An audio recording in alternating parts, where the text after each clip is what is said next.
Plus control ज़्यादा होता है। और ऑफ कोर्स फिर जब पुराना बॉल होता था ये जिस तरह नज़र आ रहा है रिवर्स स्विंग के लिए, तो अगेन मेरा ये सीम पोजीशन टोटली चेंज हो जाता है।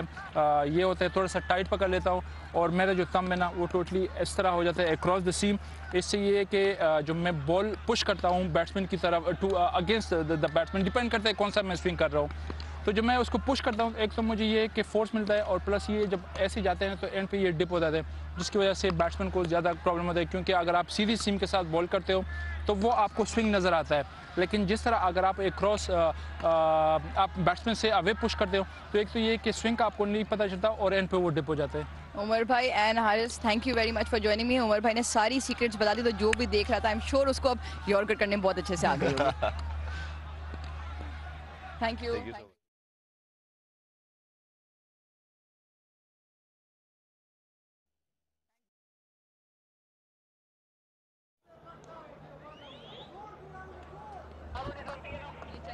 Okay. Check. 1 2 1 2 1 2 1 2.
Here as well. Eid Mubarak, cricket Mubarak.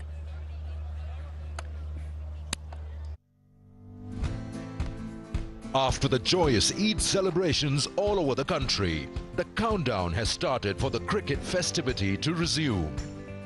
The exciting T20 International Series reaches its climax tonight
or fans?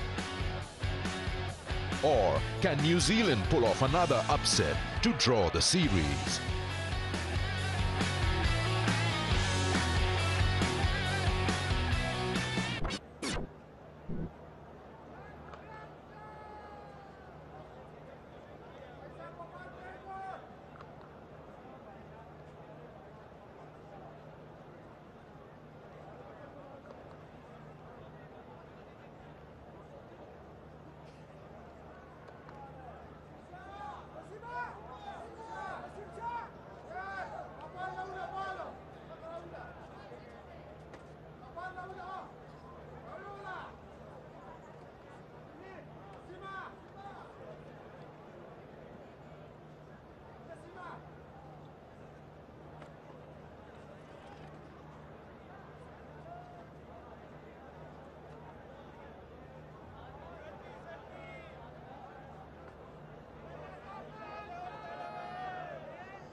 final T20 match between Pakistan versus New Zealand, and we are still very much in the festive mode of Eid. I've been joined by Kyle Mills, who's looking very traditional today, once again acing the attire. Kyle, how was your Eid?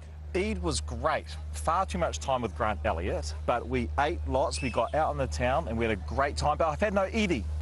No Eidie at all. You're the one who's supposed to give me the Eidie, remember? It's the elders that are supposed to give Eidie to the young people out there, like us, you know. I still have the maturity of a child, so I just thought it will still come my way. Oh, any haka skills on display on the streets of Islamabad? No haka, very reserved. Okay, very because reserved. you taught me haka right at the top, I'm going to teach you a very, very traditional Pashtun dance. We're talking about a regional performance. Are you keen on learning that?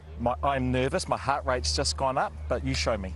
Okay, I will show you, but I'm not too sure if you'll be able to ace this. Really? Yeah. You don't back me? Yeah, I do back you, but I'm just saying that it's a little difficult out there. We've got a better dancer amongst the two of you that are here from New Zealand. And we've got Grant Elliott right here, who's going to try and mimic what I'm doing. So it's the Pashtun Atan dance, which, by the way, I'm not an expert at all. But I'm going to try and teach you. Grant, come on, you've got to do this. I'm not an expert either. I've got to admit, I've got 2 left feet. Yeah, but you're looking great. You're looking great, and the attire is matching you. And trust me, nobody will ever even know that, you know, you're from New Zealand because you look like you're one of the locals today. Okay. So kudos to that. All right, let's do the dance then. So the first thing, the clap.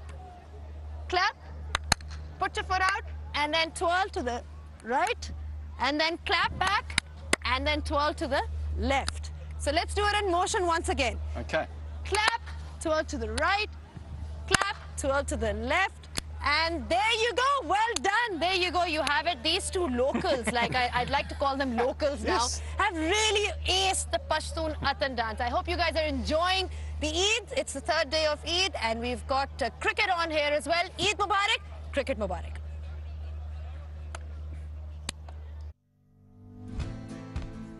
After the joyous Eid celebrations all over the country, the countdown has started for the cricket festivity to resume.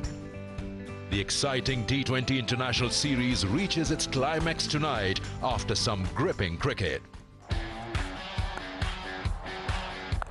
The King stands tall once again tonight, and he lights up Gaddafi Stadium.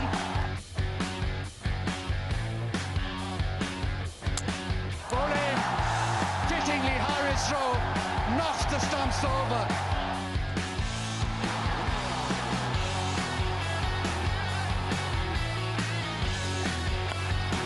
Hit high.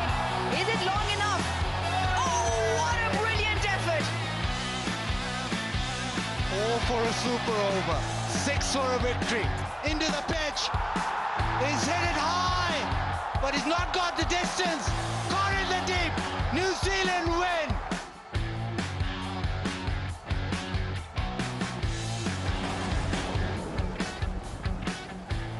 In the 4th T20 International, it was the weather which had the final say on the outcome. Heavy rain and an unprecedented hailstorm abandoned the match. Can the home side go on to win the series tonight? A perfect Eid present for its cricket fans. Or can New Zealand pull off another upset to draw the series? Hello and welcome from Pindi Cricket Stadium. We're here for the final T20 International. It's the Bank Al Faladafa News Series, and we're here live from Pindi Cricket Stadium. Great to be here on the Inverx Solar Energy Pitch Side Show. Nice to be back after a gap of a couple of days. I'm sure you guys have all enjoyed your Eid a lot, but now we are back in the business as this is the final T20 between Pakistan and New Zealand have a chance to level the series. Pakistan, well, have a chance to seal the series, so plenty to play for. The stakes are high, and next to me I've got a very beautiful looking guest panel. Arooj Mumtaz looking sharp as always. Grant Elliott is a local already, the way he's been dressing up off late. So welcome to both of you. Arooj, hope you had a nice Eid. Yeah, fantastic Eid. Like you said, got a couple of days to go back home. Had to give a lot of Eid because I don't think we're on the receiving end of that spectrum anymore. Lots of kids around, but food, beautiful clothes, and Eid and family. I Brilliant. hear I hear that, you had a great time. I hear that you've been meandering around on the streets of Islamabad, but I'm going to talk about the cricket today from a New Zealand perspective. Some good performances in the series. Chapman's been doing well for them. The spinners have come into play. So would it be fair to say that they've got certain things right, and today makes for a really good prospect in terms of a match? Listen, I'm feeling really comfortable in my Shalwa kameez here, but before I start talking about the game, being one of the elders of you two, I've got some ED for you. So, wow. Wow. There we go. Oh, this is because I didn't right? realize, obviously, to you two youngsters. Hang on, wait, the heavy one. I don't know which one that is. Thank you so much. I'm expecting some dollars, some pounds. This is brilliant. Nothing less would suffice. Roj, I'm going to come to you about the ED, but we have to talk about the cricket today, Grant, because this game is literally in the balance. Roj, the way we've seen the series so far, a bit of a hailstorm. Changes from a Pakistan perspective, are we expecting? We saw Ehsanullah running up. Well, I think the two most talked about changes are Mohammad Haris and Ehsanullah, and I still feel, and I've said this throughout the series, that they deserve a go. If they fit the 11, they should be good enough to play in the 15. That's why they're in the 11. Also, best time to try it, because playing in your home condition, you're still a very good side, still a very strong side, and the inclusion of the two of them should not become a reason if it doesn't go your way. They should still be backing themselves. And again, Haris and Ehsanullah both have shown over a consistent period of time in the recent past. So it's not like they've just been plucked out of nowhere. It's just about performing on the biggest stage.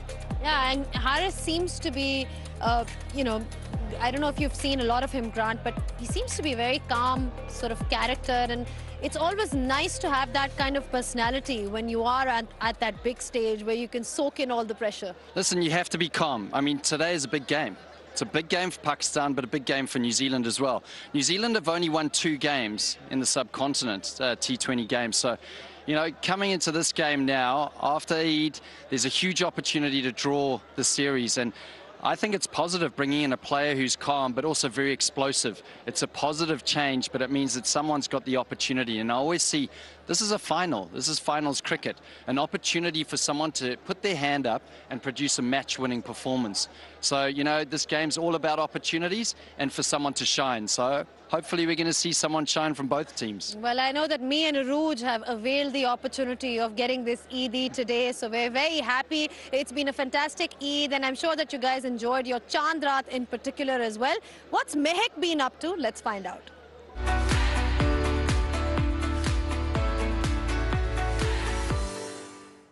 Well, I'm in my hometown in the beautiful yet lively and crowded city of Islamabad just now, where countdown to Eid has begun. And guess what? It is Chand Raat tonight. And I'm going to go out and explore and see the markets and to see as to what is so special about this night.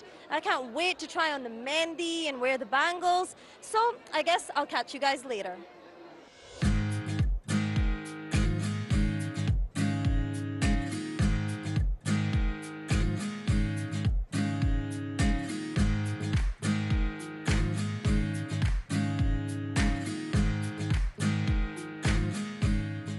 ज़्यादा मुख्तलिफ मेहंदी के designs और patterns के options हैं that I'm finding it really hard to choose what mehendi design to put on, what to buy and what to wear. So what we're going to do is I'm going to go up to some of the people here and ask them what they bought, what mehendi design they chose and put on, and maybe that will help me out a bit. अच्छा, आप तीनों ने इतनी प्यारी मेहंदी लगाई है, तो आप बताएं कि आपका सबसे फेवरेट डिजाइन कौन सा है मेहंदी का? टिक्की। और आप बताएं आपका? सेम टिक्की, भरी भरी। अच्छा, तो आप दोनों का टिक्की और आपका डिफरेंट है। आप बताएं कि कल आपके ईद के लिए क्या प्लान्स हैं? फैमिली के साथ आप गुजारेंगी, फ्रेंड्स के साथ क्या प्लान है आप? ईद होती फैमिली के साथ, तो मोस्टली ऑफ दैम मैं फैमिली के साथ गुजारूंगी और इंशाल्लाह अच्छा होगा खाना पीना और आउटिंग। बताएं कि कल आपकी क्या कोई ईदी मिलने का कोई इरादा है? ईदी मिलती है तो बहुत खुश होते हैं। अगर जब हमें ईदी मिलती है तो हम अपने लिए न्यू बैट्स लेते हैं और बॉल्स लेते हैं। Well, I'm already done with all my shopping for today, and it's already been a festive and eventful evening. this Chandrat with a lot of happy and excited faces and celebrations going on, but I can't wait to celebrate Eid tomorrow with my family and loved ones.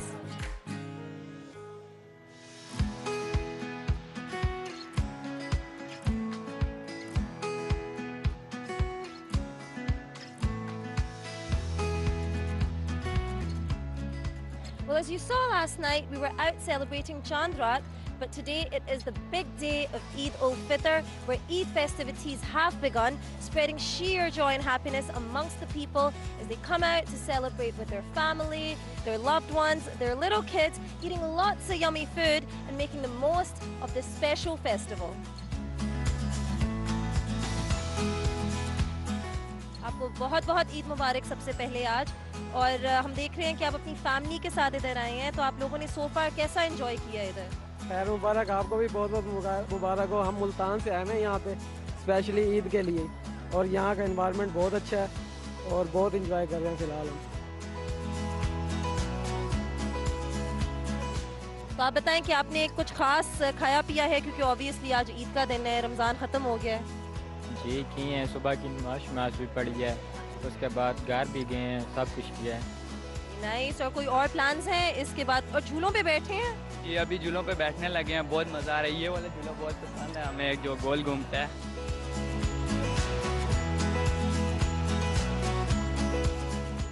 Well, as you can see, there's a lot of happiness, joyous moments, and positivity being spread around. So it's an Eid Mubarak from me to all of you, but more importantly, a cricket Mubarak.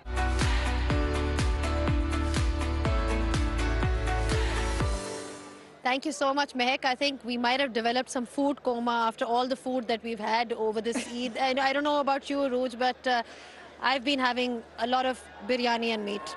Yes, I mean, food and Eid is what we do. And beautiful food, lovely food, delicious food. And सिर्फ ये सुबह नहीं, सुबह शीर खुरमे से शुरू होता है, lunch और dinner and multiplied by second day as well. So, but तीसरे दिन cricket है, हम यहाँ ईद मनाएंगे.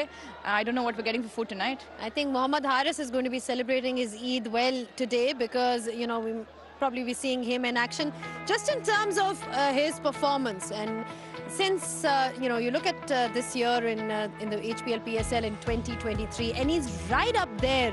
He's right up there in terms of all the openers.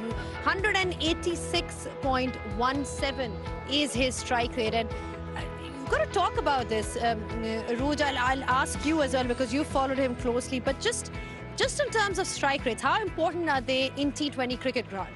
Listen, strike rates are massive, especially at the top of the innings. You want to get the innings off to a great start. So if you can dominate that power play, that's particularly an area that you want to dominate, and you can get ahead of the game. I think New Zealand have been quite slow in the power plays.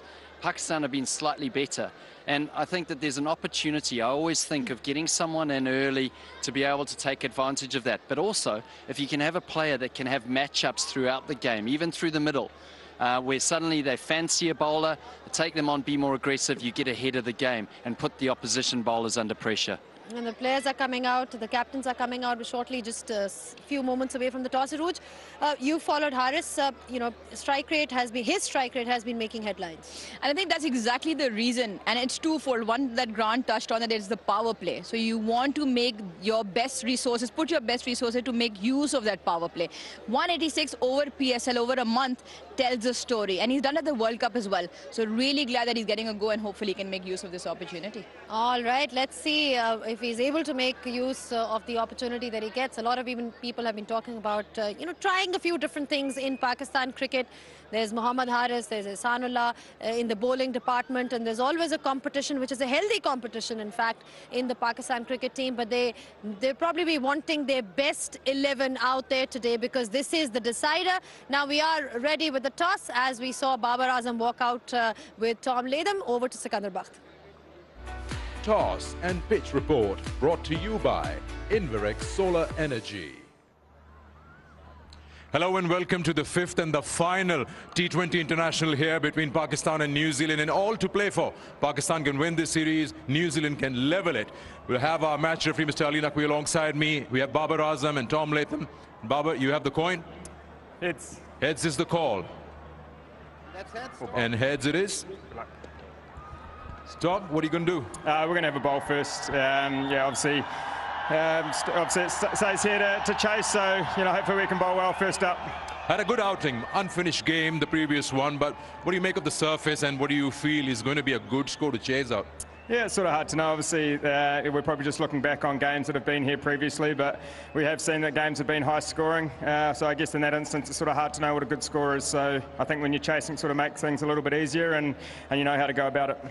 Your team, and I'm talking about the batters, have now understood the surface and getting used to the conditions? Yeah, exactly. I think that's something we talk about, is trying to learn from game to game, and I think each game, bowlers and batters sort of made those little adjustments and those improvements, and I guess we're still looking for that perfect performance, so hopefully we can do that tonight. How about changes, if any? So we've got 2 changes. So Jimmy Nation comes in for Cole McConkey and Henry Shipley in for Matt Henry, who's just a little bit unwell at the moment. Okay, have a good one. Cheers, thank you. Babar, have to bat first, would have done the same chase like them? To be honest, yes, we have also batting first, so yeah, toss is not our end, but we will try to run on the board and put pressure on them, and pitch looked like different before the first match, so it's much good wicket, so I think in 190, 180 is good total. Good total to chase out here. Any changes that you brought into your side? Yes, we have 2 changes. Fakhar Zaman not playing, Zaman Khan is not playing, Mohammad Haris is playing, and Sanullah is playing. Well, great. And Eid Mubarak to you. And Eid Mubarak. You too. And good luck. Thank you. So now New Zealand have won the toss. They've decided that they're going to bowl first. And chasing out here is not something very surprising. I've got Bazil Khan alongside me. Bazil is going to tell us a little more about this surface and the idea of chasing here. I think this is a better surface than we had the other day. Talking to the creator, he said he had much more time to prepare this, and I think that it looks better. It has a little sheen on it, so the ball will come onto the bat. It will be that windy wicket where you want boundaries, or you see boundaries all the time. Difficult for the bowlers. Different pitch from that first T20 over here. Spin to win, and the bowler who stood out, what was different about him? Yeah, he was very impressive, was Imad Wasim. What he did well was bowl into the pitch at quite a pace, and he bowled sort of just short of a length, and whenever he bowled in that little box, it was very difficult to get him away. Average speed of 95. So as a spinner, you're not looking to fright the ball. You want to dart it in and make sure you hit back of a length. I think all the same today, but I reckon this is an even better pitch, so maybe you don't have to go to any sort of change-up because you'll get found out. Now, we've seen some high-scoring games in the PSL. Babar feels 190 is gettable here when you chase it. Yeah, absolutely. Very difficult ground to defend. It's a smallish ground, very quick outfield. And as it's Eid, what do you want as Eid is just boundaries, don't you? Yeah. Okay, so it's a big one. High-scoring game. Let's find out who wins this all-important decider. Toss and pitch report brought to you by Inverex Solar Energy. New Zealand winning the toss, and they have decided to bowl first, and we've got a couple of changes from the New Zealand perspective and Pakistan as well. Thank you so much, Mr. Elliott and Arooj Mumtaz.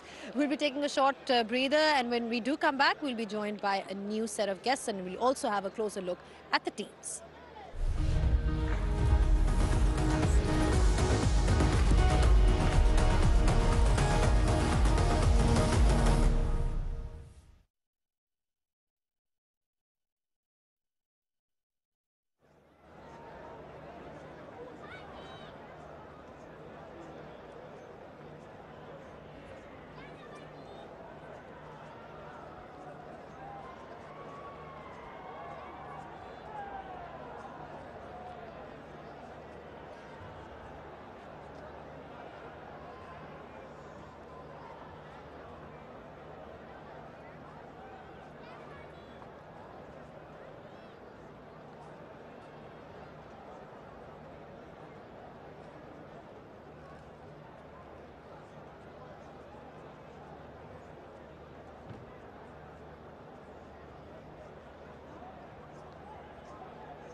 Back on the Inverex Solar Energy Pit Side Show, and New Zealand has won the toss, in case you guys have just tuned in, and they have elected to bowl first. A couple of changes. There you are. In front of you, Tickner is playing alongside Jimmy Neesham. And then from a Pakistan perspective, what you all wanted, you'll be seeing Ehsanullah in action alongside Mohammad Haris. Now we're talking about the pace battery of Pakistan. They've got quite a few resources at their disposal. You'll be seeing Ehsanullah in action today. And to support all this pace bowling, you've got the veteran Umar Gul in the camp. He was also known as the Bulldozer, better known for his Yorkers. He earlier caught up with Arooj Mumtaz. Star Talk, brought to you by Inverex Solar Energy. When fast bowlers can bowl those Yorkers with pinpoint accuracy, well, all you can do is watch out for your toes. And while we're talking about Yorkers and Pakistani bowlers, I've got two greats of the game, one not from the recent past and one from the recent past, one current and one former. Umar Gul and the current bowling coach of Pakistan, and Haris Rauf, one of the best bowling for the Yorkers going around for Pakistan. Join me, Umar bhai. हम हारिस की बात करेंगे, but पहले आपसे मैं शुरू कर लेती हूँ. पिन पॉइंट एक्यूरेसी से यॉर्कर्स बोल करना और ख़ास तौर पे डेथ पे, आपका नाम प्रॉब्ली सारे फेरिस्त है उस लिस्ट में. क्या उसके पीछे technique, skill, what is the basic that you need from that? Basically अगर हम इसके टेक्निक के पीछे हम चले जाए तो यू कैन से कि हमें जो ना टेनिस बॉल से हमने स्टार्ट किया था, और टेप बॉल पे जो ना आपको काफ़ी लाइक लूज बॉल आप नहीं कर सकते. तो एक तो आप ये कह सकते कि बचपन से ही था, और प्लस आई स्टिल रिमेंबर कि जब हमारा फर्स्ट टाइम 2007 वर्ल्ड कप हो रहा था, तो उससे पहले हमारा काकूल में कैंप लगा था. वहाँ पे हमने काफ़ी काम किया था. स्पेशली हमारा आई थिंक 1.5 मंथ का कैंप था. तो उस टाइम पे ये था कि T20 क्रिकेट नया नया स्टार्ट हुआ था, और हमें पता था कि यहाँ पे आपके लिमिटेड ओवर में आपके पास एक ऐसा बॉल मुझे डेवलप करना चाहिए जो आगे जाके मेरी स्ट्रेंथ बने. तो यॉर्कर पे काफ़ी प्रैक्टिस की, और आई थिंक प्रैक्टिस में क्यों परफेक्ट, और वही चीज़ हुआ कि उस पर मैंने काफ़ी ऑनेस्टली मैंने उस पर काफ़ी वर्क की है. और फिर आगे जाके जो कि मुझे रेड बॉल भी में उसका फ़ायदा हुआ, वनडे में भी, और T20 में तो वैसे भी मुझे बहुत फ़ायदा हुआ. हारिस, जो उमर भाई बात करें, आप भी अगर आप देखें, जो आप ओवर कराते हैं, बड़े मुश्किल ओवर कराते हैं, एक पावर प्ले में कराते हैं और फिर बैक एंड पे कराते हैं, तो जो यॉर्कर्स का लैंड करना है उसके पीछे आप कितनी वर्किंग करते हैं? Is it a mental thing कि उस पर ऑब्वियसली स्किल का तो है, और आपने कितना काम किया उस पर? ऑब्वियसली बात है, जब आप एज अ डेथ बॉलिंग करते हो तो माइंड में यही होता है कि आपको डॉट बॉल करना है. तो मेरे ख्याल से जो यॉर्कर है वो बेस्ट बॉल होता है डॉट के लिए. तो मोस्टली यही होता है कि आपको कोशिश करनी पड़ती है, यॉर्कर पे जाना पड़ता है, और बिफोर आप जिस तरह प्रैक्टिस करते हैं और नाइट प्रैक्टिस सेशन करना, उसमें आप मोस्टली अपने आप को बिल्डअप करते हो कि आज ज़्यादा यॉर्कर की प्रैक्टिस की जाए, और फिर वो जब आप मैच में जाते हो एग्जीक्यूशन इजी हो जाती है फिर आपको करना. उमर भाई, थोड़ी क्रॉस क्वेश्चनिंग कर लेते हैं क्योंकि आप दोनों यहाँ मौजूद हैं. मुझे बताएं कि हारिस के बारे में as a bowler, as an individual, as a cricketer, क्या चीज़ें पसंद है और कौन से ऐसे एस्पेक्ट हैं जो आपको लगता है अभी भी काम करने की ज़रूरत है? आई थिंक माशाल्लाह से स्टार इनकमिंग, इंशाल्लाह स्टार इन मेकिंग, इंशाल्लाह पाकिस्तान के लिए, पाकिस्तान का एसेट इन फ्यूचर में ये इंशाल्लाह सुपरस्टार बनेगा. इसकी जो सबसे जो अच्छी क्वालिटी है, इसका एग्रेशन जो है, इसका जो पैशन टूवर्ड्स द क्रिकेट है, बड़ा ज़बरदस्त है. आप कभी भी इसको रिलैक्स नहीं रह सकते. जो भी मैच होता है, चाहे वो PSL का मैच हो, चाहे इंटरनेशनल मैच हो, चाहे इवन फर्स्ट क्लास मैचेस में मैंने इसको देखा है, जो सबसे इसकी पॉजिटिव चीज़ है इसकी एनर्जी और जो एग्रेशन है. आई थिंक वो इसको हारिस रऊफ को जो यहाँ तक लेके आया इंटरनेशनल क्रिकेट में, इसने माशाल्लाह से जो एक नाम बनाया, तो purely it's credit goes to his aggression और डेफिनेटली हार्ड वर्क. तो मेरे ख्याल से हार्ड वर्क करके जिसको इसको मैंने स्टार्ट में देखा था, डायमंड ग्राउंड पे मैंने देखा था इसको टेप बॉल खेलते हुए, तो I think credit goes to him. और जिस तरह मैंने कहा कि always hard work pays off. बिल्कुल, no doubt, credit goes to him and hard work pays off. जब मैंने आपसे सवाल पूछा ना, तो उसके शक्ल पे एक मुस्कुराहट थी कि पता नहीं आप कोई ड्रेसिंग रूम की आप कोई उसकी शरारती बात बताने लगे. बट हारिस, मुझे आप खुद बताओ. नॉटी तो बहुत है वो, तो इसमें तो और होना भी चाहिए. यही हम सुनना चाह रहे थे कि कहीं पे. बट हारिस, अपनी गेम में ऑब्वियसली आप जितनी इंप्रूवमेंट लाए हो, और there is always room of improvement, आप कौन से ऐसे एस्पेक्ट्स है कि आप आपको एक कहते हैं ना 3 फॉर्मेट बॉलर बना सके हो? कैसे ऐसे एस्पेक्ट हैं जिस पे आपको लगता है काम करने की ज़रूरत है इस वक्त? देखिए, आपका जो लर्निंग प्रोसेस है वो तो कभी ख़त्म नहीं होता. आप जिस तरह की क्रिकेट चल रही है, आपको जिस तरह डे बाय डे आपको इम्प्रूव करना पड़ता है. बट ये होता है कि आपकी जो स्ट्रेंथ है, कोशिश करते हैं कि उस पर ज़्यादा हार्ड वर्क किया जाए, उस पर ज़्यादा कमांड हो जाती है फिर आपको जब एग्जीक्यूशन करते हो। बट आपको वक्त के साथ साथ आपको नई चीज़ें सीखनी पड़ती हैं। कोशिश कर रहा हूँ कि जिस तरह विद द न्यू बॉल उसको कैसे कंट्रोल में लाया जाए, मेरे लिए वो एक नया चैलेंज है। जाते जाते आपके हाथ में बॉल है, थोड़ा सा हमारे जो यंग बॉयज़ एंड गर्ल्स जो देख रहे हो उनको ग्रिप के बारे में यॉर्कर की कुछ अगर टिप्स दे सकें दोनों। हारिस से स्टार्ट नहीं ओवर भाई आप। आई बिलीव कि हर बंदे के अपने ग्रिप स्टाइल होता है। जो मैं नेचुरली अगर कन्वेंशनल स्विंग के लिए जाता हूँ, जिस तरह आपको कैसे देखे न्यू बॉल के साथ, तो तब तो मेरा ये सीम पोजीशन ये होता है, दोनों फिंगर ऑन द सीम, ये तो साइड पे होता है। लेकिन जब इवन अगर मैं नए बॉल के साथ भी जाता हूँ तो जो मुझे कंट्रोल है, तो मैं फिर इसको थोड़ा सा ये फर्स्ट स्लिप की तरफ करता हूँ। मेरा ये थंब जो ना ये बिल्कुल क्रॉस हो जाता है। इससे मुझे ये कि एक तो मुझे एंड पे जो बॉल डिप होता है वो उसमें मुझे फ़ायदा हो रहा है, प्लस कंट्रोल ज़्यादा होता है। और ऑफ कोर्स फिर जब पुराना बॉल होता था ये जिस तरह नज़र आ रहा है रिवर्स स्विंग के लिए, तो अगेन मेरा ये सीम पोजीशन टोटली चेंज हो जाता है। ये होता है थोड़ा सा टाइट पकड़ लेता हूँ और मेरा जो थंब है ना वो टोटली इस तरह हो जाता है अक्रॉस द सीम।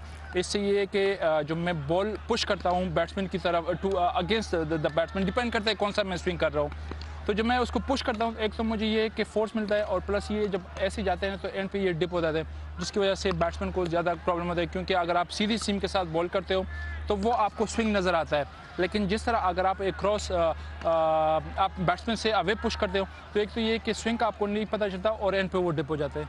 उमर भाई and Haris, thank you very much for joining me. Umar भाई ने सारी सीक्रेट्स बता दी, तो जो भी देख रहा था आई एम श्योर उसको अब यॉर्कर करने में बहुत अच्छे से आ गई होगी। Star Talk, brought to you by Inverix Solar Energy. He was such a sight in full flow, talking about Umar Gul with the ability to swing the volleys. But he's also got a certain Haris Rauf next to him. I've been joined by Kyle Mills and Bazid Khan. Eid Mubarak to both of you, first of all. Millsy, I mean, you look at Haris Rauf and there's a bit of a story. You kind of unearthed him to some extent. Tell us a little more about that. Well, I spent some time with Haris Rauf and Shaheen Shah Afridi when they were kids at Lahore Calendars. And an amazing story with Haris Rauf. We had a tour to Australia and he'd only been bowling with a cricket ball for 2 weeks. Before that, it was all tennis ball cricket. And I was unaware of this. And we did a lap of the field and I asked him, you know, a general question, how did you feel today?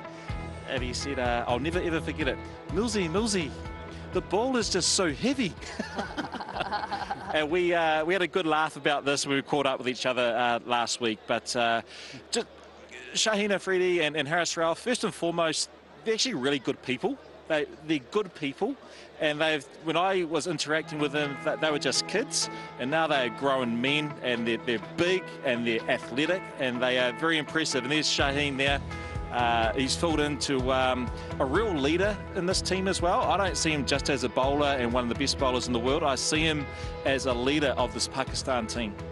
As a leader of the Pakistan side, that's quite a statement. I mean, Baz, your thoughts? I mean, Umar Gul and Haris Rauf, you heard from Umar Gul as well. Great mentor in the form of Umar Gul. And then nice little story there from Millsy on Haris Rauf. Yeah, I love the way Millsy says they're very good people. Fast bowlers are very good people if they're not bowling. Otherwise, they're fine. And they're scary if they're bowling at you. But with Umar Gul, when the ball was reversing, I don't think there was anybody better with that Yorker. And we talk about Wasim Akram, Waqar Yunus, Shoaib Akhtar with the Yorker. The one that we forget is Umar Gul because of the fact that in T20 especially, in such a short format, he was able to deliver those Yorkers. And when it was reverse swinging, we just saw the little segment that he said, I don't like to push the ball across. But when he did push the ball across, the ball was always darting back in. And with Haris Rauf, the one thing that Haris Rauf, I think, had his armory all together. Once you play tape ball cricket, you have to develop a Yorker. So the ball might be heavy, but in theory, yes, the ball might be heavy, but in theory, with the lighter ball, he was always bowling the Yorker. There was something that even from a younger age, he was looking to do, because in tape ball cricket, we know that you have to bowl a good Yorker, otherwise you don't survive. Yeah, exactly. We've seen that on the streets of Pakistan. I mean, what was the exchange that was happening there? Any tips being passed? I was wondering where my Edie was. US dollar. He said I have to provide to him, but I told him I'm just Babu. You're asking Shaheen for some Edie. It should be the other way around. All right, Baz, New Zealand has won and they are bowling first. This is you spoke about the pitch and you said that it's an even better pitch than before.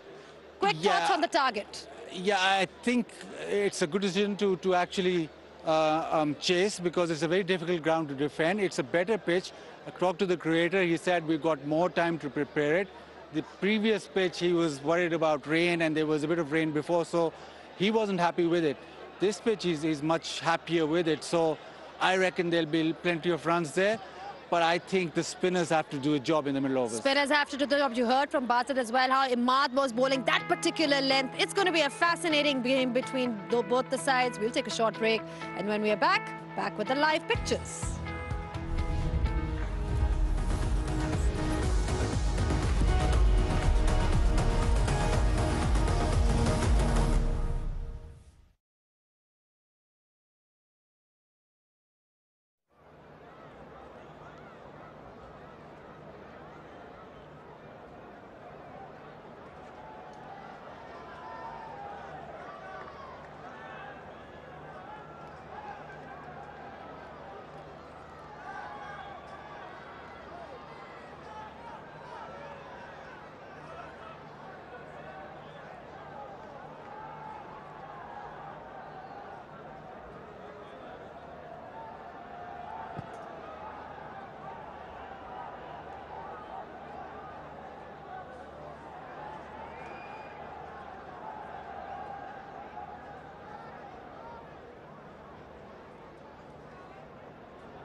After the joyous Eid celebrations all over the country, the countdown has started for the cricket festivity to resume.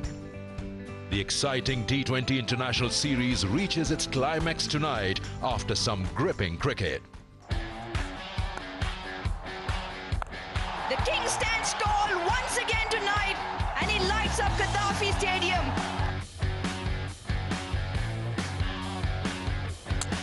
Bowling, throw knocks the stumps over.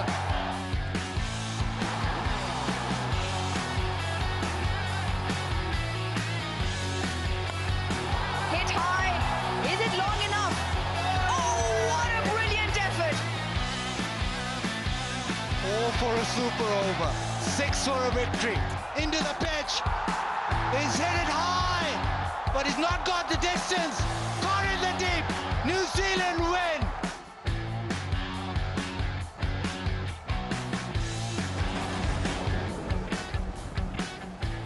In the fourth T20 International, it was the weather which had the final say on the outcome.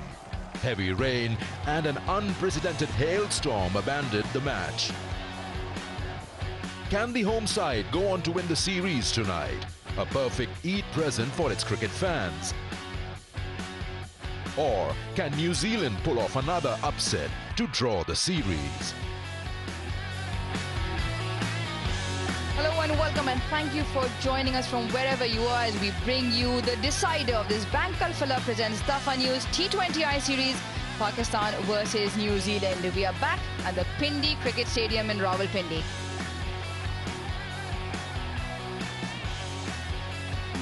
This is how the tour has panned out so far. The first 2 went to Pakistan, New Zealand came back, and now the series is standing at 2-1 with the hail affecting the 4th game. See whether Pakistan can clinch this one or New Zealand come out at 2 apiece. Now players, after celebrating Eid within the team and families, are back at work. Donned in the blue and green, warm-up shots from the players around. Ehsanullah, the speedster. Iftikhar, what a great day he had in the 2nd game, and on New Zealand side as well. Well, their team and their experienced campaigners, along with the exuberance of youth, will be hoping to level this series to all. Yeah, Bazat Khan had a look at the surface earlier and he thought this was a better Pindi surface, better than the 4th game, and he thought that there were plenty of runs on offer once again.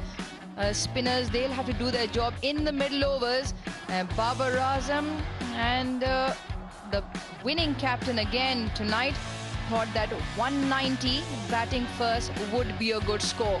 He's batting first tonight because Tom Latham won the toss and he decided that they will have a bowl first. A Pakistan lineup, big news, 2 changes in Pakistan. The much awaited Mohammad Haris and Ehsanullah both get a go in this final decider. The batting duo up front, Rizwan and Babar. Saim, he's been good. Shadab, Iftikhar, Imad, Fahim with the all-round options and the pace of Shaheen Shah Afridi, Haris Rauf, and I'm sure plenty of people will be watching out for Ehsanullah. Alongside, once again, Grant Elliott. Grant, the New Zealand side is all yours.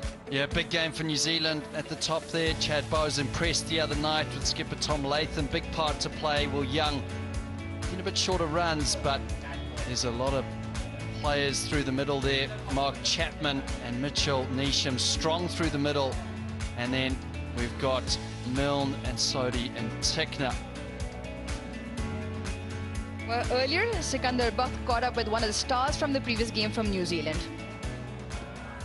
Chad, alongside me, Chad, you had a good outing in the previous game out here in Rawalpindi. Tell us a bit about that innings and how you've actually, worked your way around the conditions. Yeah, it was a relief personally to get some runs on the board and to get that first milestone under the belt. Unfortunately, with the weather, wasn't contributing to a result, but that's okay. Look, it was a good deck to bat on.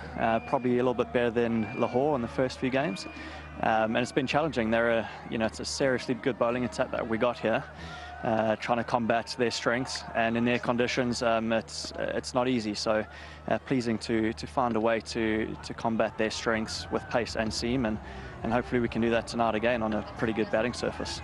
The space and seam, but there's always the bounce thing which you're used to back home. How have you worked your way around that? Yeah, it's been a challenge. The first few games, obviously, the ball's coming on a bit lower, a bit quicker as well. So tactically, my positions and where I'm setting up in the crease has had to change a bit. So we're having conversations after each game to see what we can do better, how we can improve, and how we can give ourselves a better chance. Looking on the front foot first, looking straight first, as opposed to New Zealand where, we can pick the length up quite easy and play square quite freely.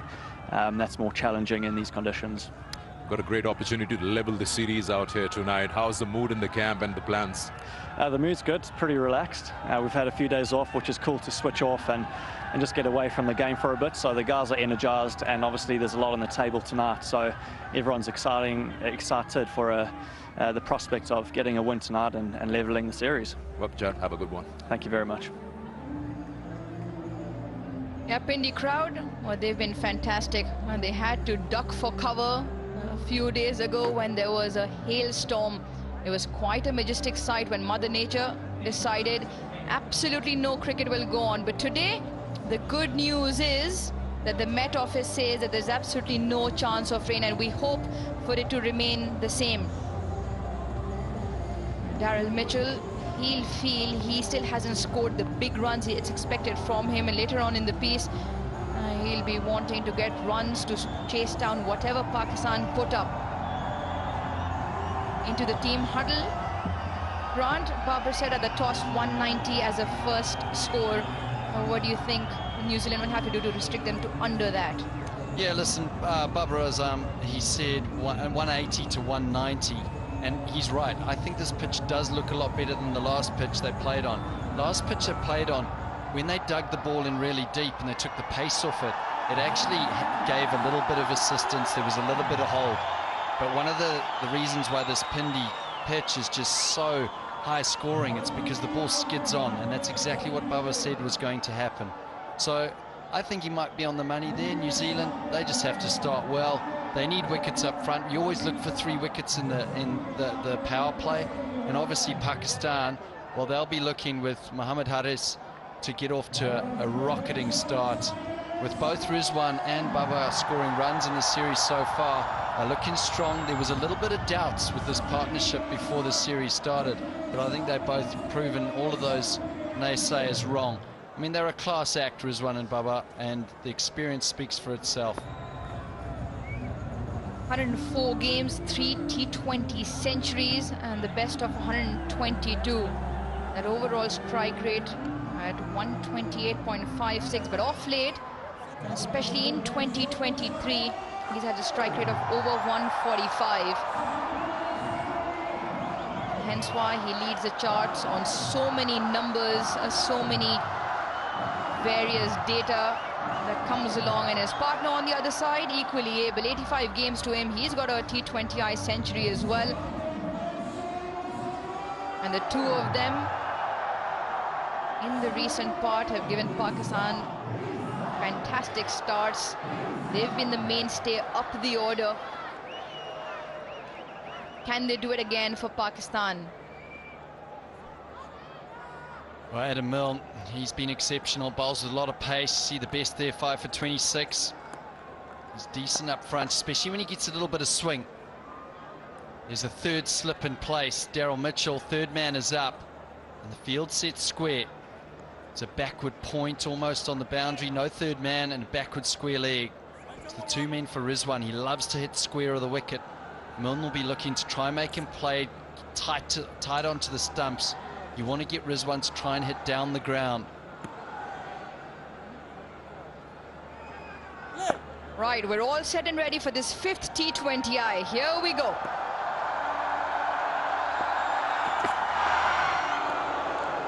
Good shape again first up. Yeah, there's a couple of things you look at as a bowler. You look at the shape through the air, a little bit of swing, but also the carry. Nice carry to Tom Latham. And a good start from Adam Milne. This will be New Zealand's 100th T20 international win. If they can win this one today. It's a big game for both teams. New Zealand hunting the drawn series against a dominant Pakistan team. Just a hint of shape away from the right-hander. Guides it down nicely. Pakistan and Rizwan off with a single.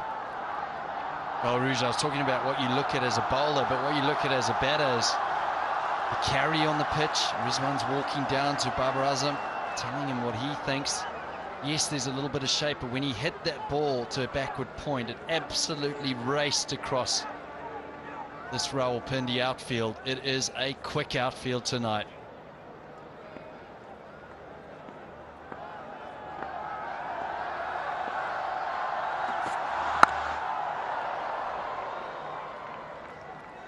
we can just hear it on our stump mic, and I'm sure viewers back home as well. The ping of the bat, that sound of the sweet spot off the willow.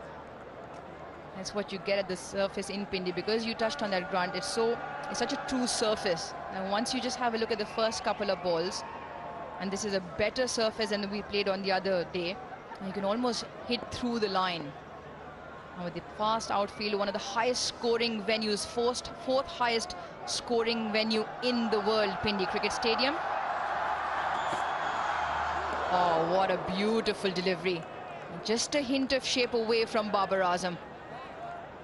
Yeah, Milne, well, he got Babar Azam in one of the games as he starts ramping it up, 145 Ks. He bowled wide to him. He swung the ball away. And this is exactly the sort of area that he wants to be, with a bit of movement, slip in place. Excellent. Daryl Mitchell just clapping at that third slip position. They know they've got to get him early. He's a world-class player.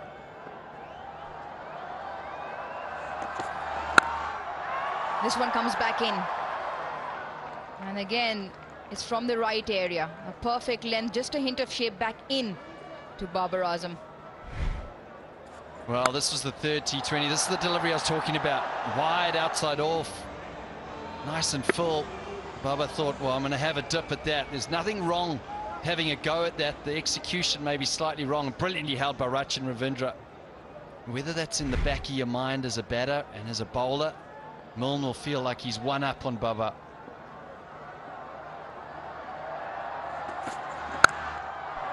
Driven, cracked through the offside. Babar Azam off with a boundary. Excellent end to the over for Pakistan, 5 of the first.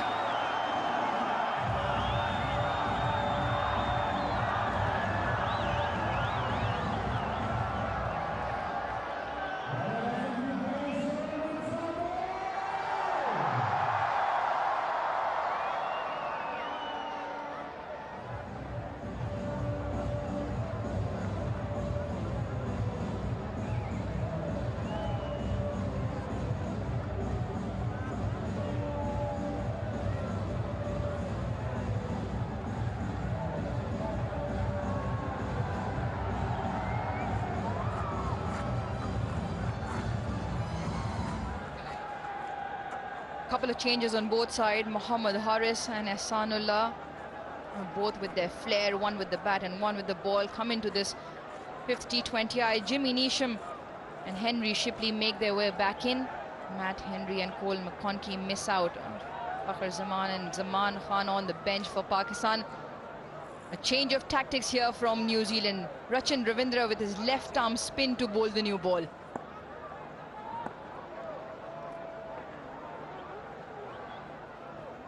A couple of fielders on the boundary, deep backward square and long on.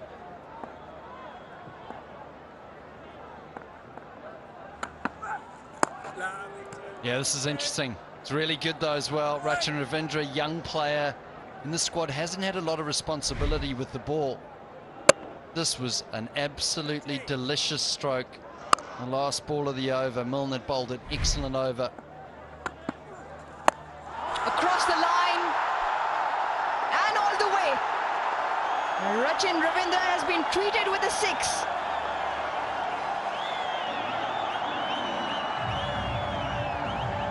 Well, potentially the wrong field here to Rizwan. We know he likes to go square. There's a mid-on back. He's got someone who's just behind backward square, so that's open real estate for Rizwan. Plays it well. Aggressive, putting the pressure on Rachin Ravindra early.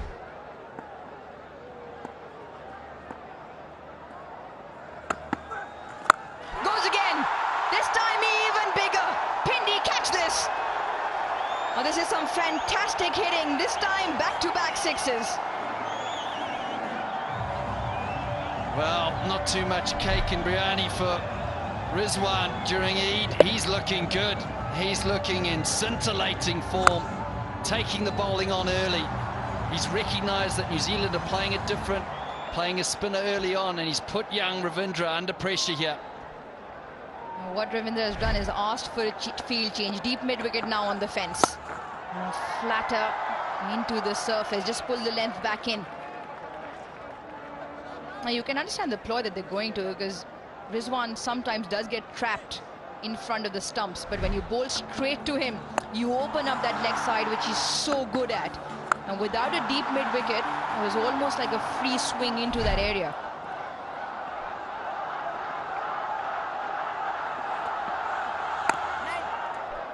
Yeah, I agree, but I think what's tough as well as a spinner with the new ball is just skids on. And it's, you know, the new sheen and also in your hand. It's a tough task for Rachin Ravindra, but great for his development as a player, and he's got an opportunity here. Get a wicket.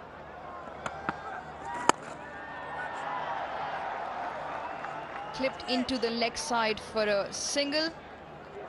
14 of Rachin Ravindra's first over. Pakistan 19 for no loss.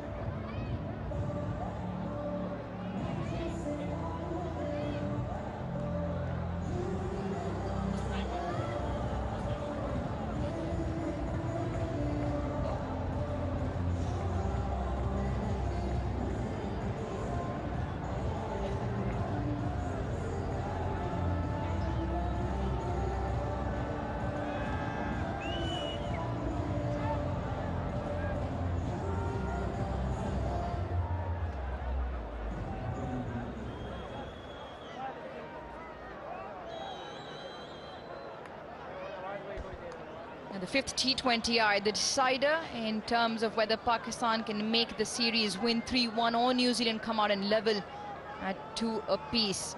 Henry Shipley now into the attack.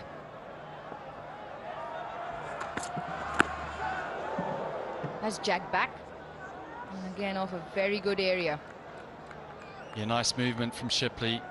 We saw a little bit of movement through the air from Adam Milne. And now Shipley just swinging it back quite nicely, bringing the stumps into play. Well, Babar Azam, looking at his strike rate, it really has improved over the years. You look at 2023, 147 and 2. Oh, that's a delicious stroke again. Oh, he's timed this perfectly all the way. Don't bother chasing that, Ish Sodhi.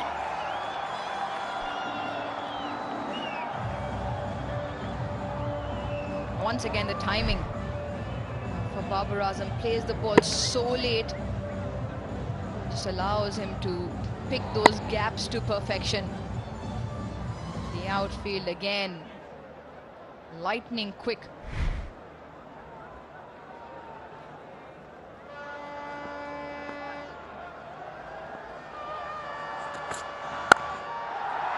Once again through the offside. Once again, time to the boundary for a 4. Well, we have seen some shots already here in Rawalpindi.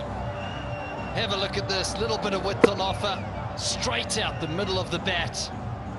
Placement perfect, timing excellent.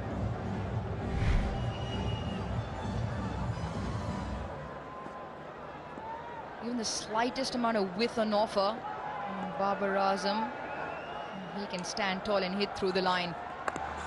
And this time delicately played. Well, the reason why Babar Azam is so good is you give him a slight bit of width, he's able to carve you and delicately place you through the offside. But equally, the same deliveries can go through the leg side. We saw that first 4 of this over, it was probably on 4th stump, outside off, and he's just managed to whip it wide of mid-on. So very, very tough to settle into a line and length as a bowler. You're always having to change. Watch the feet of the batter.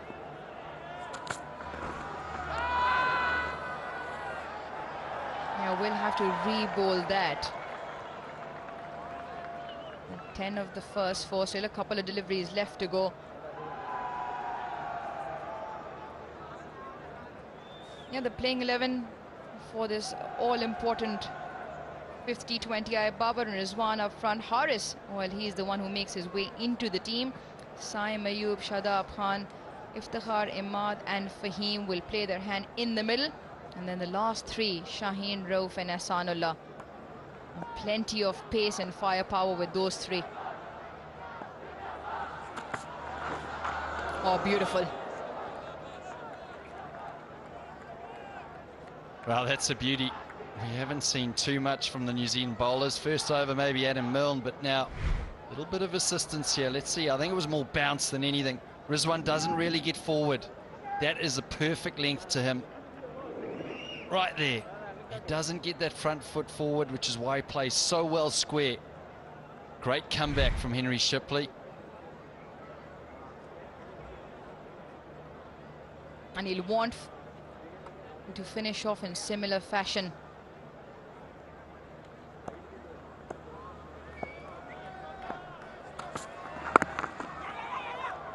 They'll sneak through a quick single. Another good delivery from Shipley to finish off 11 of the third. Pakistan 30 for no loss.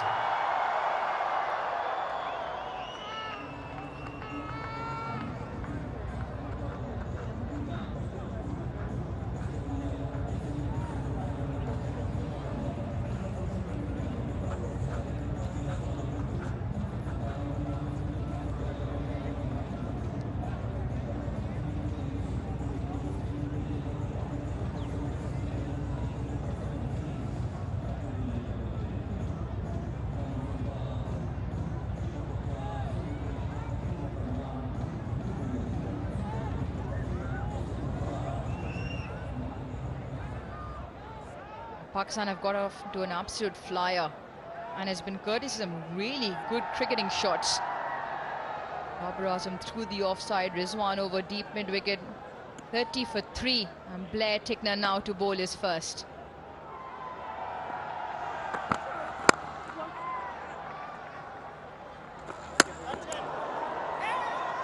Will they get one for the overthrow? Rizwan wants it. He is very quick between the wickets.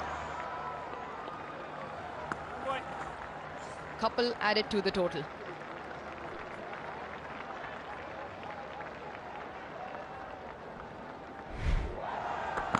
Yeah, look at the running between the wickets. Once again, good length to Rizwan. Direct hit, unfortunately. Yeah, 3 runs for Pakistan. They're off to a rollicking start here, 32 for none.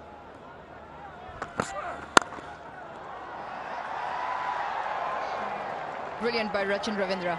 He's a live wire in the field. We just saw that from a couple of days ago. He took a brilliant catch to dismiss Babar Azam on the Turkey-Syria Earthquake Relief Fund. The PCB and the government of Punjab invite you to donate generously. From this game, all proceeds will be going to that relief fund. So hope you've got those numbers down and you can dish out some cash.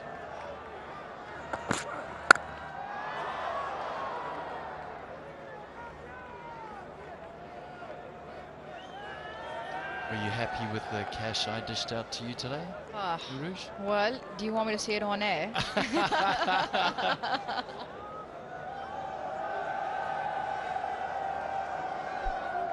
Yeah, all proceeds, just once again a reminder, all proceeds of this 5th T20I going to the PCB Relief Fund for the earthquake victims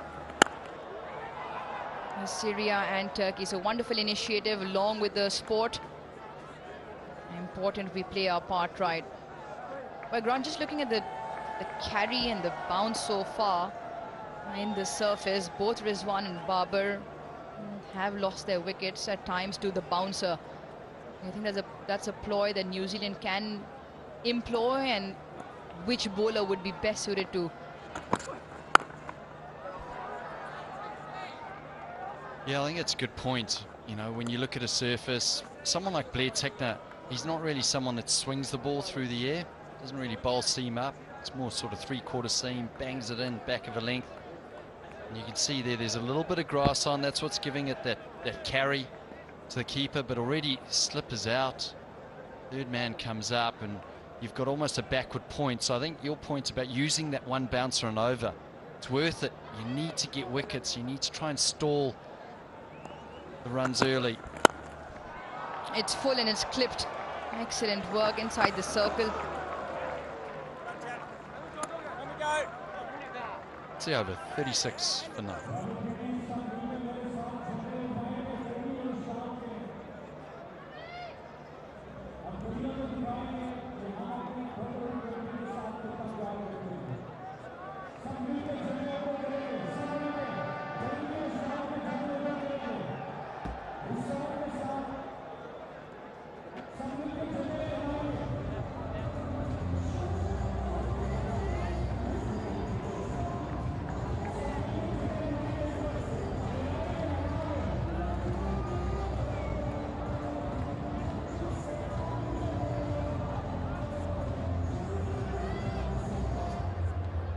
36 for no loss in the first for Pakistan. New Zealand still searching for the first wicket. Adam Milne is back to bowl. A second bowler, really good first over. And that's a beautiful piece of silverware they're playing for.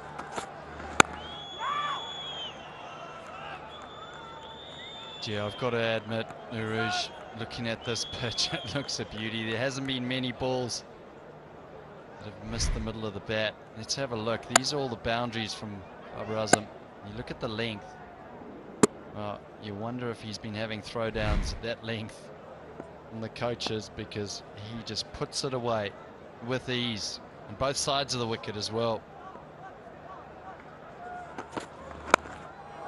As the outer edge of the bat falls into the vacant offside.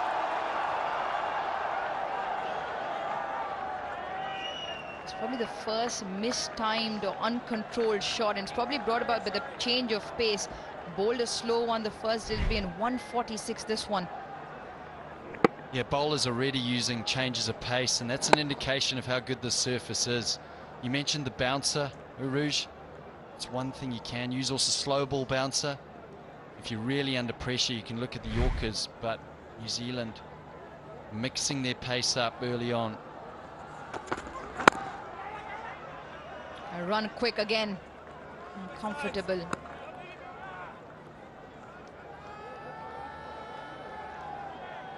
It's a Sensodyne sensitivity-free moment, because life is too short for sensitive teeth. Well, I'm sure there's plenty of that going around. Either invest in a good dentist as well. You don't know one? Well, I sort of do know a decent dentist. Well, I've yet to experience it, I think. do you then? Yet to be seen.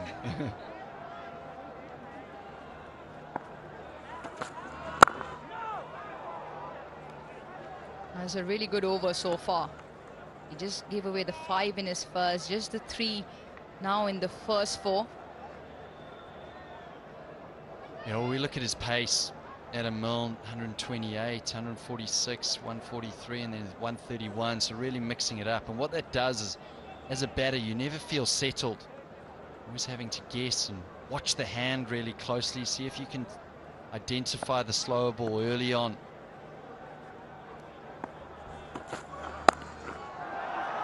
And that didn't quite get high, but he's done enough. Hits it in front of the fielder. And as quick as it was bowled, 148 is probably raced off even faster.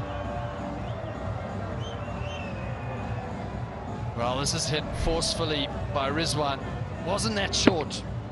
Just above the stumps. You'd probably say the perfect T20 length, but this is what he does so well. He picks length and he hits it square, both the offside and the leg side. Rizwan off to a great start here. Now, the point you made earlier for Rizwan, just outside that off stump. Anything within the stumps, he anyways moves across and opens up that entire leg side in front of square and behind. Important to just drag it just outside for him. That's better.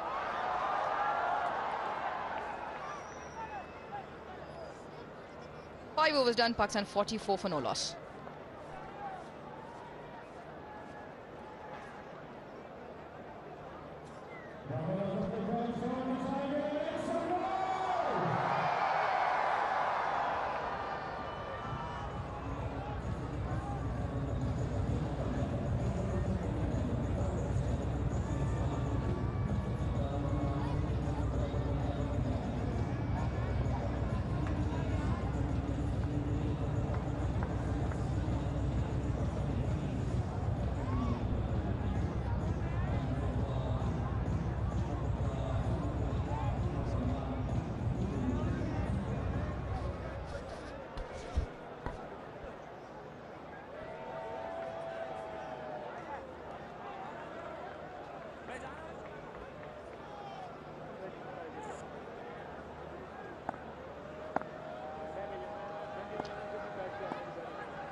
Shot.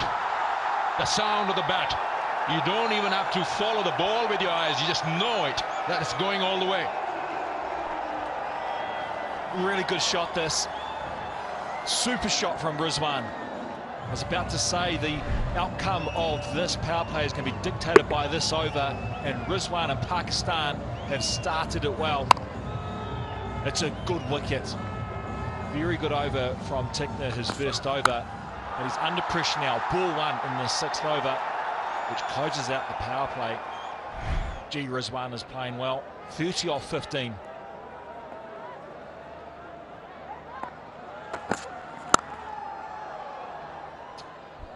Oh, what a way, pushing the fielder out there. A single to follow up with that big 6 of the previous delivery. It's really well done. Yeah, it's good intent, good pressure. If New Zealand were able to pick up a wicket or wickets in this over, you can see the replay with that intent of getting the single, keep the strike rate ticking over, then you could say it was going to be New Zealand's power play. But Pakistan are putting pressure on. If they finish this over in a dominant position, well, it's all theirs without having lost a wicket.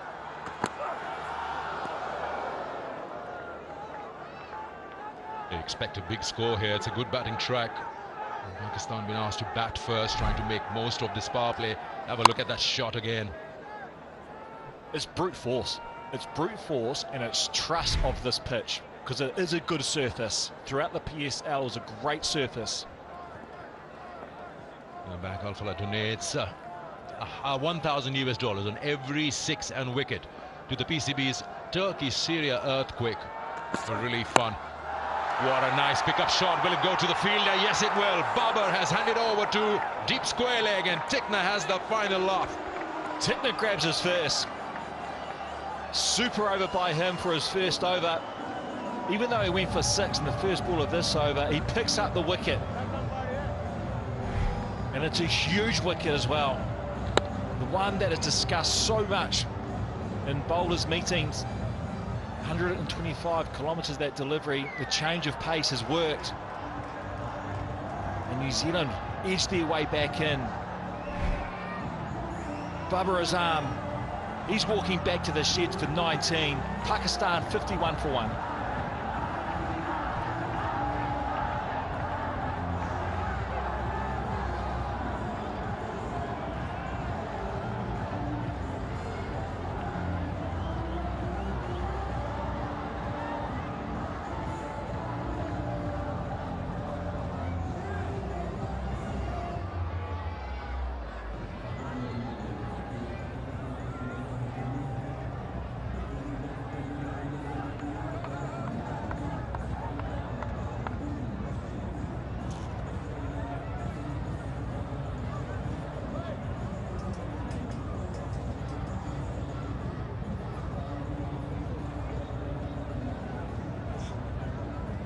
Mohammad Haris comes in at number 3, gets an opportunity. His name has been included in the ODI squad as well, so more opportunities. A last-minute entry, Mohammad Haris. Good choice there to have in the top 3. Yeah, he's a nice player. This hasn't quite done it for this Pakistan side. But Tickner, he'll be delighted with this performance. This was a slower ball. Just rolled his fingers down the seam. And he's able to pick the man out in the deep. Young. And Babar Azam, he knows how important that is, because he was set and he just had to get through the power play over. Oh, straight away. Is he going to go? Yes. First ball wicket. Haris goes. Tickner has 2 in the over. Brave shot to be taken on first ball. Tickner finds himself on a hat-trick. New Zealand are finishing this power play really strong. You could say it's advantage New Zealand by the end of this power play, picking up the 2 wickets. He takes on a very difficult shot first up. Ish Sodhi, very, very safe pair of hands. Tickner grabs his second, and New Zealand find themselves in a really good position. Mohammad Haris, he departs for not troubling the scorers. Pakistan 51 for 2.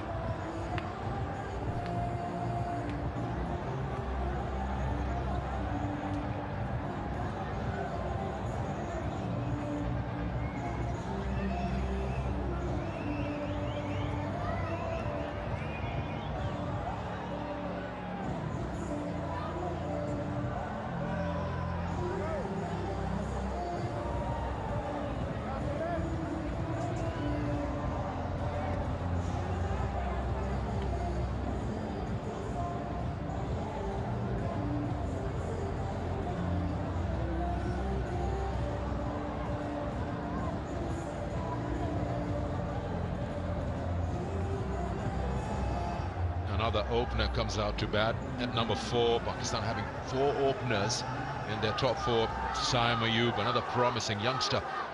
He's out there to face the hat-trick. But we already had 1 hat-trick in the series from Matt Henry.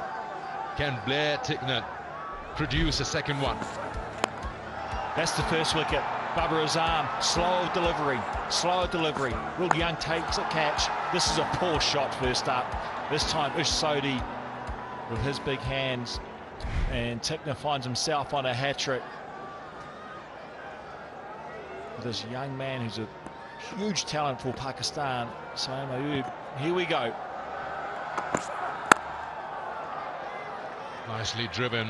What an eventful over this. 7 and 2 wickets. Power play done, 51 for 2. Very strange shot from Mohammad Harris, especially first up, trying to find his way again. He just had a few balls to play out the power play, and then the field was going to spread. Had time just to get himself in for an over or 2. Tickner, he picks up 2. He'll be delighted with that. Pakistan 51 for 2 at the end of the power play. Rizwan, he's playing really well, really aggressively tonight. He trusts the wicket, he trusts the surface, and he loves playing here. Now they've just got to rebuild now for the next few overs as Ish Sodhi comes into the bowling crease. End of the power play. Nasif Yaqub signal. Brings in leg spin. Ish Sodhi, 4 for 28 is best. And he's got Saqlain Mushtaq working with him all throughout before the game. Lovely sides.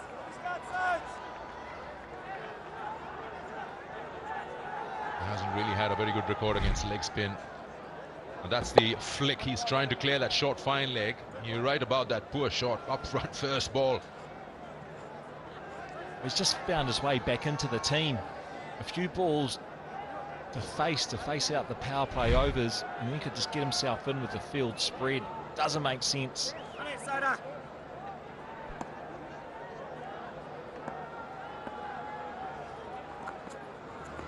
Catch it, son. It's in the air, should be out. Oh, soft dismissal. Well, he's standing and looking at the umpire, and he now walks. Saim Ayub gone. Pakistan now really in trouble. 3 wickets inside, over and a half. He's a wonderful bowler, Ish Sodhi. He picks up his first with the wrong in. You can see that, and he just closes the face on the delivery. And easy as you like, a caught and bowled for Ish Sodhi. He is over the moon. Picks up his second catch and his first wicket of the innings. And Pakistan now find themselves in a world of hurt as this young man, Saim Ayub, departs for a duck just off the 2 deliveries. Pakistan 52 for 3.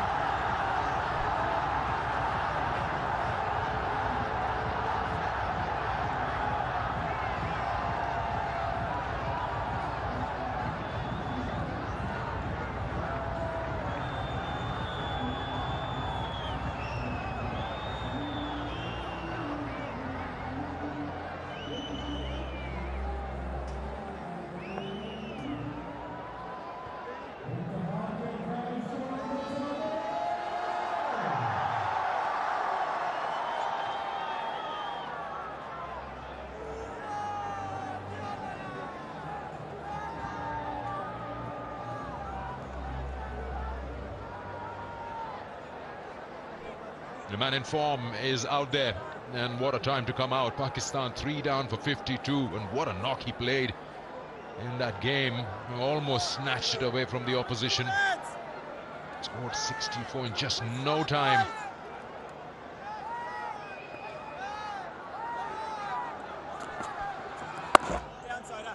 Wrong in first up from Ish Sodhi. Now, Iftikhar finds himself in a very different situation. You can see here the wrong in again, and easy as you like. Look at Rizwan, his disappointment. He knows how important this situation is for Pakistan. The pressure has really mounted on them now. The game has turned on a dime.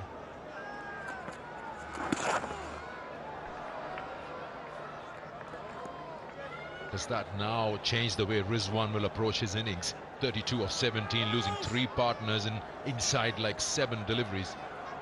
I think they've got to rebuild for the next 2 overs. They've got to rebuild. They can't afford to lose any wickets. Yes, Iftikhar's been in great form, but he's going to be having to play a different style of innings from what he has been playing so far this series. Yes. We've seen him come in at number 8. Now he's in at number 5. With the pressure really on, 53 for 3. And you're right, you make a very good point, Sikandar Rizwan. Does he change or does he carry on? Rizwan's average against leg spin this year is 13.4, so he's not really been enjoying leg spin being bowled at him. Oh, that's a half tracker. Gets away with it, and just a little fumble allows the second one to be squeezed in. He does get away with it, just the 2 runs off it. And that's the end of the over. A successful one for Sodhi, 55 for 3.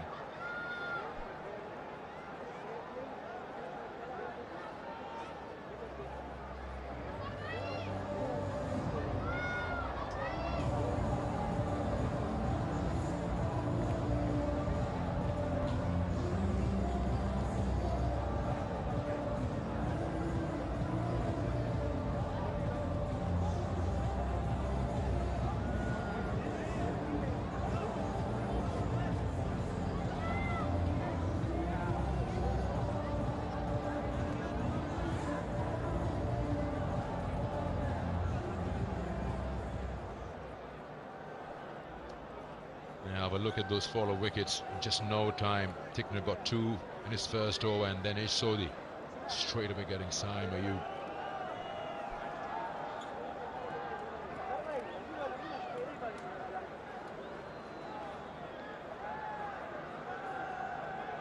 Henry Shipley into the attack. His ball of the first over for 11.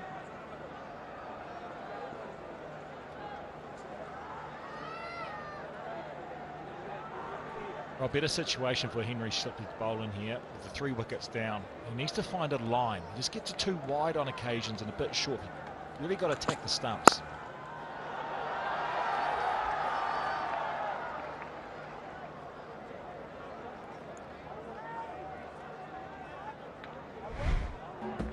Here we have Iftikhar Ahmed from the 3rd T20. This is where he lit up Lahore. He hit it to all parts. It was so exciting to watch. He could play with freedom. He was under real pressure to hit boundaries, and he did it so well. He really favoured that leg side. Who would have thought he walked out to the crease with 5 overs and 76 required? Almost crossed that finishing line.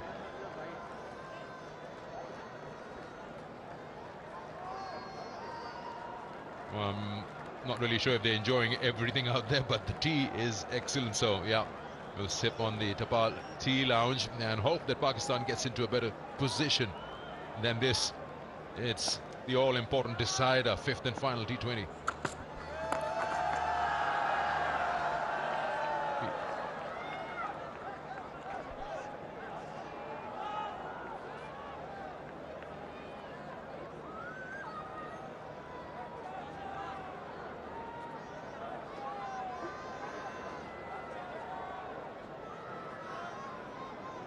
You're right to point out how a change of pace actually works.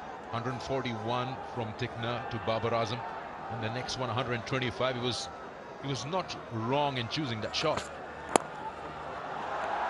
He tries to flick that. That's a good shot. Shot of a man in form. It just makes it look so effortless. Iftikhar. No, you can't bowl there. You can't bowl there in international cricket, especially to a man who is in such good form that Iftikhar is in. You'll see here, that's just a half volley on leg stump. And he's flicked away to the leg side, found the gap, fast outfield, good wicket, good shot.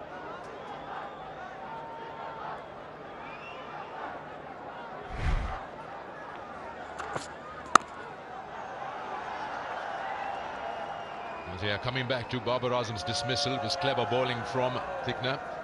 And Babar wasn't wrong in choosing that shot. He tried to use his wrist flick that one, but the pace was missing. It was just 125. And the delivery before that was 141. Had it been quick, the ball would have just flown over square leg. And you just get a feeling he played that shot and realized, no, the wrong ball to choose. Bang on, Sikandar. Bang on. Just a subtle change of pace.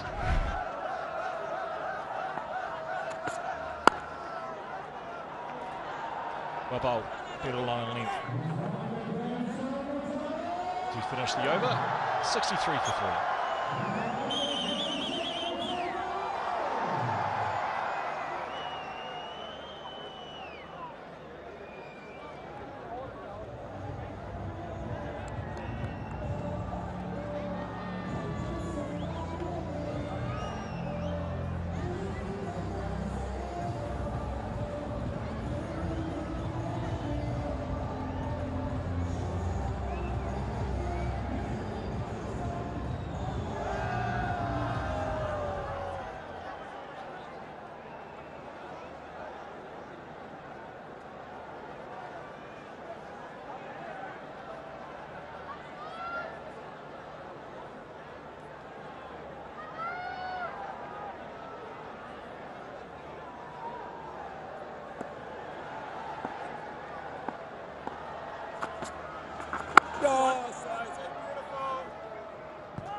Bowling lots of wrong ends is Ish Sodhi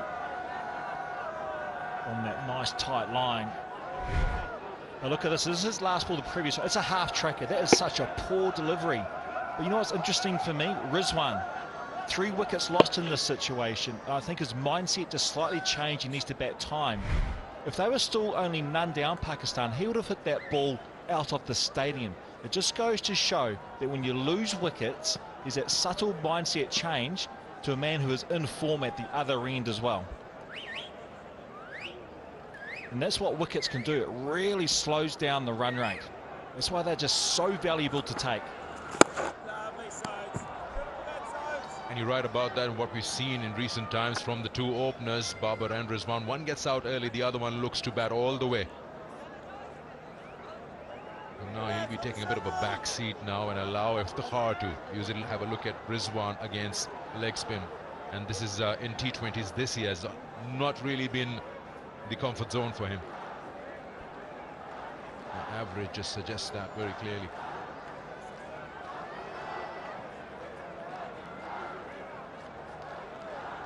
Well, he's going to be challenged now because Ish Sodhi is a wonderful bowler. 1 for 5 so far for him. He's a great wrong in and good leg spinner and good accuracy.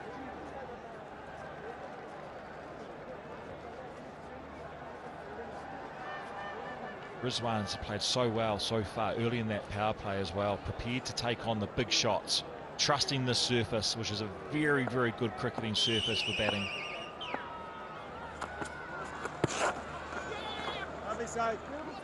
Yeah, good call from Iftikhar.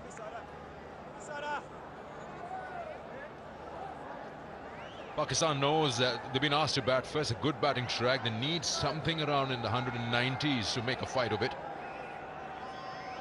Lots of runs in recent times that we've seen being scored on this square.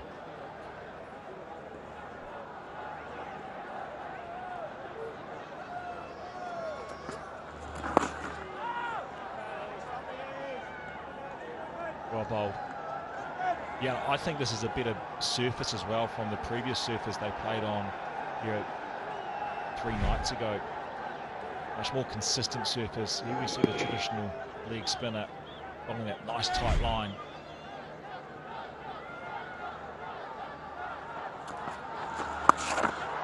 Yeah, that's not a ball where you'd like to score a single of. Once again, Ish gets away with it. Well, finds a sweeper of Mark Chapman. Again, slightly shorter, not as short as the previous one in the other over. He picks out Chapman. This had to be a couple of metres either side and it would have found the boundary rope. For a moment, I thought that might carry to Chapman. Good, he didn't hit it that well. Last ball of the over. It's a good over, this. Just 4 runs. New Zealand not putting the pressure on. Not a bad ploy. Rizwan just taking his time to get himself in.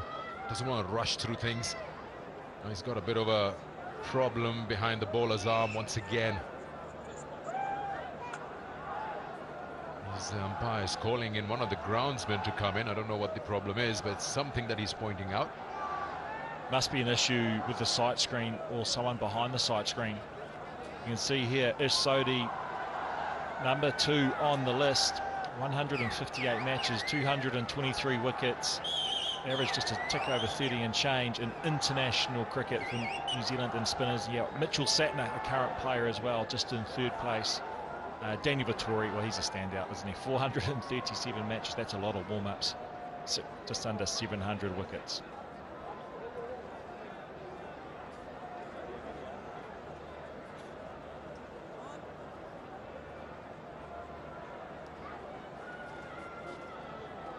He's still not happy, Rizwan. Don't know if it's something that's shining into his eyes of an advertisement board or something. He's not really happy with some movements, yes, behind the bowler's arm. You see that staircase right behind the bowler's arm. Yeah, I think it's the staircase. Lots of people walking up and down. You can see there, they're moving a bit quicker now. Yeah, we're ready to go.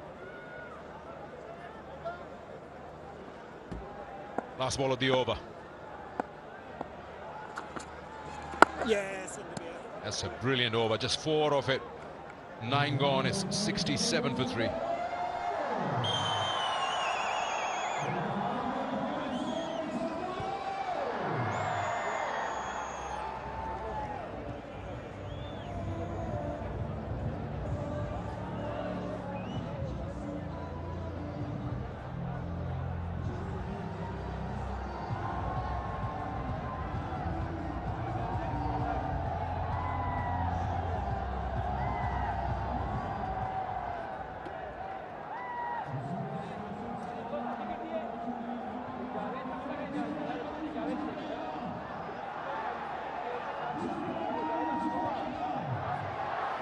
Two for Tickner, 1 for Sodhi. Just got New Zealand into the game after a fairly good power play.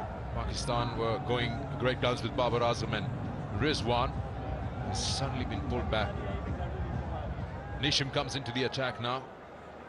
Yeah, he returns to the fold tonight for New Zealand. Missed the previous game due to a weak ankle injury. Passed a fitness test early on.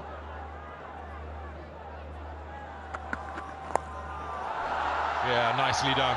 That's very nicely done. The confidence levels are so high with Iftikhar. You'd see he's exposed his legs up, but he's so sure that he'll time it. Yeah, poor delivery first up from Nisham. He needs to be better than that first up. With angling down leg side.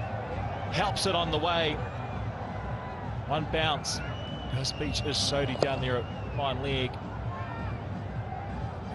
There's a recipe here to have a wee bit of success and build pressure, and that's to be nice and straight and bang on off stump on a nice length. If there's any width or angle created, it can really get hurt. And again, this time he clears that rope. Same region, different result. This is a momentum shift, a big momentum shift, because it's been all New Zealand for the previous 4 overs. Iftikhar is prepared to take it on. He moves to 18 runs just off the 10 deliveries. Look at this, bats outside off stump, using Jimmy Neesham's angle, flicks it on the way. That's a really good shot. Good wrist, good bat, all the way into the crowd. Yeah, 5th highest strike rate for Iftikhar Ahmed in all time. You talk about Pakistan. It's got 131.4, and he's looking so good. Yeah, there's the list. He's got some real power hitters there, and Shahid Afridi, Imran Nazir, Asif Ali. And now Iftikhar showing what he's made of. He's a strong young man, isn't he? Strike rate of 131. It's dangerous for any bowling attack around the world. And he's got 10 sixes in this series, Carl. It just shows how good form he is in. And on a surface like this, you just cannot get it wrong. Now, these 2 deliveries, they've been a momentum shift. Both deliveries angling down leg side. That's a strength of his. His big knock in Lahore is predominantly to the leg side. New Zealand bowlers need to make an adjustment and get him hitting through the offside. He favours that leg side so much.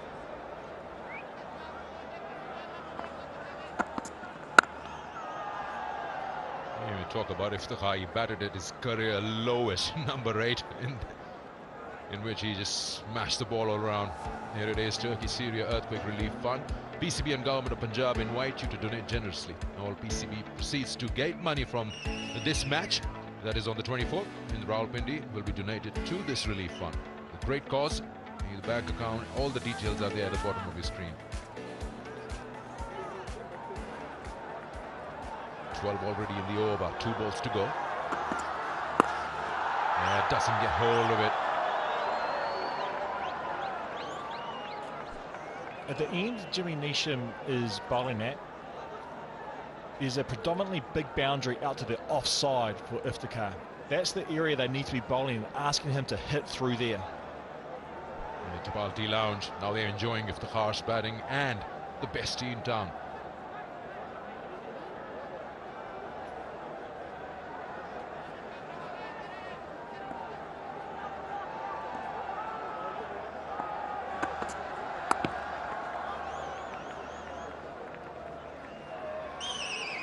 Yeah, they'll have to shift gears. We're almost halfway through, 1 more ball to go. In fact, it's done. It's 80 for 3 and it's time for drinks, regather, regroup, and let's see where the next 10 overs take us.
Pakistan halfway through their innings, 80 for 3. New Zealand, after being under the pump, came back with wickets. Tikna getting rid of Baba, flicked it right into deep square legs hands. Haris came in, tried a ramp shot, and he was caught easily. And then Ish Sodhi with the googly. Foxes, left-hander, cotton ball. Saimayu, 80 for 3 Pakistan. And this is what they're playing for, not the lights, the trophy.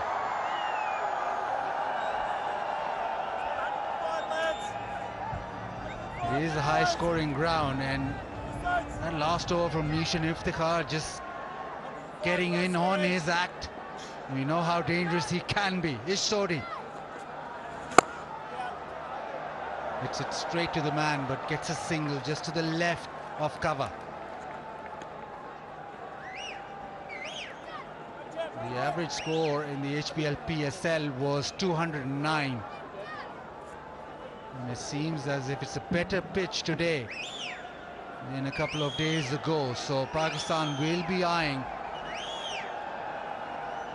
11 or 12 and over till the end.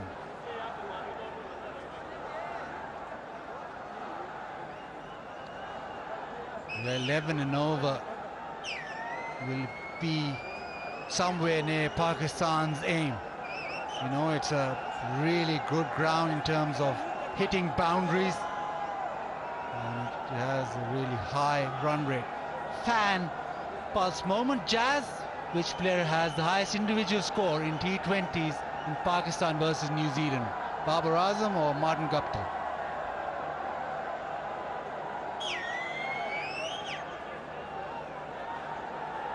Still a little issue with the tight screen. Been there throughout. Babar Azam is looking in top form today. We're just slightly disappointed the way that he got out, because it looked as if he had it under control. It's it past cover. Just be the single. Run in the power play. Rizwan was brilliant. He was 31 of 16. Since then, he's been 8 of 12. Yeah, when I left the power play, Pakistan absolutely smoking it. Now, there's 3 quick wickets, but they were back-to-back-to-back wickets. Really has stemmed the flow of runs. Oh, what a delivery. He gets away with it. He left that alone, that would have been wild. Just short. I don't think it was one of his better deliveries, Sodhi's. No, you don't expect that as a batter, but it was so far down leg that Iftikhar couldn't get enough bat on it. Couldn't get his arms through. Fortunate delivery for Sodhi to get a dot. That's T20 bowling. It's best. He probably has found the way on this pitch. With the offside, just a single, but his spell has been crucial for New Zealand. He's into his 3rd over, just gone for 9. Yeah, well, he's Sodhi. He's taken 89 wickets in T20 internationals between overs 7 and 15. With an economy of just 7.6 and a healthy average of 23. Gets wickets in the middle. Really does help New Zealand. Now full toss. Does he get the gap? Yes, he almost does. That is brilliant. Darryl Mitchell with the dive as he saved a couple of runs. That was superb. Oh, it looks brilliant, but I think that this might be 4. I think he may have touched the Toblerone. Seen a short one, and now a full toss from Sodhi. Let's have a closer look here. Valiant dive from Mitchell.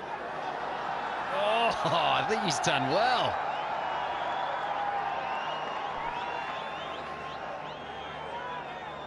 It looked absolutely brilliant from the comms box.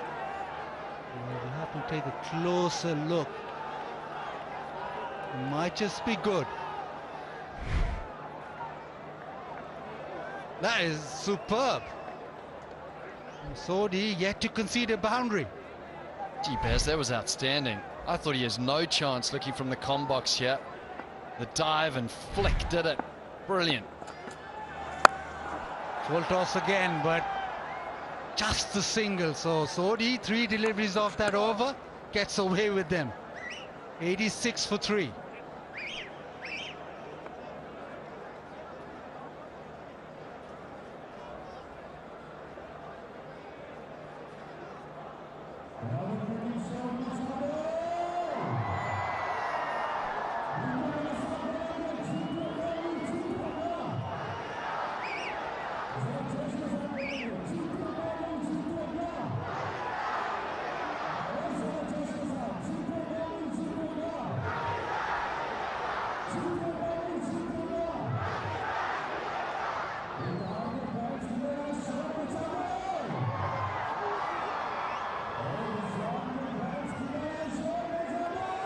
Pakistan going at 7.82.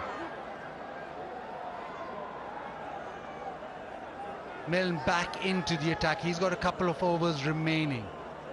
Sodhi has been the pick of the bowlers. 3 overs, 1 for 12.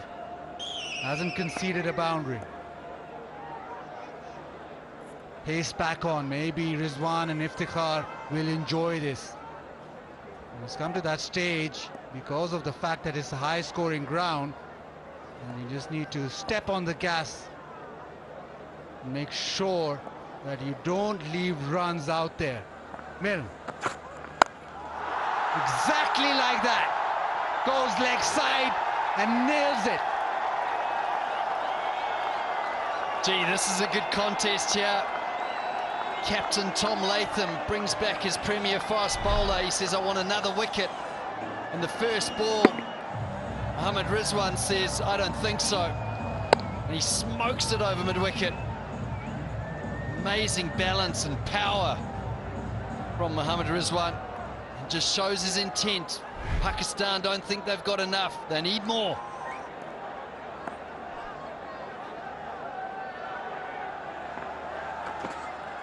Goes into the pitch, thumped away leg side. His protection goes straight to the man.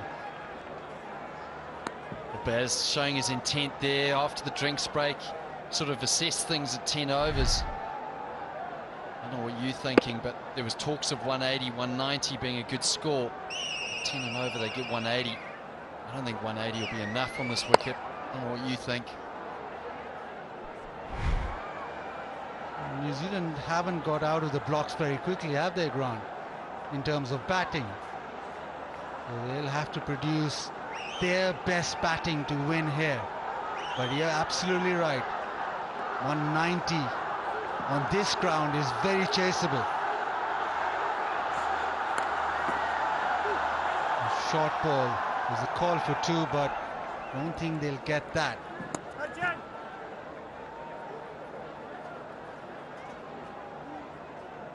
Zik Oil unveiled the real peel to reveal. Zik Motor Oil.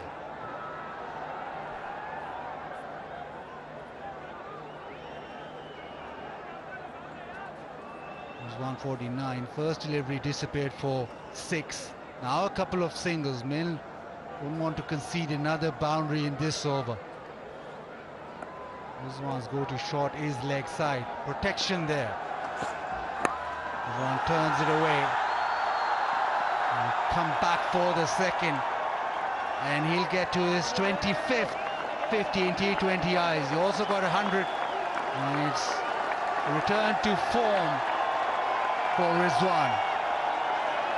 He has a job to do right now, but still have to go some. To celebrate 50 years of Brighton Paints, Rizwan has scored a 50, so he'll get PKR 50,000 by Brighton Paints. Strike rate 154.6.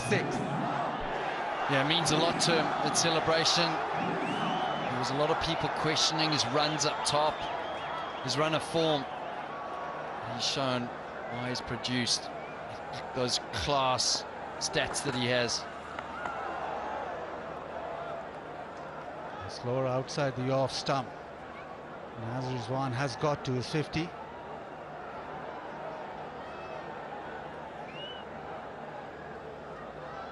Back of the hand. A slow one and quite wide. Rizwan trying desperately to get to it, but was foxed by the lack of pace.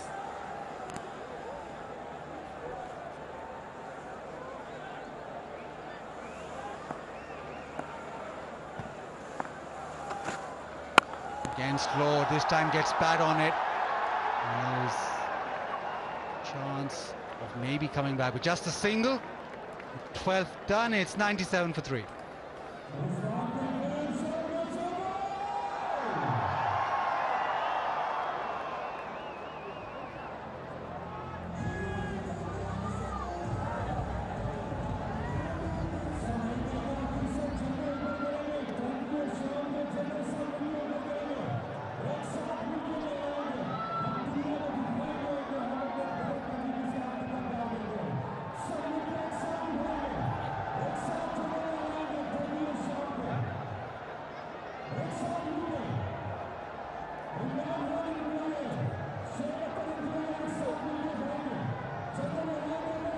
And 97 for 3 Pakistan. We're looking at something near about 200 right now. Left arm spin into the attack. This should be interesting. This play into Rizwan and Iftikhar's hands. Iftikhar very good against spin. And Rizwan, we've already seen him attack Ravindra. This should be very interesting now. Rizwan goes inside out, but boundary protection. Yeah, Baz, I reckon they're going to come hard here. Iftikhar and Rizwan. This is an over here. Even though Rachin Ravindra's bowled well. To celebrate 50 years of Brighter Paints, any player, in this case Rizwan, will be awarded 50,000 PKR by Brighter Paints.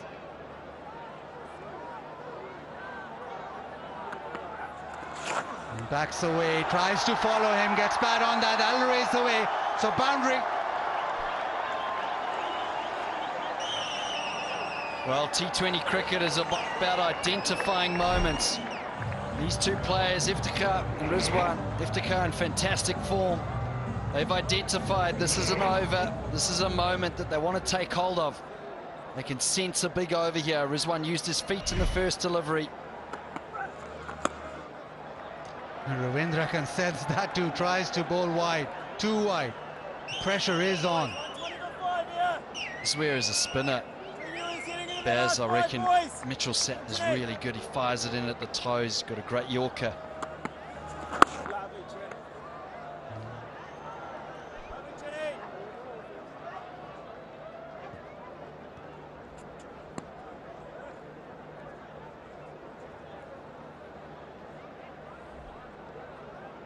Jazz fan pulse. What are the best bowling figures for a Pakistani bowler against New Zealand? 5 for 6 or 5 for 8? Rizwan, well, a dot ball. That's a good result for Ravindra right now. He wants to get out of this over quickly. Just the one boundary conceded. Couple of deliveries remaining. 52 of 39. But you just feel they want to up the ante. You just feel right now you want to really take the game to New Zealand. It's it leg side, will get the gap, and that'll go to the fence. Second boundary of the over. Yeah, you can sense it. You really can sense Pakistan. They want to put their foot down. Compliments of Mohammad Rizwan. Oh, he's brilliant square of the wicket. This one just drops the knee. Really has to extend the arms to get to the pitch of the ball. Another boundary, 11 off the over.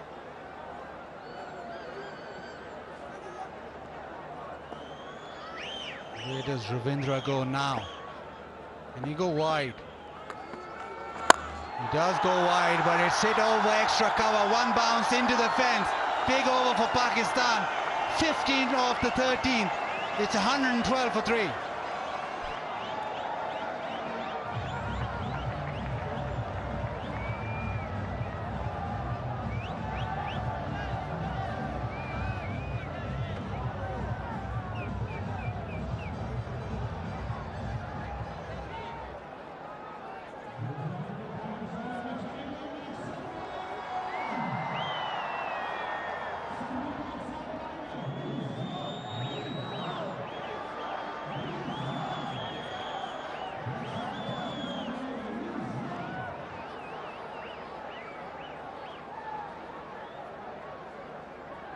Pakistan certainly making their move.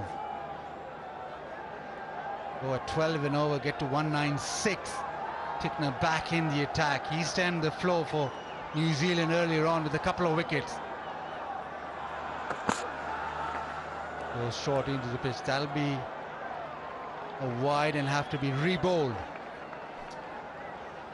Baz, before the first T20 here, we were on the pitch, weren't we? We were talking about Yorkers.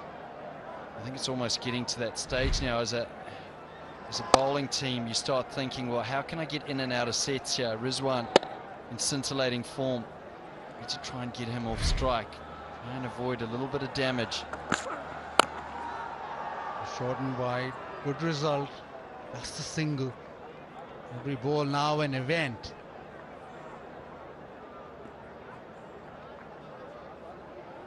The KFC flip the bucket challenge. All you have to do is wear it on your head as fast as you can, and the winners get finger-licking good prizes. Could have a timer for that.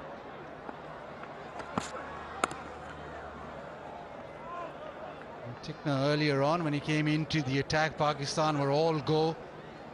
He sort of slowed proceeding down with a couple of wickets. Now I think New Zealand won another wicket here. When he did come on, the flick into the air, not a lot of timing, straight to the man. And then Haris trying his luck, first delivery, didn't succeed this time around. And it just slowed Pakistan down a tad. Now this partnership is threatening.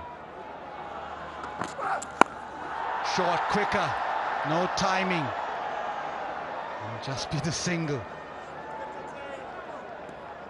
Yeah, I think we'll see a little bit more of that to Iftikhar, especially after the game in Lahore. Anything that was up to him went the distance.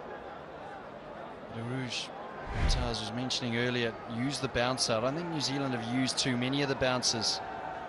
Something that they need to use. Pace on and pace off. Slow ball bouncer, very effective.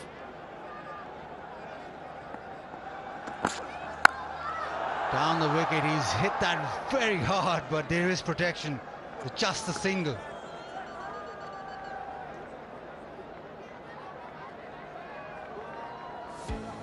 I'm partnered with PCB, interested in building PCB Super Fan app with exciting features including exclusive video content, ticketing and merchandising. Send in expression of interest and proposal by May 10th at PCB app @ pcb.com.pk. He's hit that pretty well, and it's well enough because that sails away. Well, we saw one short to Iftikhar, no timing this time. A little bit fuller from Tickner, back of a length. This is the power of the man, balanced. Bang! See you later. Well, they really put the foot down here, Pakistan. The halfway mark, they wouldn't have been happy. And now, it looks like New Zealand on the back foot.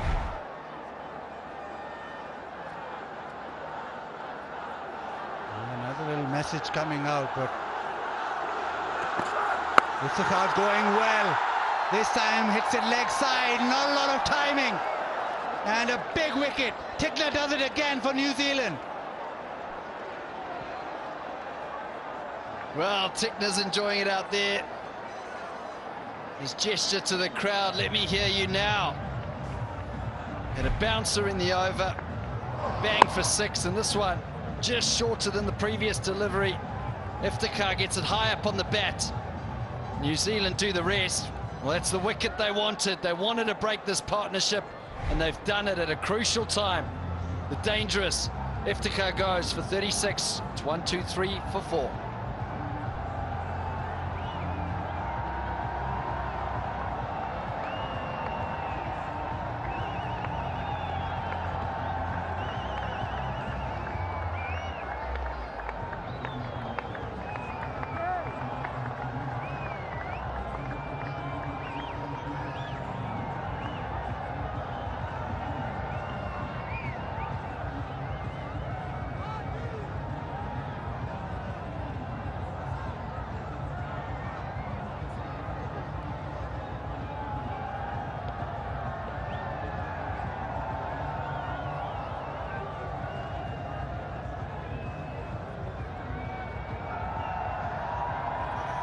Imad Wasim, and number 6.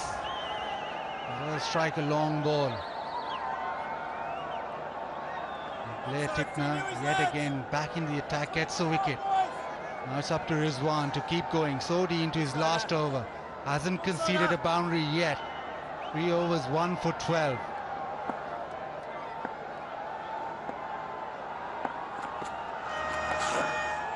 Rizwan with the sweep shot. Places it beautifully, and he gets it to the fence. Just waited on it and tapped it along, and with the timing that he got in the placement, that's a beautiful sweep shot.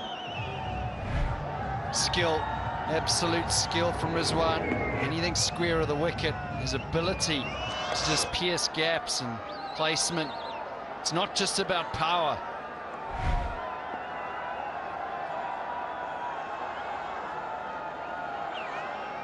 Again, the problem is somebody moving around.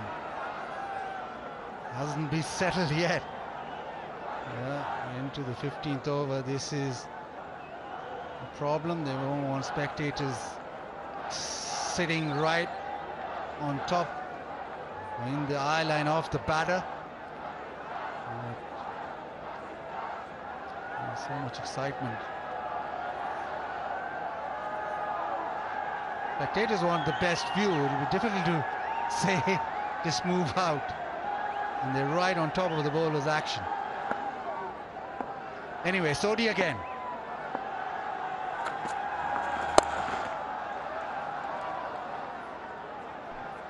Yeah, Baz, what are your thoughts on Imad Wasim coming in now? You could shut up Khan, one of the best strike rates in the team. I always think, especially against spin, loves playing against spin. Is it the right-hand, left-hand combination? We saw Shaheen Shah Afridi go up the order. Is that one of the ploys that Pakistan are using? Yeah, I think last game or the game before, where they sent in left-hander upon left-hander and left Iftikhar to bat at number 8. I thought they went a little too far. I know you love matchups, but Iftikhar is very good against spin. I think Imad is in better form than Shadab. So maybe that's the reasoning why he's just come ahead of Shadab, although you mentioned the fact that he's got a great striking range as Shadab, but at the moment I think Imad in the HPL PSL was in the form of his life. So maybe that's the thinking, just giving him a couple of overs and then he can launch. Nicely done, slower this time by Sodhi. It's also crucial that the incoming batter, Imad or whoever it is going to be, takes pressure off Rizwan. Don't want to soak up too many dot balls. You want to be hitting the ball fluently. Last thing you want is to get 2 new batters in at this stage of the game.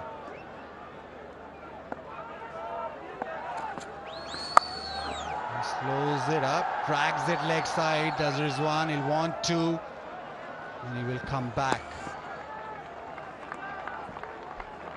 But you look at those projected, Pakistan will want to get to 200 or as near as possible. Yeah, that score we're talking about, I think maybe 180's par, 190 is close to a winning score. I think 190, the ultimate. It's going to be dependent on Rizwan and how far he bats here. He's got to bat for at least another 2, maybe 3 overs.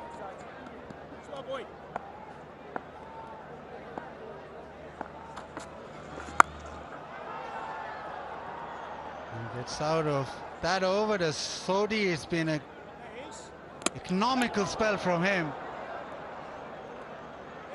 4 overs, 1 for 21, the direct hit, but no runs conceded. It's 132 for 4 after 15.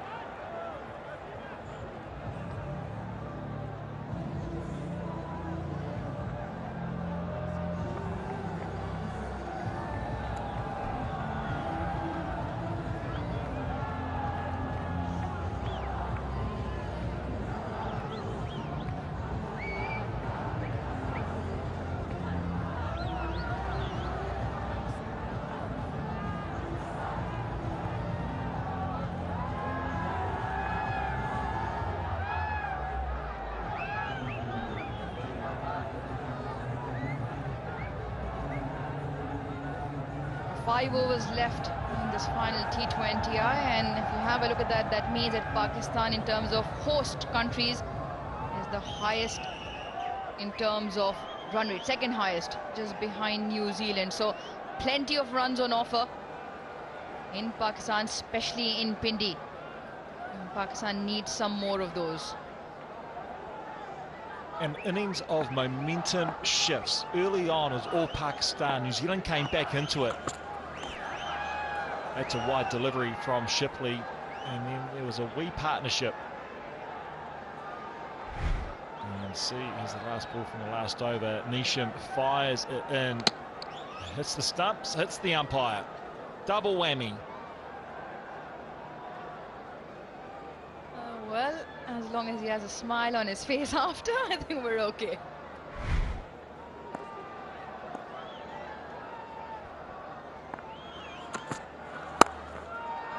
He cracks that through the offside and finds the fence. And this is good from Rizwan. He's played well, Rizwan. This is just width. This is width from Shipley. And you can see here, Rizwan, he's in form. That came right out of the middle of the bat. Able to free his arms and beat cover. He tried valiantly. Rubber his arms happy.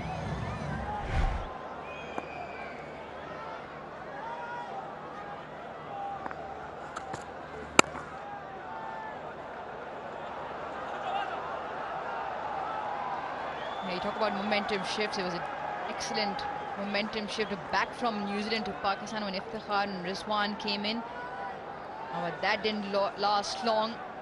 Well, what will last long is the car. It'll be awarded by PCB to the winner of Jazz Recharge activity in this series. So stay tuned for who drives off in those wheels.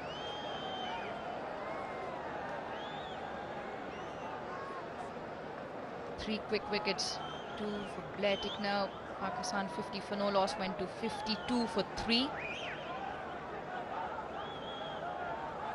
Important stage of the innings.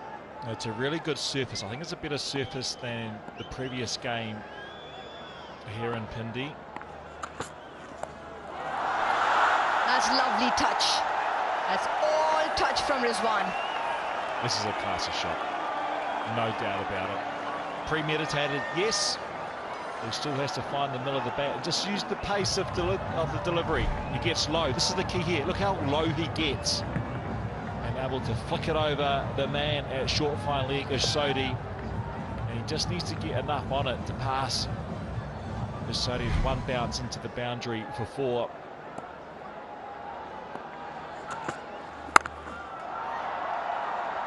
We'll look for 2. Keeps it to 1. Good over so far, 12 of the first 4. The key for New Zealand at this stage of the innings, if you look at the scorecard, you see Rizwan 82 off 50, so he's playing well. The new batsman, Ahmad Wasim, 1 off 1. Bowl to the new batsman, spread the field and try and bowl into a position when you are bowling to Rizwan where you get him off strike. Yes, it's hard. Yes, we're in at the business end of this Pakistan innings. And that's what you've got to try and do. Bowl to the new batsman. Well, he can score as well, Imad. Yes, he's new to the crease, but had a good PSL with the bat. Strong square of the wicket. Can even get on top of the bounce. Gets Rizwan back on strike for the final delivery.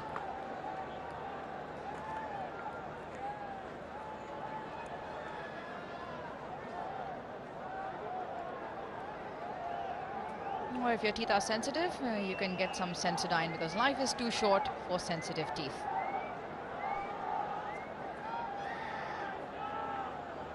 Few field changes. Fine leg falls back on the circle. Deep backward square, deep mid wicket and a long on. So 4 fielders on the fence for Rizwan. Oh, he gives it a crack. Excellent job on the field. Chad Bose, he's been exceptional. It's a big over for Pakistan, 15 off. It's 147 for 4.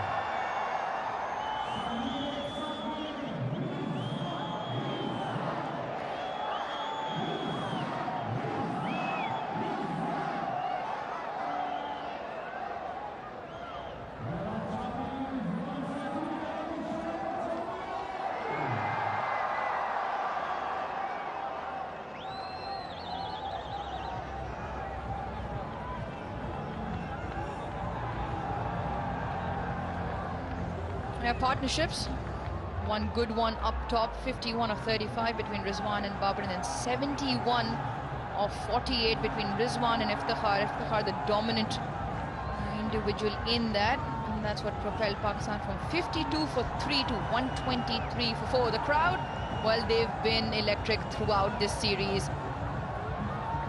With Pindi, the viewing experience so much closer to the ground. And let's just take a moment to donate generously, as all the proceeds of the gate money of this game go to the relief fund. So donate generously as PCB and the government of Punjab take a step for the Turkey-Syria earthquake relief fund victims. There is a fielder there. Oh, it's gone through. It has gone through. Not something New Zealand will look forward to. Not ideal. Shipley is the man who's misfielded here. Nisham's first delivery of a second over. You can see here, back of the length. And Ahmad whacks it down to long on, and he just mistimes it. And is able to shoot through the boundary for 4. He's happy.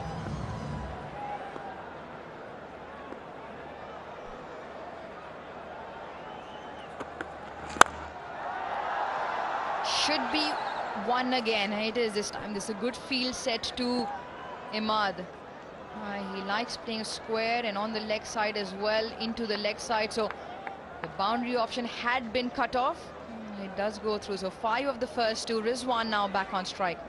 It's a heartbreaker for Nisham because he's actually bowled a good ball first up. What you are asking to do as a bowler is to bowl to your field, and he picked out his man at long on to get the boundary hurts, and then the single the next delivery, and he brings on the man Rizwan, 84 off 51 for his 3rd delivery. You can see the sweepers there out to the leg side, square leg on the boundary, deep in the wicket and long on. He's going to bowl back of the length at the stumps. He calls for 2. A very quick Ahmad, and Rizwan should be comfortable. It is, and Kyle Mills, you keep talking about getting the new man on strike, those doubles, the boundary not helping. Rizwan now on 86. He's played super, Rizwan. He played so well those first 5 overs. Then they lost all the wickets, Pakistan. 3 and a hump, and he had to adjust, and he did adjust. Rebuilt the partnership again with Iftikhar, and now it's just launch time, really. He needs to really ramp it up. Leg side, well, it's packed. That's well bowled. That's bowling to your field.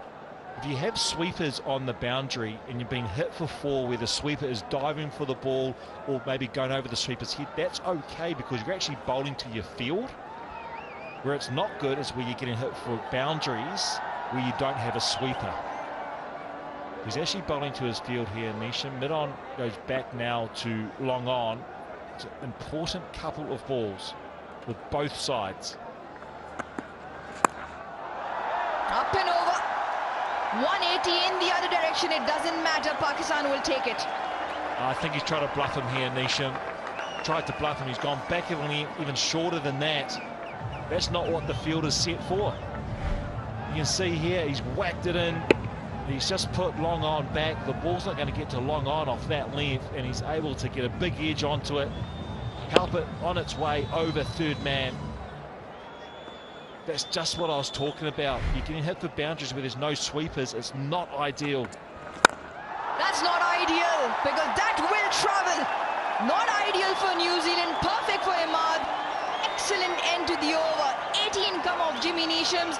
Ahmad has a big smile, and why not? 165 for 4.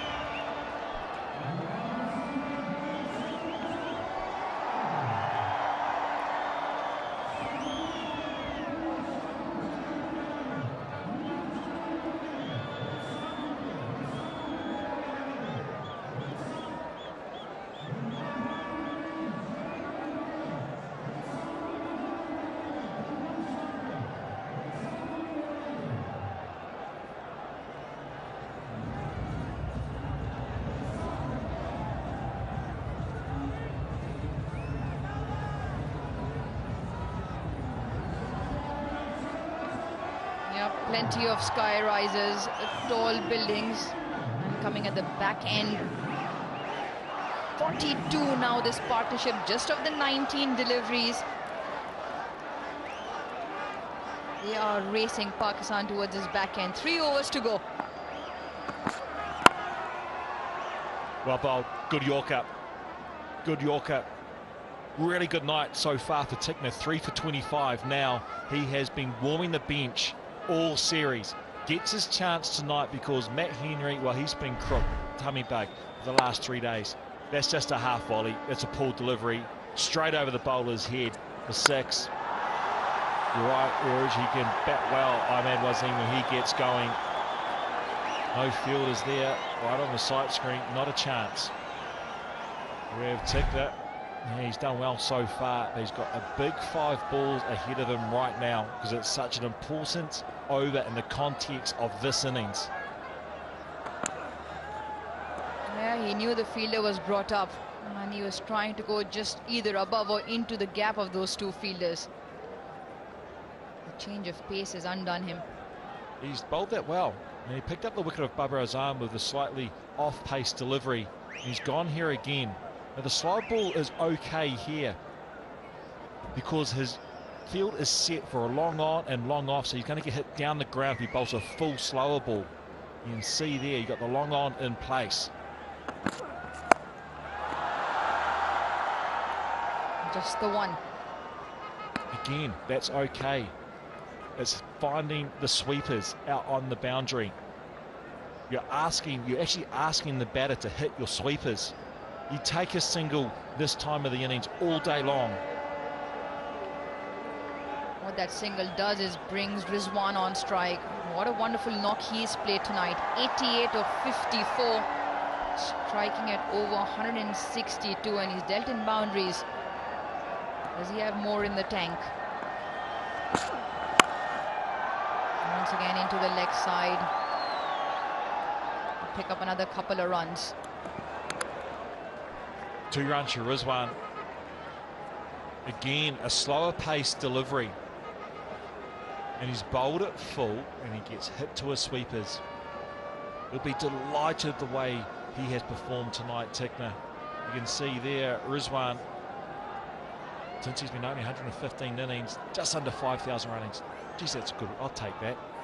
That's a really good record. He's a good player since 2021.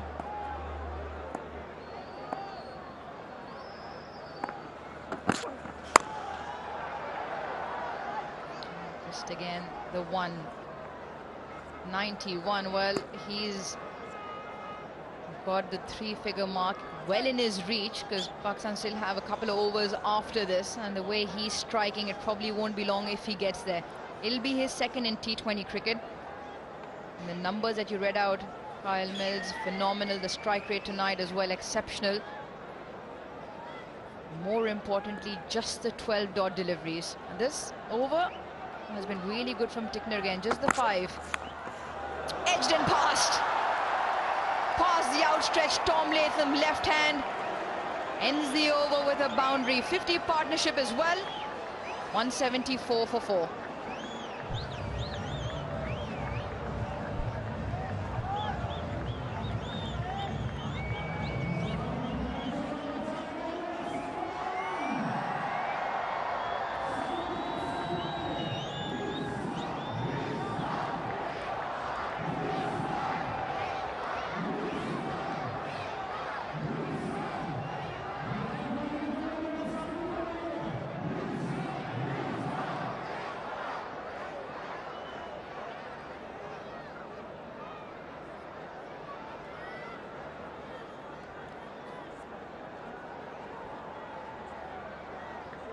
He won the star of the show, and he's not done. He's still got a couple of overs left here. And the partnership 51 of 25 between Rizwan and Ahmad.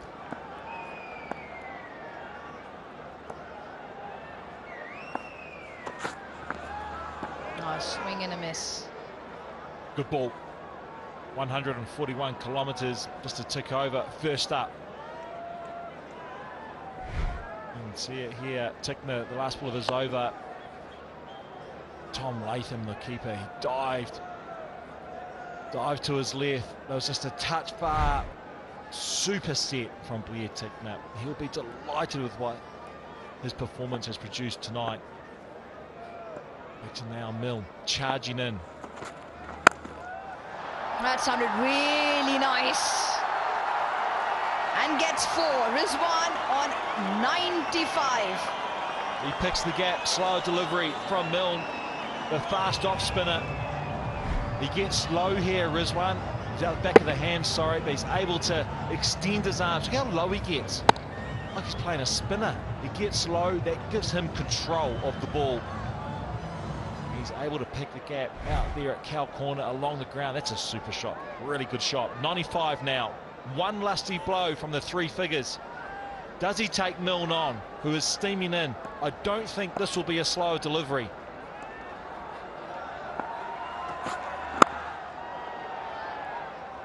That's a good one. Rizwan can't get under, so it's just a single. He moves to 96, brings Imad on strike. He's also hit 3 boundaries and a big 6 already. All in all, I think New Zealand have got themselves in an okay position. I think this is a better wicket than a few nights ago. I think this is a 210 wicket at least. Just the 9 deliveries to go. 209 was the average during the PSL, the recent PSL in the first innings. Rizwan Babar at the toss head, 180 to 190. Kyle Mills Singh is a 210 wicket. Where does Pakistan end up?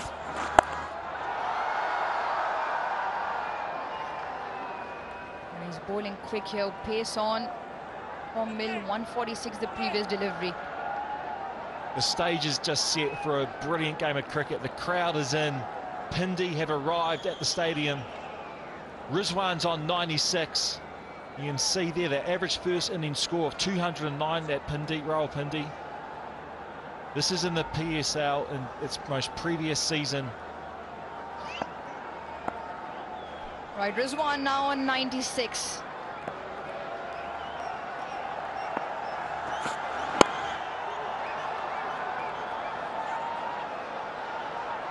Rizwan now on 97. 7 runs so far off this over. You take that from a bowling perspective in the 19th. His current partnership, 58 off 30. Ahmad's played brilliantly, 23 off 10 from the moment he came to the crease. Previous over as well. The last delivery went edged for 4, was a good one from Tickner, just went for 9. Mill now will look to close out, just a 7 off the 19th.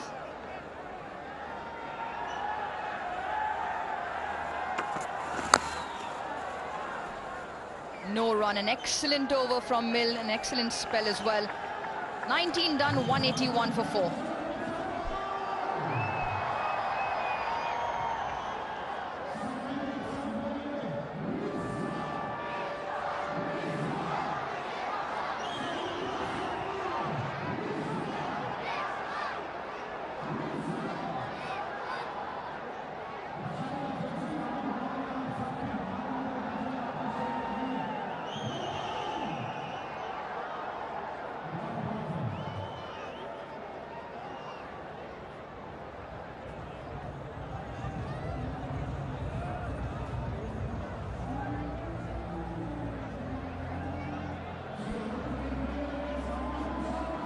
From 31 this partnership, 97 from 60 Rizwan. That's where everybody will be looking, because he is on strike, and to face up Jimmy Neesham in his final over, his third, New Zealand's last.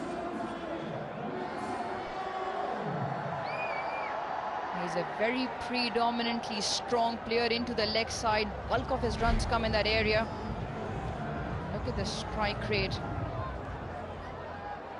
Everything on off stump and even way outside, 4th stump, 5th stump, everything into the leg side, because he moves quickly and laterally, opens up that leg side. He's on 97 now.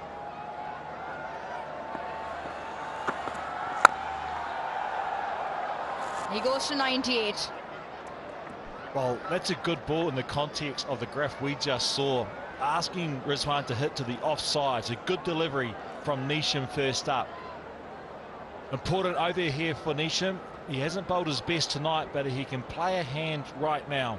Ahmad, he's hitting the ball super well.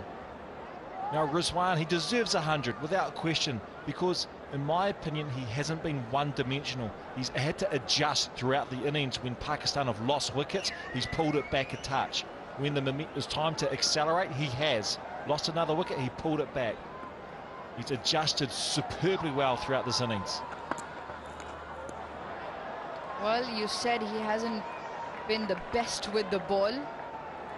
Even the previous over, we saw Imad took to him.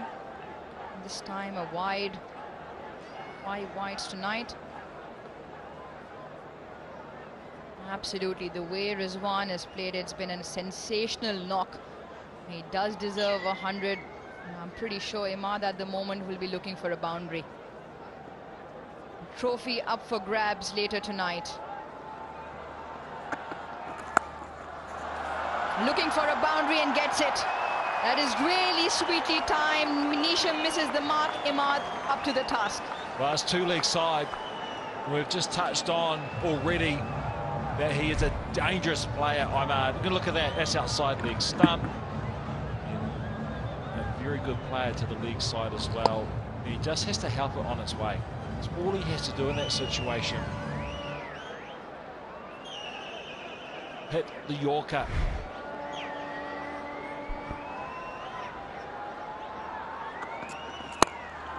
Misses again and travels again.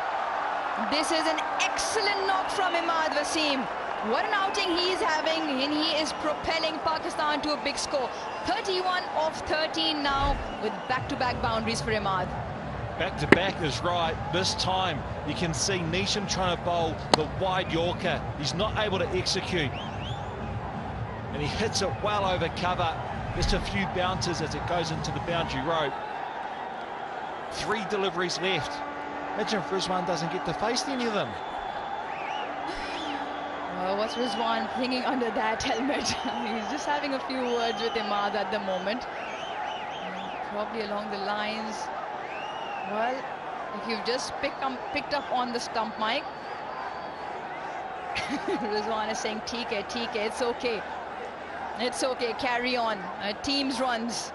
Sub TK. Well done, Kyle Mills. Sub TK for Pakistan at the moment because the first 3 have gone for 10. 191 for Pakistan. That's a good delivery. Rizwan sneaks in the single. Imad has been run out. It's all happening. It's all happening. It's a good delivery from Nisham. The stumps are hit from Latham. Rizwan calls through for the single. Nisham hunts into the ball, is able to pick it up, turn, and shy at the Third far umpire end to of the director. bowler's We end. have He's got the umpire stumps. review for run out at the batting end. Can I have your side of the angle, please?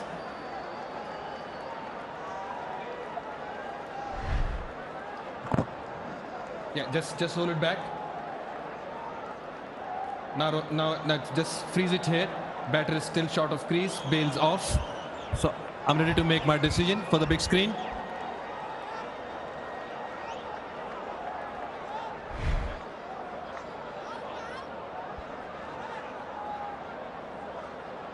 Well, the 3 figures do come up, but the story is that Rizwan is still not on strike because Imad Wasim was out at both ends, but first at the batting crease.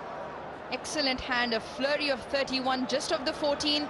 Pakistan 191 for 5.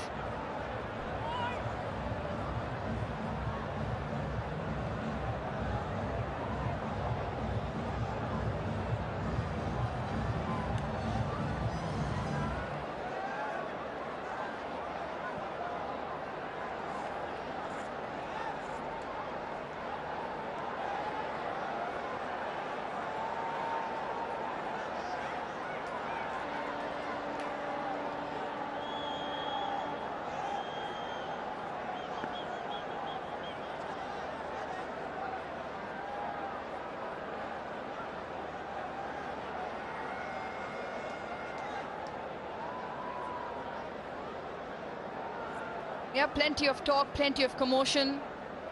It is because the new batter is Fahim Ashraf and he is on strike.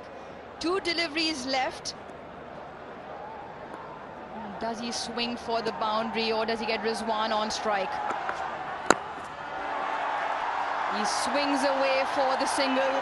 It does bring Rizwan on strike, who's on 98. And the stage is set. Can he appear and grab the 3 wickets? Here's the dismissal. Good ball. Latham, as quick as you like. He was out. And Nisham runs in and grabs this ball. And he was short at the other end, does he? 2 wickets this innings.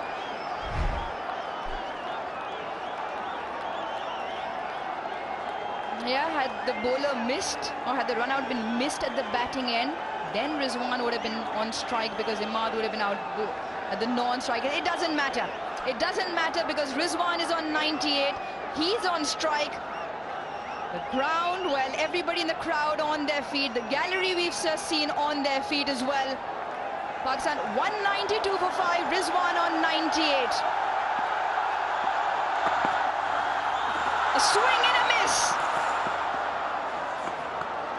What a way to end this first innings. The sanity has been restored because the 20 overs have come to an end. Rizwan stays on 98 and Pakistan, well, they finish on 193 for 5.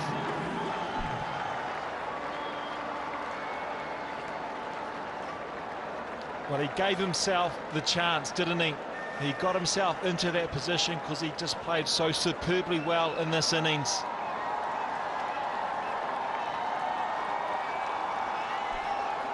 It has been a top draw effort from Mohammad Rizwan. 98 from 62. He struck at 158. 7 fours and 4 big hits. And his teammates have made their way down to congratulation on what has actually been a very special knock. That's a drama in the final delivery. Swing and a miss. Keeper missed the run out as well, and well, those expressions and those expressions, they all tell a story. Well, at least he gave himself the opportunity. The crowd, they were wanting to cheer him off.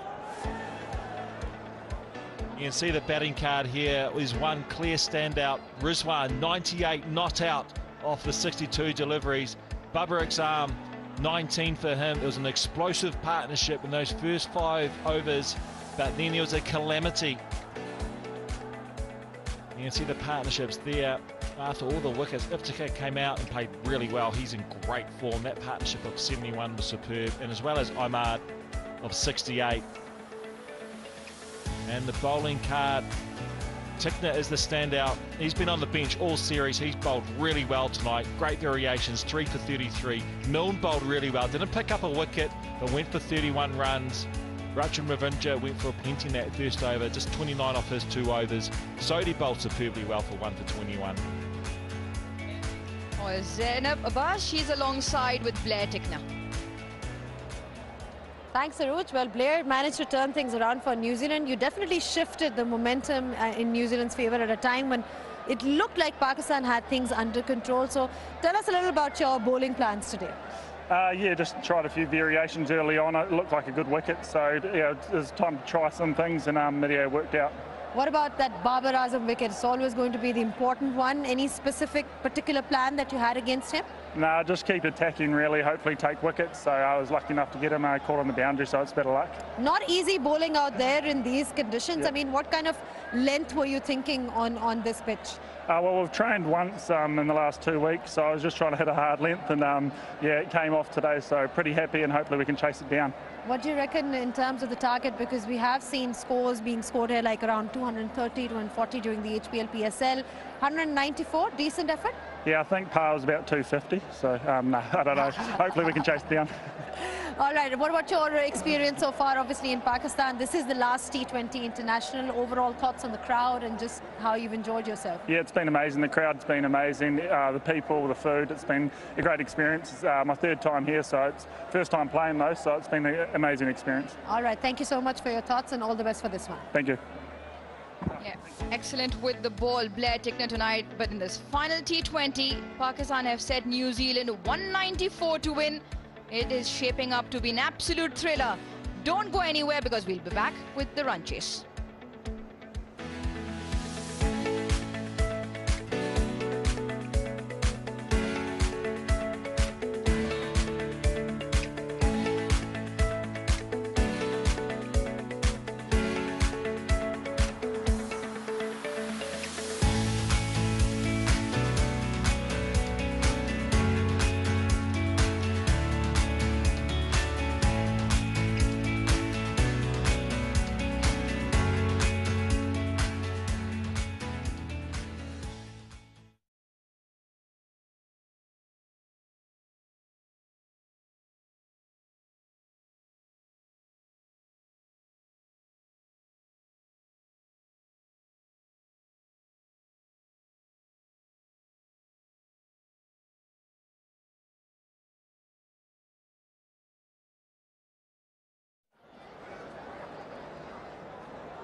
Chandra celebrations not so long ago, 3 days ago, shopping at its peak.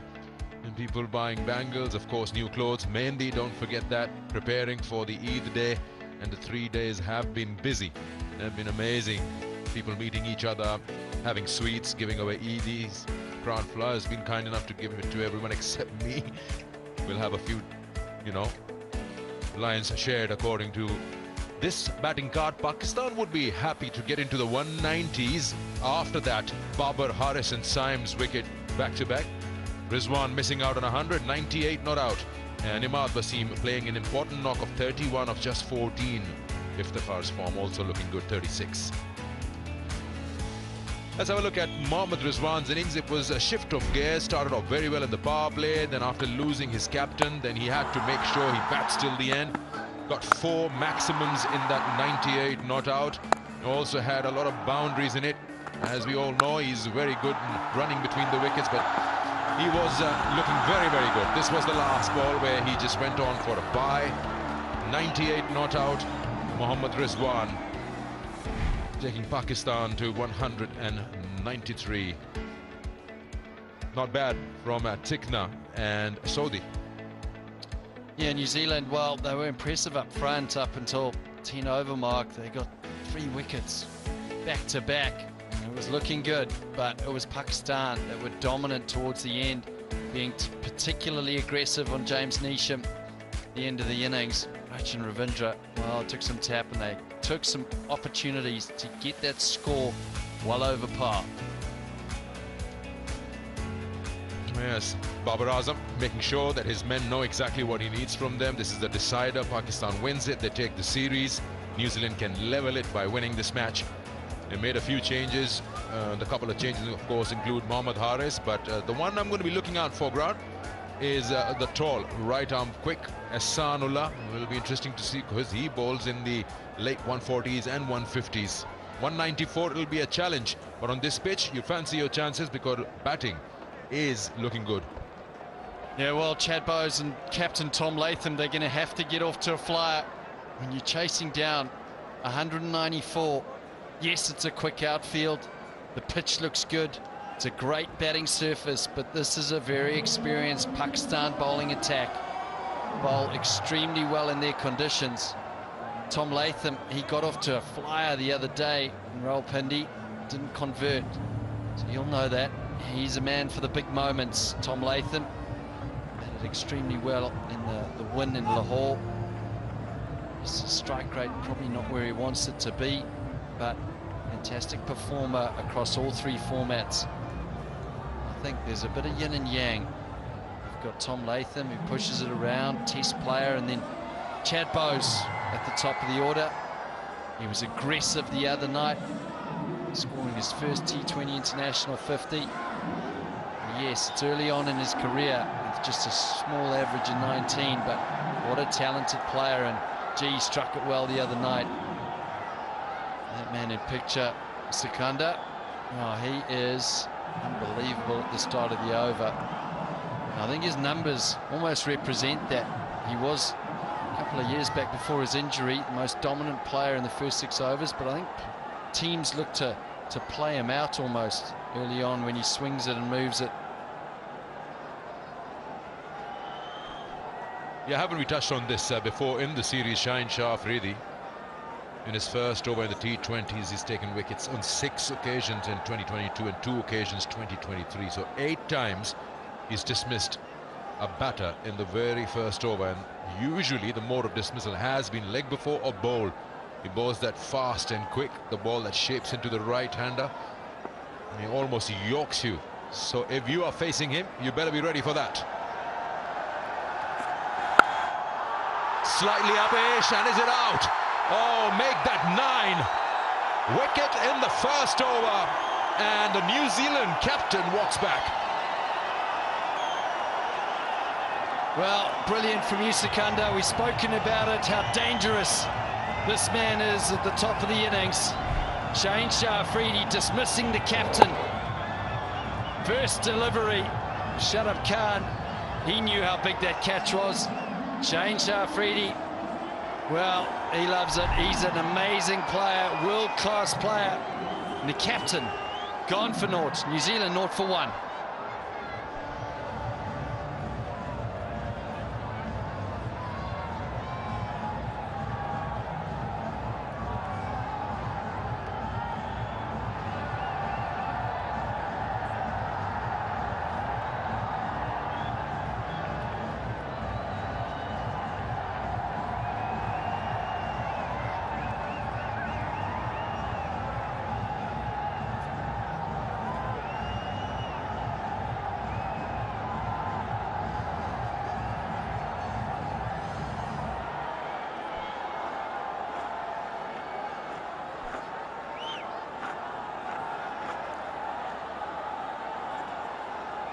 Well, Young comes out at number 3 on the very second ball of the New Zealand innings. They've lost their captain and his strike rate.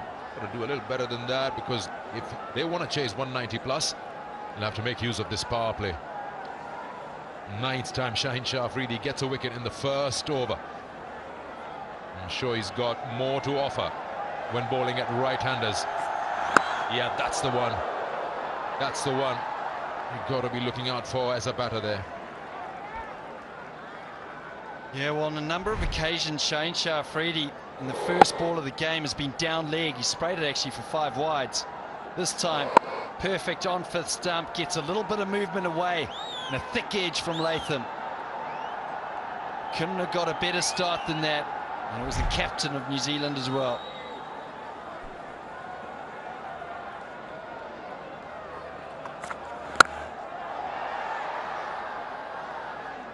When that ball shapes in or just comes in off the surface seams, that's the one that creates a lot of problem. And the right-handers we've seen found tough to deal with that kind of delivery, especially when it's got pace on it. He's bowling in 140s, the last one was 135. Especially when you get a wicket of the very first ball, tail is up, you tend to push in an extra few kilometers.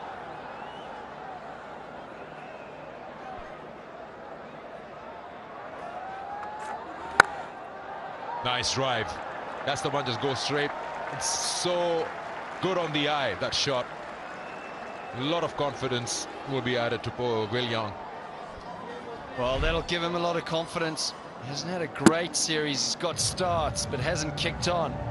Well, here's an opportunity. Here's an opportunity for a number of players out there who can really stamp their authority on this series, make a mark, something special. That's what Will Young needs today.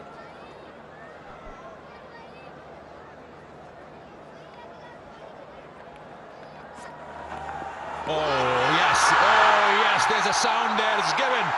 2 in the over. New Zealand 2 down for 4.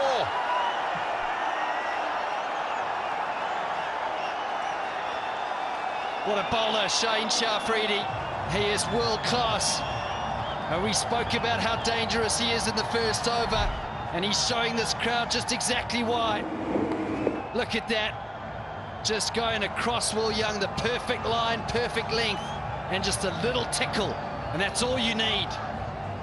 New Zealand struggling now as Will Young heads to the change room. But he's got to go. Nice cover drive for 4, not enough. New Zealand 4 for 2.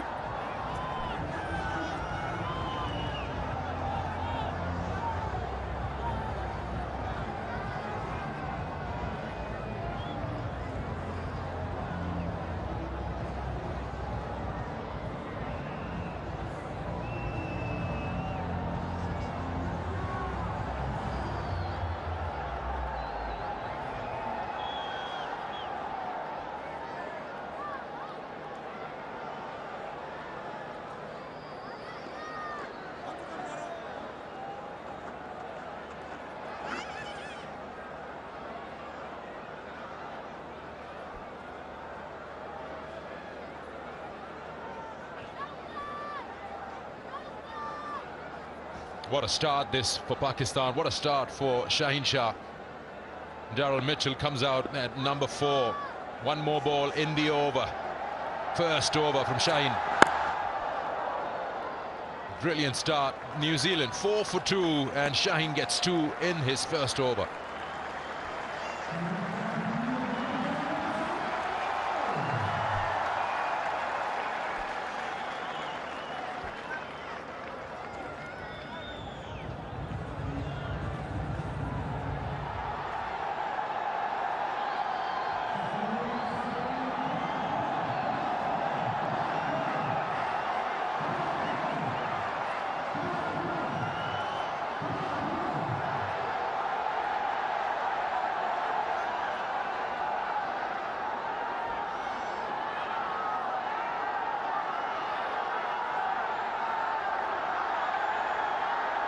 Yeah, it's not the kind of start New Zealand wanted.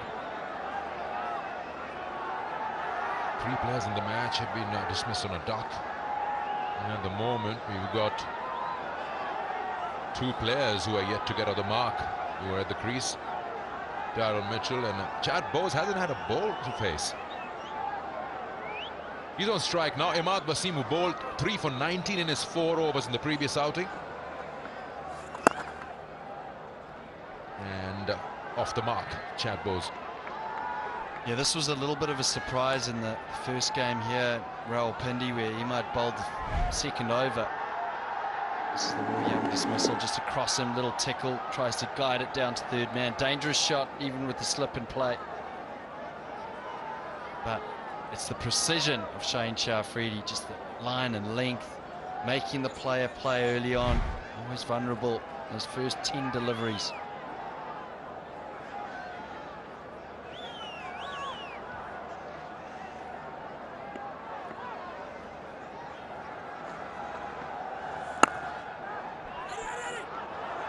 Yeah, you don't need a run out. Shy at the non-strikers.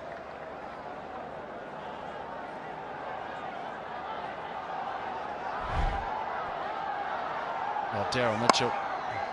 Let's get off the mark. I think this would have been dangerous. Oh, that would have been close.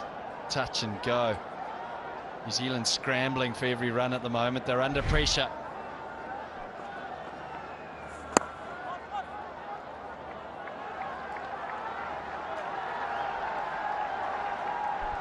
Difficult thing here, Sikandar, is you're 2 down, so you want to be aggressive in the power play, but at the same time feel like you need to be a little bit circumspect. You'd love to try and take Imad Wasim down, but 2 wickets in the first over, it's tough. Important thing for New Zealand is that the men in form, Chad Bowes is still there, Chapman, who's been doing well down the order. We'll be expecting a little more from Mitchell. That's the wicket again of Will Young. It's just the perfect delivery, isn't it? Back of a length, almost hitting the top of the bails, going across him. You have to play at it. I guess the only thing Will Young did there is he didn't present the full face of the bat.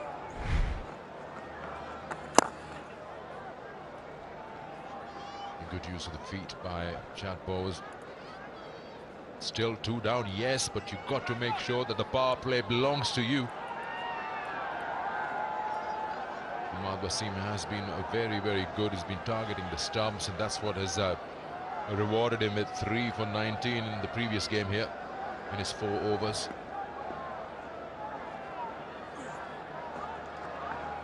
It's going down. Umpire Aleem Dar won't be impressed, and so does Imad Wasim feel. 2 overs gone, 7 for 2.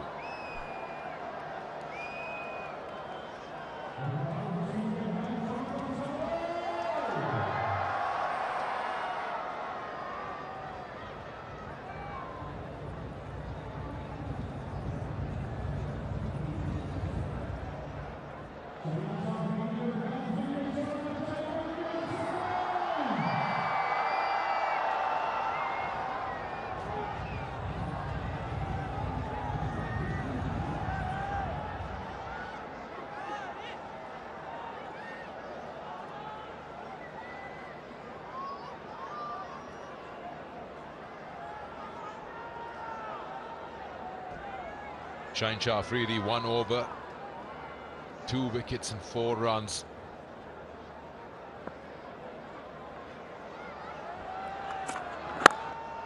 Nice shot. He'll find the fielder, yes. Yeah, it's a lovely looking stroke there from Chad Bowes, but this is the first delivery of the innings. Tom Latham dismissed the gully, and shortly after, Will Young nicking off. Dream start for Pakistan, and they're not finished. I think Babar Azam will want to go for the jugular here. He'll want to try and get New Zealand. This is an important partnership here. Mitchell and Bowes. Struck away. This could go all the way, and does. Well, a little bit of fortune. Maybe that might help New Zealand get going. Yeah, this outfield is quick. That ball just went rapidly, though it wasn't a stroke that he intended to play. Still the ball just races away.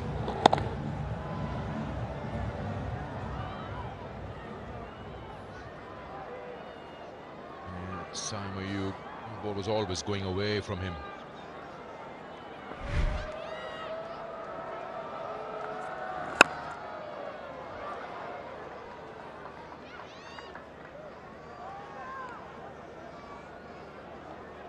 Well, Shaheen Shah Afridi, he hasn't really been on the money in previous games, but now look at this, 6 deliveries. It was a bit of swing. It was only that 1 for 4. He got the perfect line and length. That there, even asking questions of Daryl Mitchell, first delivery he faced. Excellent tonight.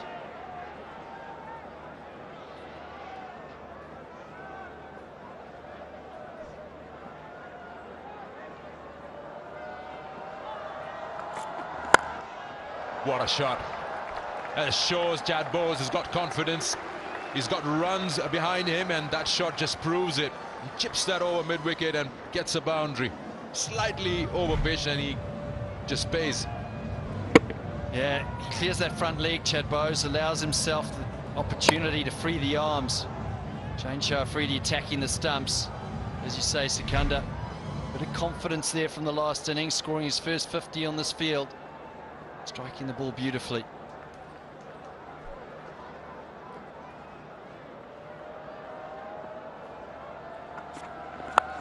Oh, leading edge. It could go anywhere. Chance. Just passes that fielder at point, and it's racing to the boundary as well. What a way to get 4 runs. His heart would have been in his mouth. Well, what an effort from Harris. It was a slow ball. 123 Ks, completely deceived Chad Bowes. Look at this. Oh, you never know. He was way away from it. But getting 4 for that just shows you how lightning this outfield is. Chad Bowes won't mind. Another 4 for him.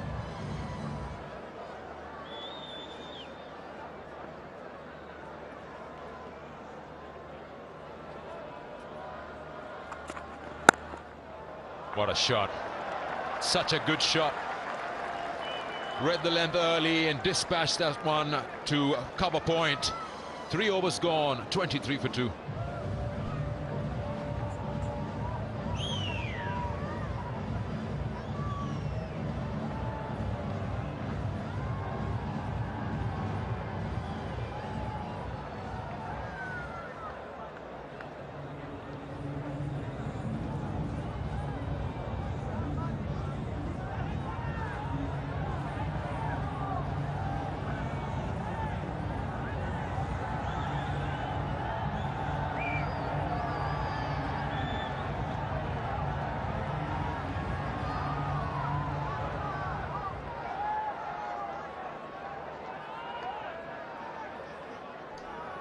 The comparison after 3 overs, Pakistan was going 10 and over, hadn't lost a wicket, but soon they would. Back-to-back wickets, Babar Azam, Saim Ayub and Harris. Just keeps a touch low, still manages to squeeze the ball out, Daryl Mitchell. Gee, Pakistan are in a great position here. Got the opportunity to bowl Imad, who got 3 wickets in the last game. His precision, a little bit of movement.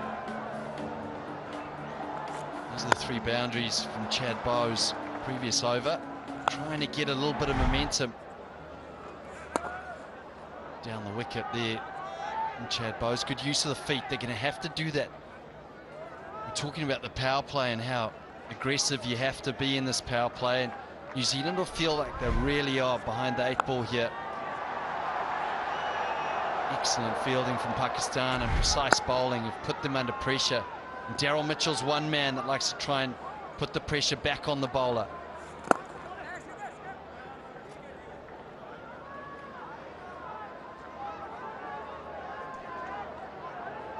Yeah, a couple of deliveries ago, have a look at this from Daryl Mitchell's bat. It's that bottom edge. And just brushing the toe end of the bat there.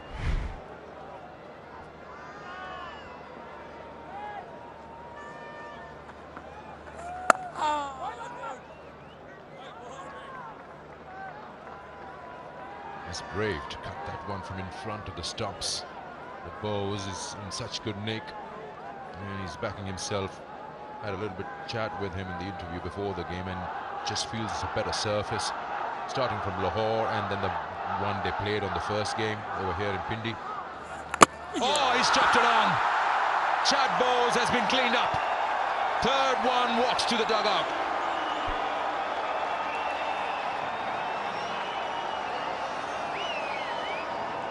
Well, another innings from Chad Bowes. He was looking great. Everything in the middle of the bat. That one giving himself some room, trying to hit him through the offside. You don't mind the strategy, but Imad Wasim has got the ability to skid the ball on. And that leading edge means Chad Bowes is going for 19. It's 26 for 3.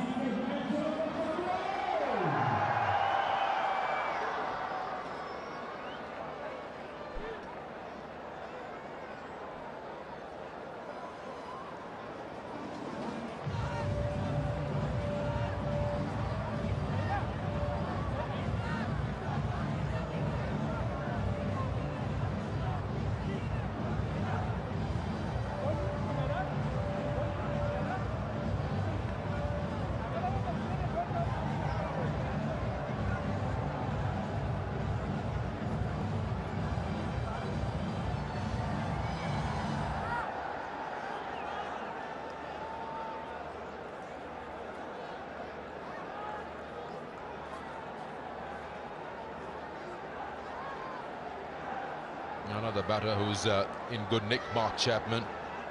He's been their finisher, and he's had some good innings in this series. We expect a lot from him tonight in this 5th and final T20 International. Imad Wasim strikes in his second over. 3 down for 26, one more ball in the over. Another over that has a wicket, just 3 off it. 26 for 3 after 4.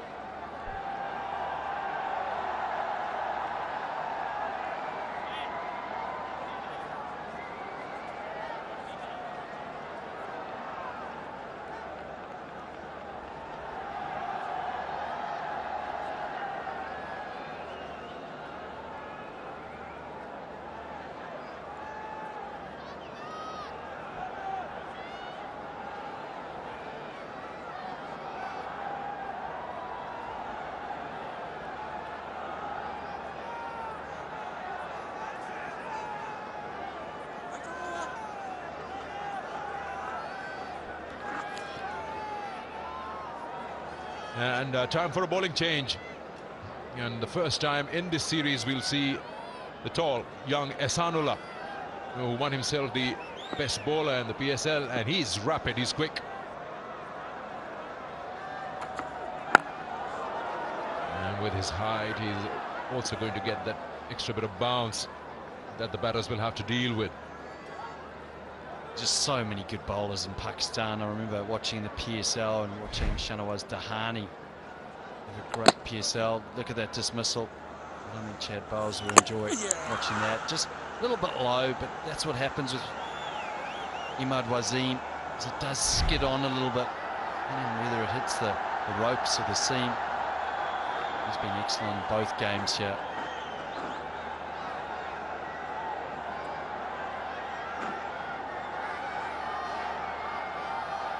One thing you always look at when you haven't seen a bowler succumb is how far back the keeper's standing. Looks like he's standing back almost on the boundary. Yeah, his run up as well. He starts from outside that 30-yard circle. Needs that run up to gather that momentum to bowl quick. Sensodyne sensitivity free moment, because life is too short for sensitive tea. You take your pick and enjoy yourself.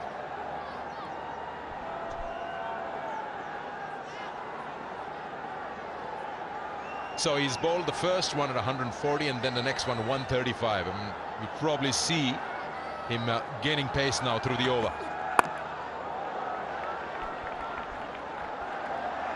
When you talk to Ehsanullah and he says, you just ask him what's the plan, and he says I just want to bowl quick, and he's bowled the last one at 147.8. Every T20 team that is world class needs someone bowling or pushing that 150 k an hour.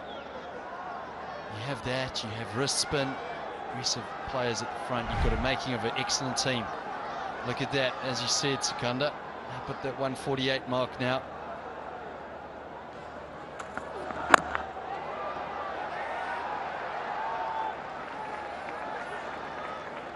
Good start from him. Excellent. Back of a length. Perfect line. You want to be straight on these wickets, give no width. That's exactly what he's done. You talk about the pace. Bowler that bowls as fast as he does, you want them to take wickets and you don't want them to hold themselves back. Don't worry about slow balls now. Bowl as fast as you can. Try and get this 4th wicket.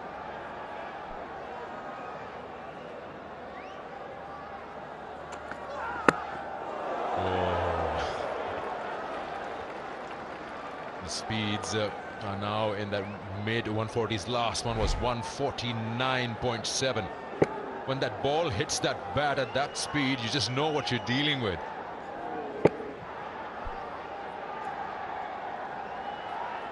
It almost looks like he's watching the crease. Normally bowlers run in and watch the batter. But as he's approaching the crease, he's almost looking at that crease line. Doesn't want to go over, doesn't want to force a no ball. That was rapid. Mark Chapman was almost late on it, pushing that close on 150. 149.7. Look at the eyes. He doesn't want to bowl a no ball. Just a quick little glance. It's interesting how every player has a different pre-ball routine and what they do and their habits. Well done, Grant. You picked that. You hardly see anyone doing that. That's why I was a terrible batter. I wasn't looking at the ball in the hand. Everything else. Oh, wow. Didn't know much about that. Just want to get out of the way when he's bowling. End of another over, and it was quick. 27 for 3.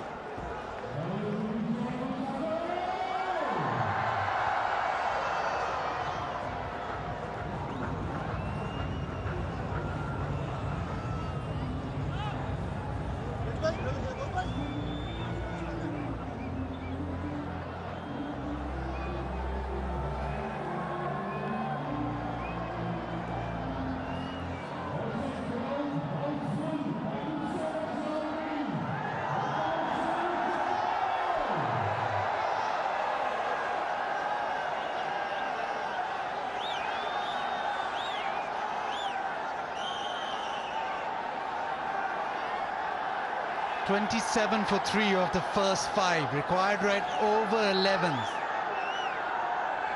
Such a luxury for Pakistan to have such a bowling attack. And Pindi, as usual, awesome crowd.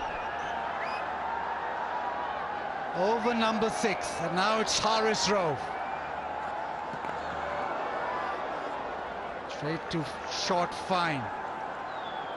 But you got Shaheen Shah Afridi, you get the accuracy of Imad Wasim, and then you get Ihsanullah with extreme pace. I don't think you can ask for more in a bowling attack. And New Zealand have found out in this power play so far. Not to mention Haris Rauf, he's not too shabby either.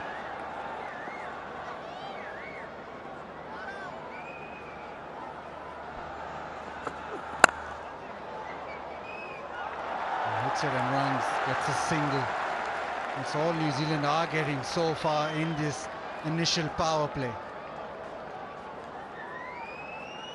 And with the batting lineup put on the back foot, it's time to just enjoy Tapal tea at the Tapal Tea Lounge. Garam garam chai, as things are pretty calm. But Ruth, whatever runs you do get with this bowling attack, you're always in the game.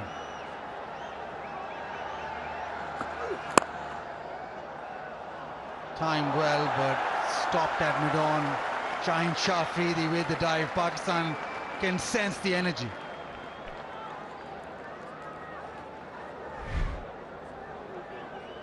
absolutely right, Baz, with the quality of pace that Pakistan have. It's a wonderful effort. Shaheen Shah, Afridi, the quality that they possess in the pace bowling department, and there's a difference so many times between bowling sides across the world. Consistently bowling or being able to bowl around 145 plus as quick. Does well off his bowling. Harris Rauf, one thing that jumps to mind when he is on the field is that he is an athlete. He'll throw himself around. And you're always better off your own bowling though. Zik Motor Oil, unveil the real peel to reveal.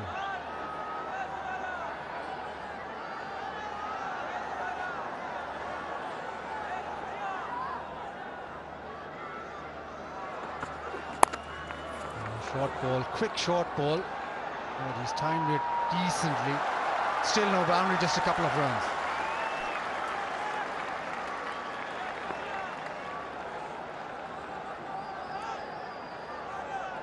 New Zealand, well, they have their work cut out. They've lost 3 quick wickets, 2 to fall in Shaheen's first over. Now they require 162 of 85, 11.4 the asking rate. I don't think they have any time to settle down. They have to look for boundaries and rotate strike. It's good over from Harris Rauf, just the 5 off it so far. Oh, one more here. Into the pitch and just guided away for yet another single. So the power play done. New Zealand with all the threes. 33 for 3.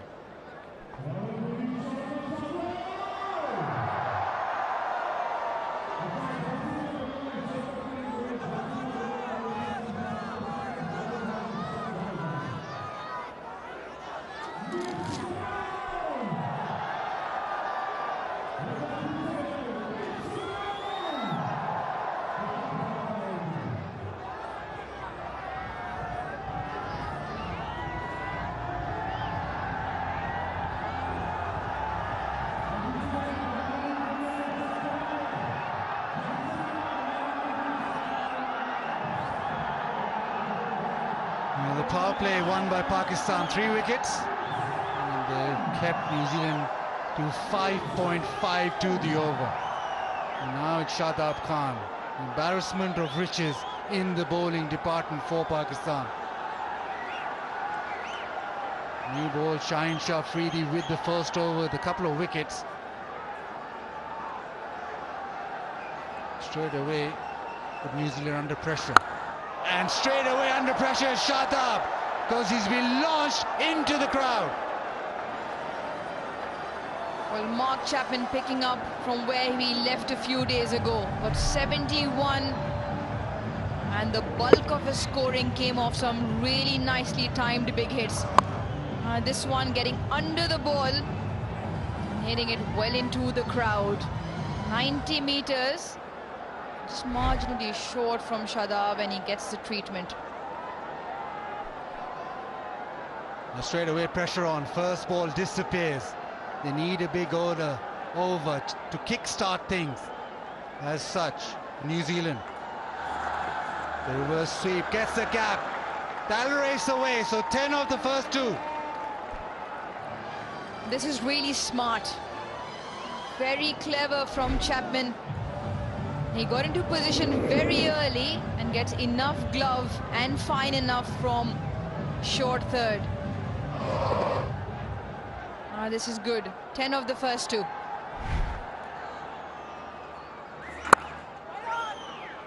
Doesn't get the gap this time around. Mark Chapman has a very decent strike rate in T20 cricket. Barber just gone out for a bit. Shan Masood fielding for him, but Mark Chapman 139.38. Only 4 men have a better strike rate than Chapman's for New Zealand. So he's a danger man, and he's been good in this series.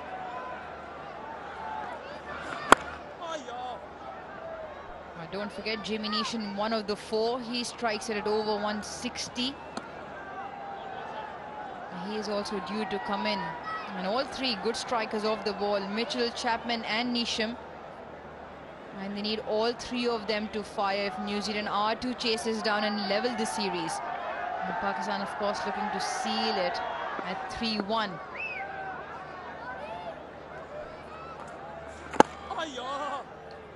First leg side.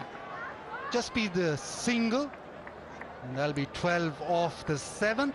It's 45 for 3.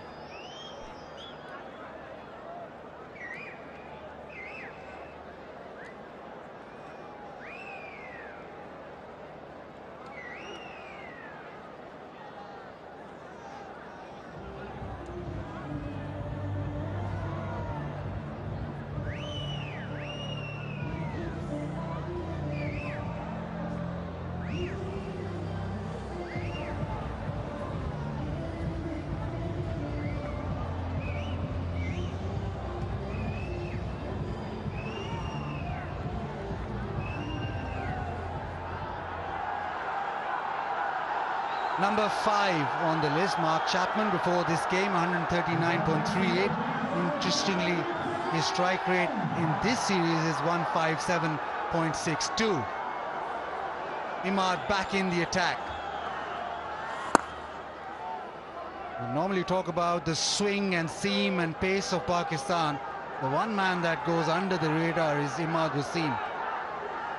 Every time in the power play he comes and delivers. Today again, he's just gone for 7 off 2.1. But he's up against Mark Chapman, who's been the go-to guy with the bat for New Zealand. Fantastic series for him.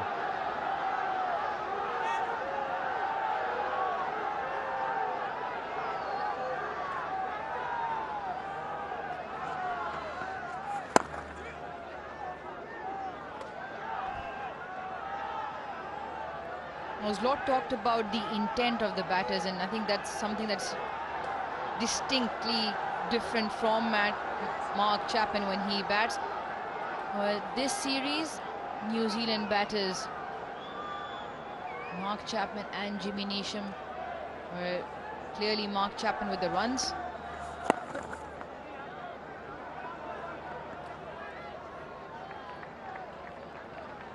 The intent with Mark Chapman, hence why the leading run scorer as well. Runs up the order. Chad Bowes got a 50 in the previous game as well. Nothing really to take home in terms of batting, and that's where New Zealand have suffered. Tonight again require 146 of 75, and they require Chapman, Mitchell, Neesham to come in next. Rachin can bat.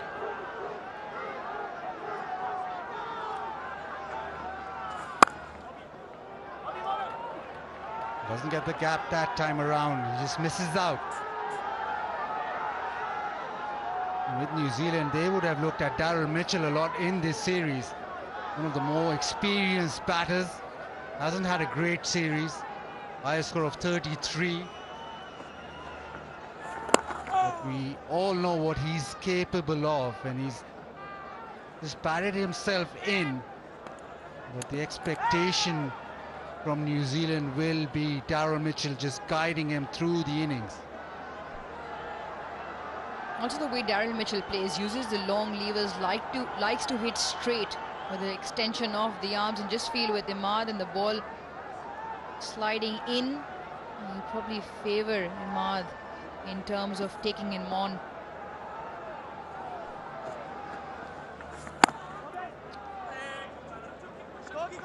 Imad again with a very decent over, just 5 off.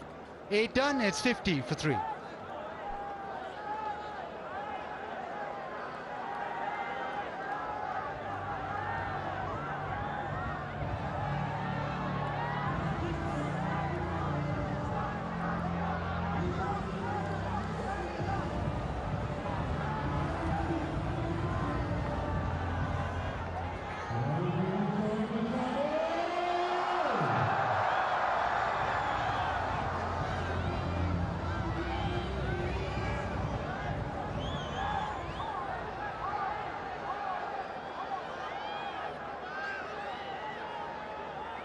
The wickets up front has meant that New Zealand and Pakistan's ones just having a little distance in between them.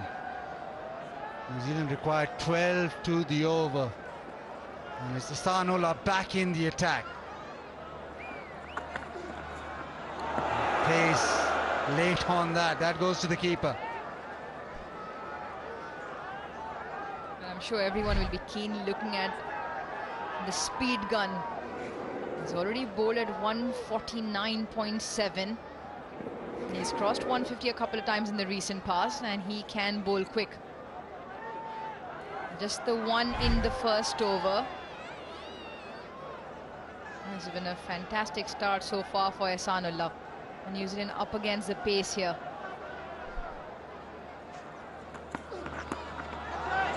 A short ball into the pitch, scramble a single. Not much going in New Zealand's way. They have to fight right now up against high pace. The challenge with KFC is that you flick the bucket challenge and you flip it on your head as fast as you can, and the winner will get finger-licking good prizes. Right now, New Zealand want boundaries. They need some kind of impetus into the innings. Pakistan, the bowlers have a stranglehold. Ahsanullah again. Quick, that's been hit straight, almost straight to point. You have to look at that again. Went very quickly to Shadab. Yeah, there went like a tracer bullet to Shadab. Shadab obviously in slight discomfort. That's using the pace, dipping down onto Shadab's left hand. He's an exceptional fielder at the backward point area. I think New Zealand, with the pace on offer, can look to create their angles and use the pace. The fine leg now comes in. There is third on the boundary. There is a backward point as well. And short. Hit that well. In the end, caught up with it. It was quick. It was on to him quickly, but he's managed just to hit it finer of deep square. Chapman has been impressive. Impressive with the bat, not just in his shot selection, but also very aware of the game. Recognizes that fine came up and just moved across to the offside to use the pace. This is some really smart cricket. And he's the one to watch out for, not just in the game, but for years to come as well for New Zealand.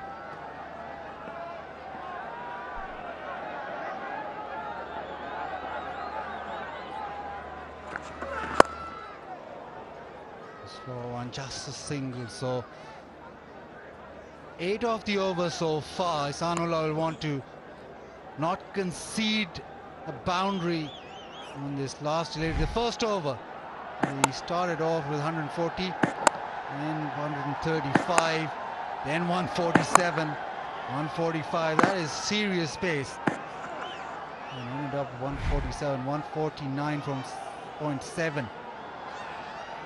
And 20 crowd yet again, making sure that they turn up in numbers, as they do every single game. Ahsanullah, well,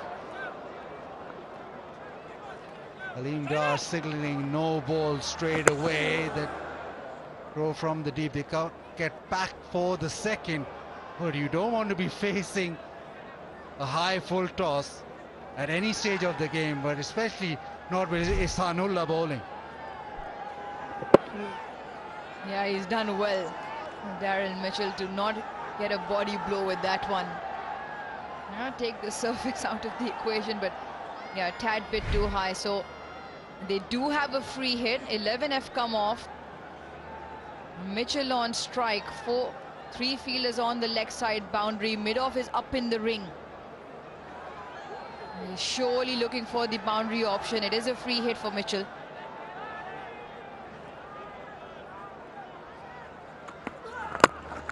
Wide Yorker dug away to the offside. Just single. No, they come back for the second. Really good running. Really aware of the boundary rider. 9 gone and 63 for 3.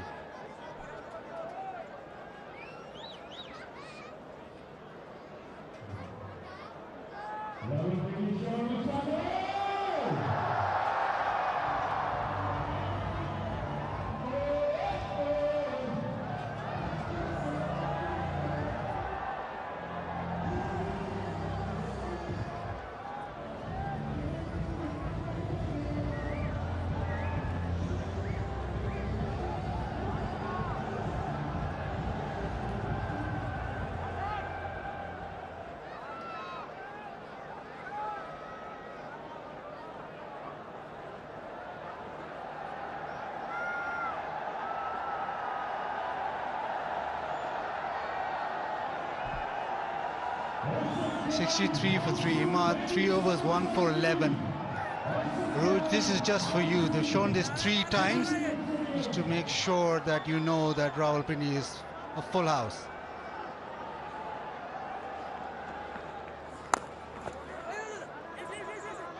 Edge away, and that is... Oh, Ehsanullah after that over. He just leaked a single. Imad was saying, well, hasn't said anything, but not too happy. Turkey, Syria Earthquake Relief Fund, PCB and Government of Punjab invite you to generously donate. All PCB proceeds of gate money from Pak New Zealand match today have gone to that relief fund. Into the leg side this time, timing's good. Shaheen Shah Afridi does well. Another couple of runs. Once again, very clear intent from Chapman. Not afraid to use his feet. A poor effort for 2 and a really good effort then. Saves the boundary, saves a couple of runs. Shaheen Shah Afridi and Shadab Khan doing well at the boundary. Yeah, Badr Khan, every time that sign has come up, I have acknowledged and will continue to do so. Pindi has the best crowds. That'll be declared a wide. Yeah, it's just for you to make sure the crowds turn up in Karachi. Oh, well, Karachi, if you're listening, get your way down to the National Stadium. It's a full toss. It's been hit well, struck really nicely, straight down the ground. That'll be 4. Yeah, the previous one as well, trying to put it as wide to Chapman, taking it away from his arc. That was a wide, this time overcompensating. And it's low full toss. Chapman does really well to hit a straight back pass. 9 now of the first 3. Chapman is playing a good hand here. Nice hit down the ground. That time just a single. And just on Imad. Imad has the best economy rate of Pakistan in T20Is. The best. When we talk about new ball bowling partnerships, Shaheen Shah Afridi, yes, but Imad Wasim 6.24. And he's played all over the world. So it's not just these conditions. In most conditions, he's very good. Catch it! It's in the air, shouts off, catch, and it is taken. Haris Rauf with the catch. Imad Wasim gets his 2nd wicket. Haris Rauf, fantastic. Excellent boundary rider, very well judged catch over his head. And Imad once again showing why he is so good in this format. He picks up his 2nd wicket, and most importantly, it's off the danger man, Daryl Mitchell. Well, he hasn't dented this series in the way New Zealand would have wanted. Once again tonight, just the 15 off the 18. New Zealand lose their 4th for 73. Also, we will take time for a drinks break.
fourth wicket just fell at the stroke of drinks break, just pulling New Zealand back a little further from that target.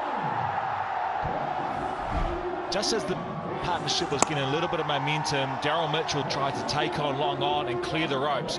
It is a shot he plays really, really well. He just didn't quite time this one. Picked out the man at long on boundary. Harris Ralph, he is all smiles. That brings Jimmy Neesham to the crease. Chapman's produced another fine knock yet again. Here we have Jimmy Neesham. Average just took over 20 and change. 67 matches, the best of 48 not out. And he needs all of that this evening here at Pindi.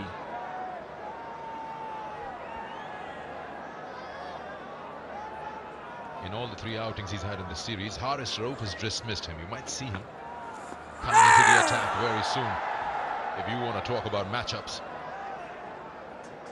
To the over, we'll talk more on that. 10 overs gone, 73 for 4.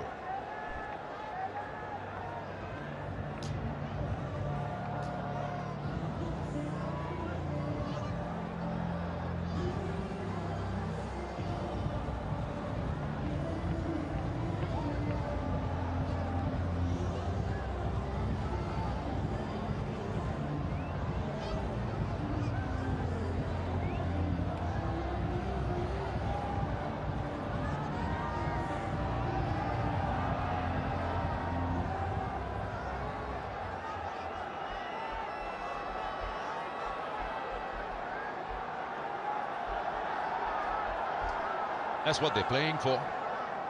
Either it's going to be shared or won by Pakistan, depending on the result. I live here.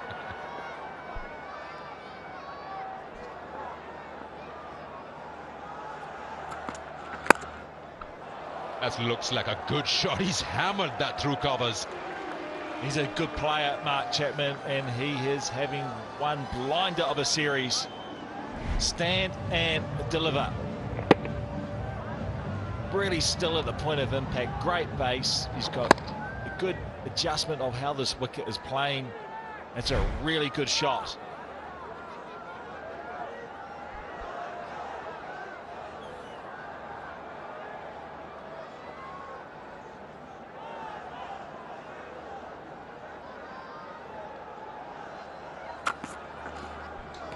Swing and a miss on that occasion. Was there to be hit. He wanted to play it through the line, Chapman.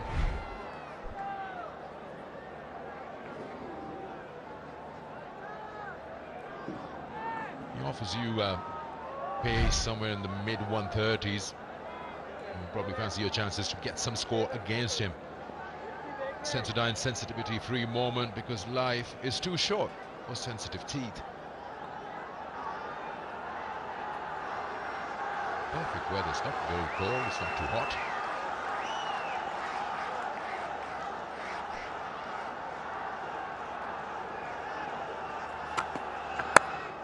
Again, this time it just gets that outer edge, but you swing hard and you get rewarded.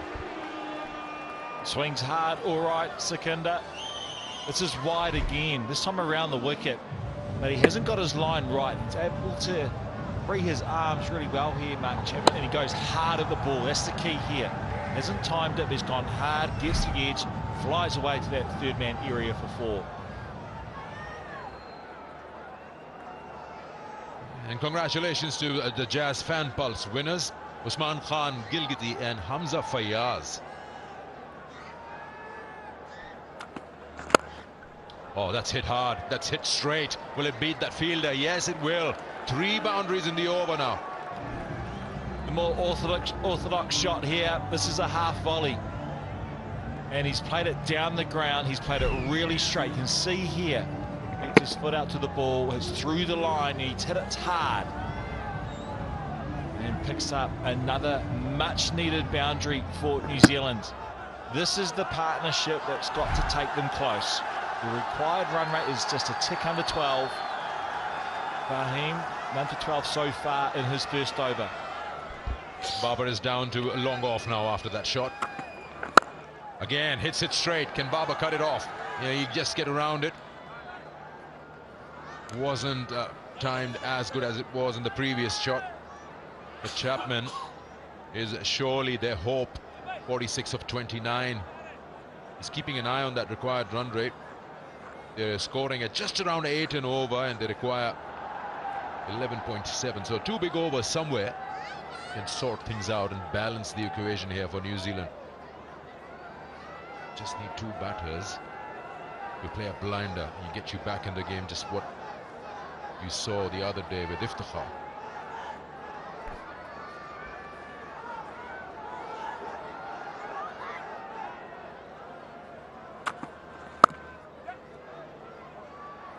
It's a good over for New Zealand. 14 of it. It's 87 for 4.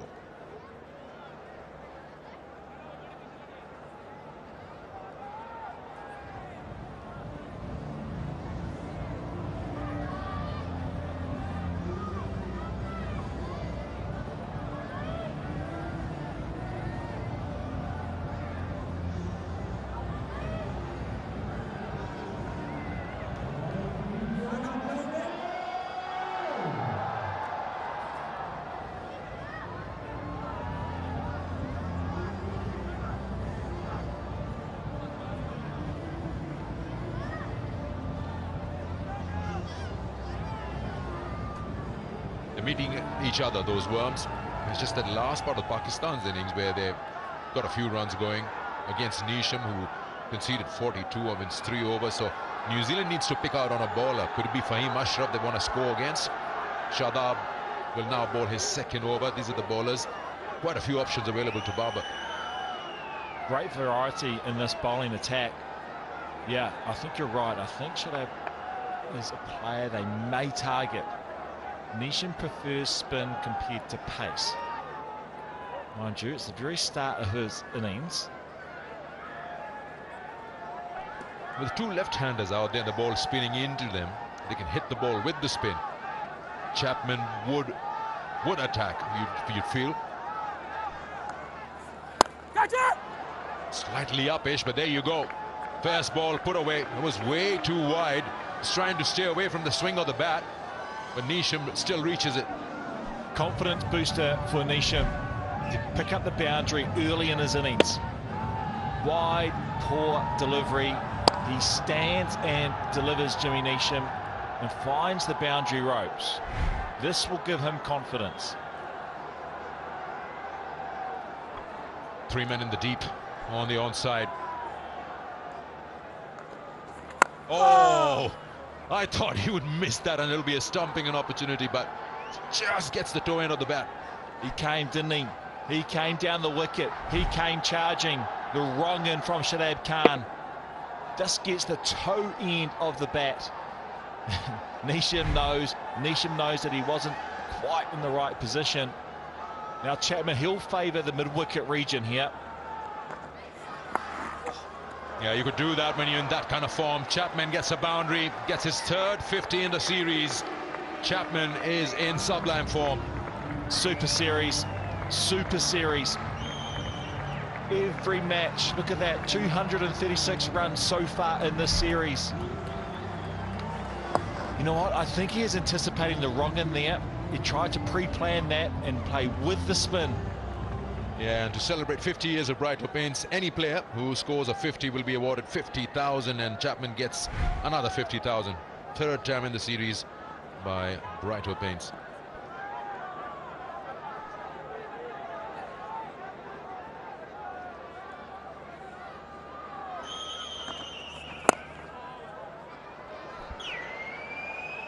Down the ground. Try to use his feet to get to the pitch of the delivery. He adjusted Shadab Khan. There you go. Brighter's 50 years. And they're giving away 50,000 rupees to anyone who scores a 50 through the series. Courtesy Brighter Paints. Down the wicket. Neesham this time. He's just picking up momentum. So 5 boundaries in the last 11 deliveries. Yeah, it helps. Partnership 25 off 12. Just what they required. New Zealand need this man here, Mark Chapman, to bat through They have to have a target of getting at least to the 15th over mark. That's a good shot. That's an excellent shot to end the over. 2 big overs for New Zealand. This one gets them 17.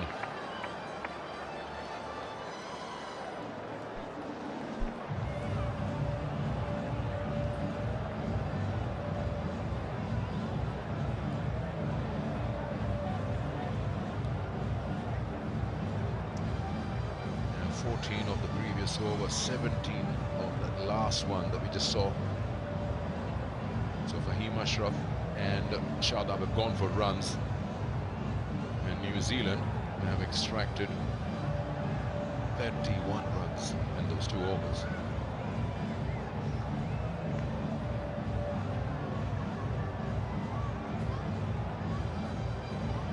The matchup you were calling for, Sikandar, is about to happen. Haris Rauf to Jimmy Neesham. It has worked successfully so far in this series for Pakistan. This matchup, you can see here, Mark Chapman hitting down the ground, got the ball on the half volley, and he's just seen it so well. It was such a big over that was needed for New Zealand. Here we go, Haris Rauf, the bowler of the series so far for Pakistan, taking on Jimmy Neesham.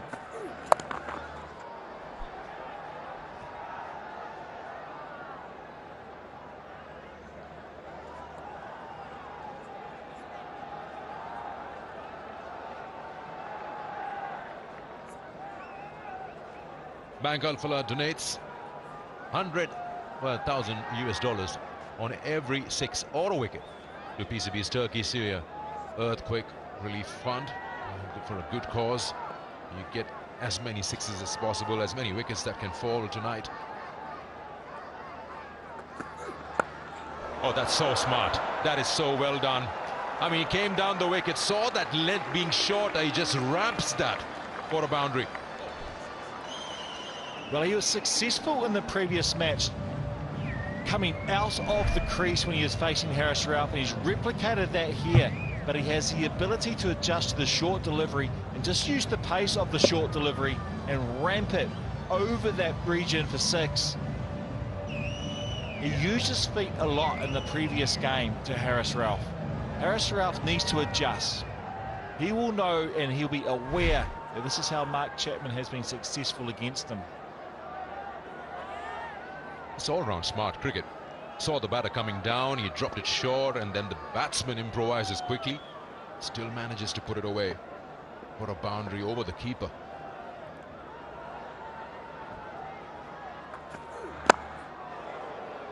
Yeah, that's 250 runs for Chapman in the series.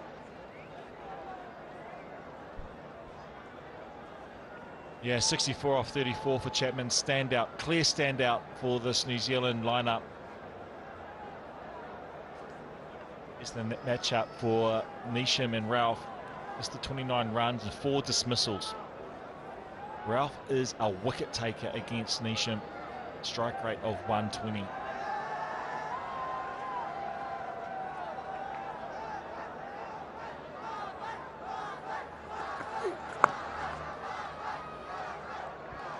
Pushed that for a second one. That's well done by the fielder and deep. Covered a lot of ground to get to the ball. What those boundaries and 2 big overs have done is that now the current run rate is just pushed up to almost 9. And the required has come down a little as well, just around 11.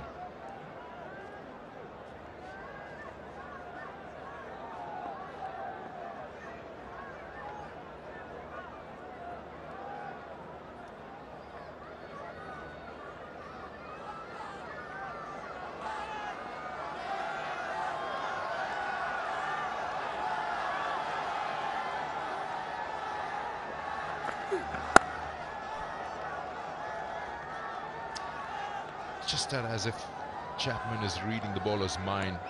It's coming way outside the off stump, somewhere on the 5th off stump, and then meeting the ball as the Tapalti lounge, enjoying themselves in this final T20 International at the Pindi Cricket Stadium. Chapman's found a method to score runs against Haris Rauf, as we just See Luke Ronke, the batting coach for New Zealand. He's found a method that is successful, and he's backing himself. Important delivery. He's got that in his arc, and he swung his bat and earned himself that boundary. Well, in fact, it's gone all the way. Flat 6 to end the over. 120 for 4.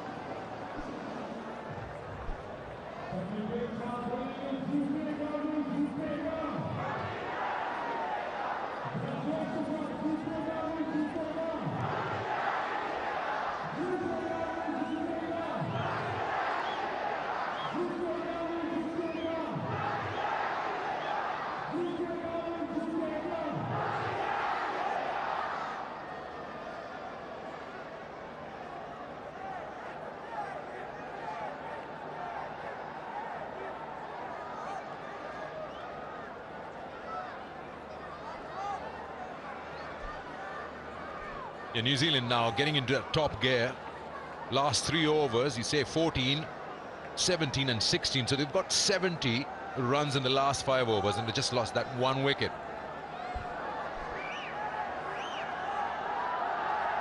Shaheen Shah Afridi back into the bowling crease, and he's the wicket taker. As we see the 6, last ball of the last over, he's dragged it to the leg side, Neesham. That's where his power is. That's where he sets up. And just the angle of coming around the wicket and the length that was bowled, he's able to drag it to the leg side and clear the ropes. Big over for New Zealand that. But now the wicket taker, he's picked up 2 for 20 in his 2 overs. Shaheen Shah Afridi, left arm over, it will be quick. A few adjustments, third man inside the circle. Final leg is down to the rope, a little wide.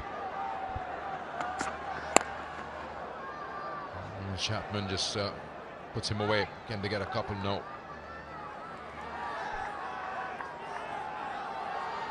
And here we have Shaheen Shah Afridi's 2 wickets early, the big one, first delivery, Tom Latham, who's had a pretty good series, and then Will Young, who just hasn't got going all series. He's touched one briefly through to Rizwan.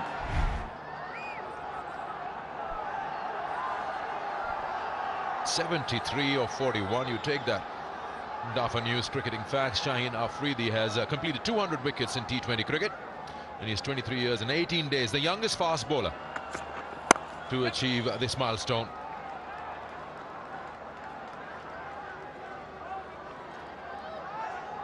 Well, he started this over well.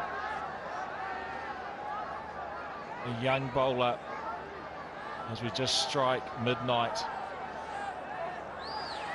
And a shout out to all Australians and New Zealanders out there for Anzac Day, the 25th of April.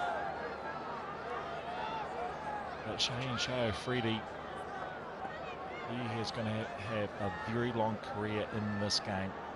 Special talent. One hand off the handle, no power behind that shot. That's a 50 partnership also. Just 22 deliveries between Neesham. Oh, it was good to see him again. I worked a lot with him many years ago for the Lahore Kalandars, and yes, a fine cricketer, but he is just a wonderful human.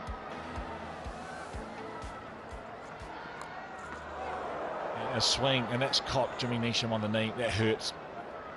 That hurts a lot. And we'll see it again. Look at this. Seam up delivery, and he's just whacked into his calf. Oh, that will slow you down. But yeah, it was great to see and have a good chat with Shaheen Shah Afridi at the start. He is really bulked up from when I last saw him. The strength. Same with Harris Ralph. The high performance program has done a magnificent job on those 2 young fast bowlers. Oh, and this full toss has been dispatched very straight, has been dropped. Shadab Khan usually doesn't drop many, and he's just dropped that. He reached there, he was right behind it, and it's just popped out of his hands. Usually a reliable set of hands as well from Shadab Khan. Didn't quite middle it at all, Mark Chapman. And I thought it was gone for all money because he's got safe hands. He's lucky he didn't bowl it over the boundary. Oh, this time he's got hold of it. He's hit that way into that back rows. Maximum, another one for Chapman. Another over comes to an end with a 6. 132 for 4.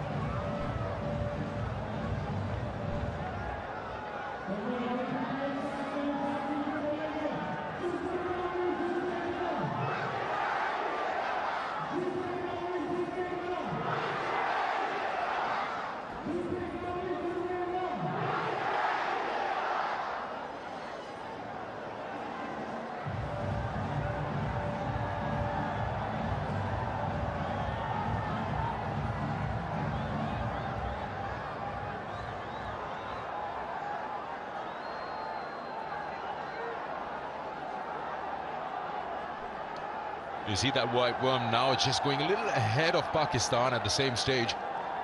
And the important part is Shaheen Shah Afridi was brought in to get a breakthrough, but he's gone for 12 runs. And that momentum is just carrying on. The 6 hurt him for the last ball of the over because it wasn't a bad over up until then.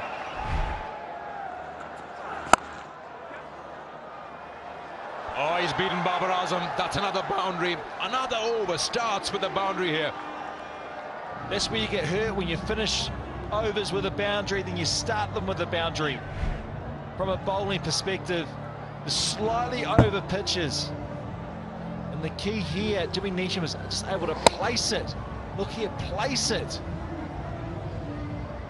to the right of Babar Azam. They are set now, these New Zealanders. The pressure is coming on.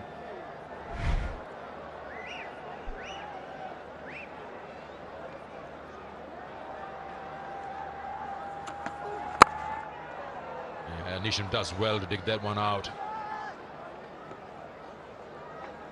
Ihsanullah will be rapid. That was 150.4, that last ball. He is quick. I stepped outside just before to watch him bowl live. He gets it through. He is wheels. Just another one produced by Pakistan. Wow, unreal. Look how quick that is.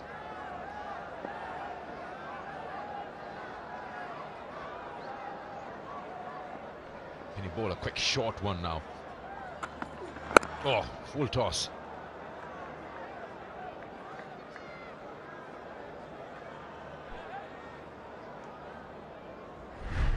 Without question, the batter of the series for New Zealand is this man right here, Mark Chapman. Loves the leg side. He really does. He's accessed both sides of the wicket today. He's been impressive. Short balls, spinners, it doesn't matter. And that was a great shot from just the over previous of Shaheen Shah Afridi. He's a man in form, playing well, and he has a game of cricket to win here for New Zealand. Oh, wow. That's high in the sky. That sails into that mid-wicket region for another maximum here. Pakistan is being asked questions by these two. Well, when the pressure comes on, who's going to stand up? That run rate required is really coming down. Neesham loves mid-wicket, loves cow corner, loves mid-wicket, and he takes it on, clears the ropes. Good shot. Yeah, you talk about that required run rate. Now it's less than the current. 9.8 current, required 9.3. And you just get a feeling Ihsanullah is trying to bowl a Yorker, but he's just ending up with low full tosses. And that works for Neesham. And Chapman, you just mentioned how he has been so good for New Zealand throughout the series. It's just taken 40 deliveries. That's the important part, to score those 76 runs. He understands what's needed of him. 14.2 in the last 30 balls. That's the run rate. That's the acceleration.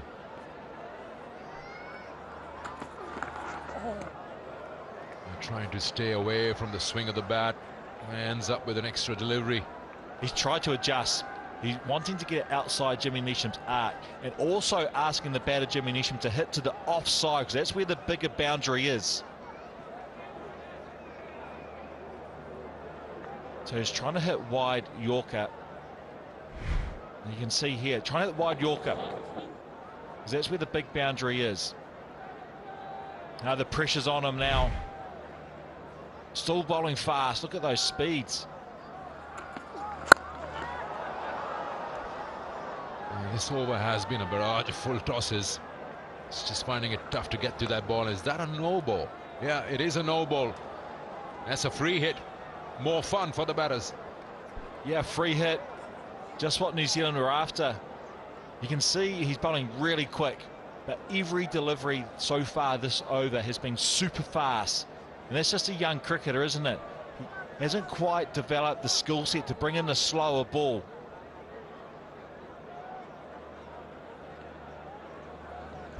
Yeah, Babar Azam just inquiring from the umpire, what is the no ball for? Is it above waist? Or is it any other reason? He's counted a number of players in the circle also. But it's a free hit either way. Yeah, it is for above waist, yes. And at that pace, you've got to be giving that as a no ball. Yeah, Neesham knows it.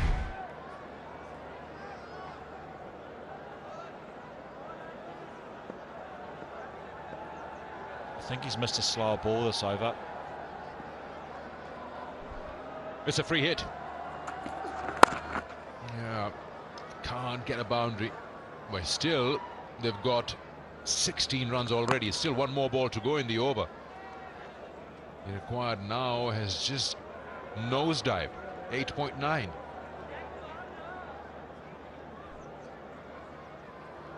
Such a good partnership this. We just talked about it. Two batters. You just need two batters to bring you back in the game. And these two, 75 of 32, the partnership. And I'm sure they would have had a target to keep the partnership alive until the 15th over. And Neesham, he's done super well, 29 off 14. Last delivery.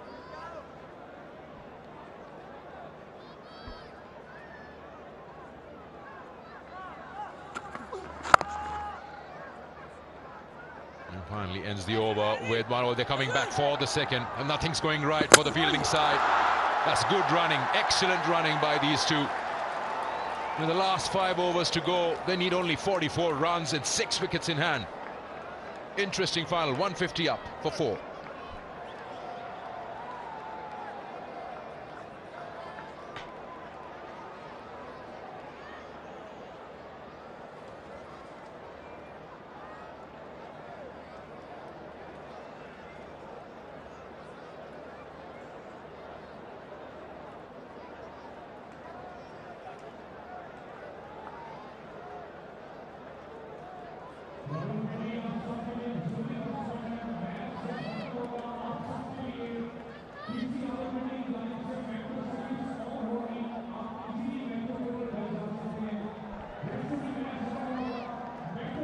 Last 50, just 18 deliveries. New Zealand now require 44. This partnership has brought them back big time. 77 of just 33. And suddenly look at the scoreboard and you think, well, just maybe New Zealand in front. And it's courtesy Chapman, 77 of 41, striking at 187. Maybe in front, Bez. I reckon New Zealand are in front. You've got to get that eye patch off.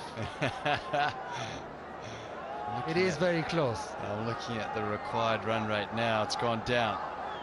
In Pakistan, you'd rather it be at 12s or over 10s. New Zealand are looking pretty here, and it's Chapman, the man in. But Neesham's got going as well, so this partnership is dangerous. Pakistan need wickets. They need to break this partnership. Required run rate just 8.8 now. Haris Rauf's third over. He's gone for 22 of his 2. Round the wicket. Goes into the pitch and slapped away through the offside. Stands up and blasts it for 4. Oh, Chapman gives himself just a little bit of room, allows himself to free the arms. It's the slower ball from Haris Rauf, something that's worked well, but he slapped that just between mid-off and extra cover. Babar Azam can't believe it. He's down to 40 now. Haris Rauf goes Yorker. Oh, Rizwan does really well.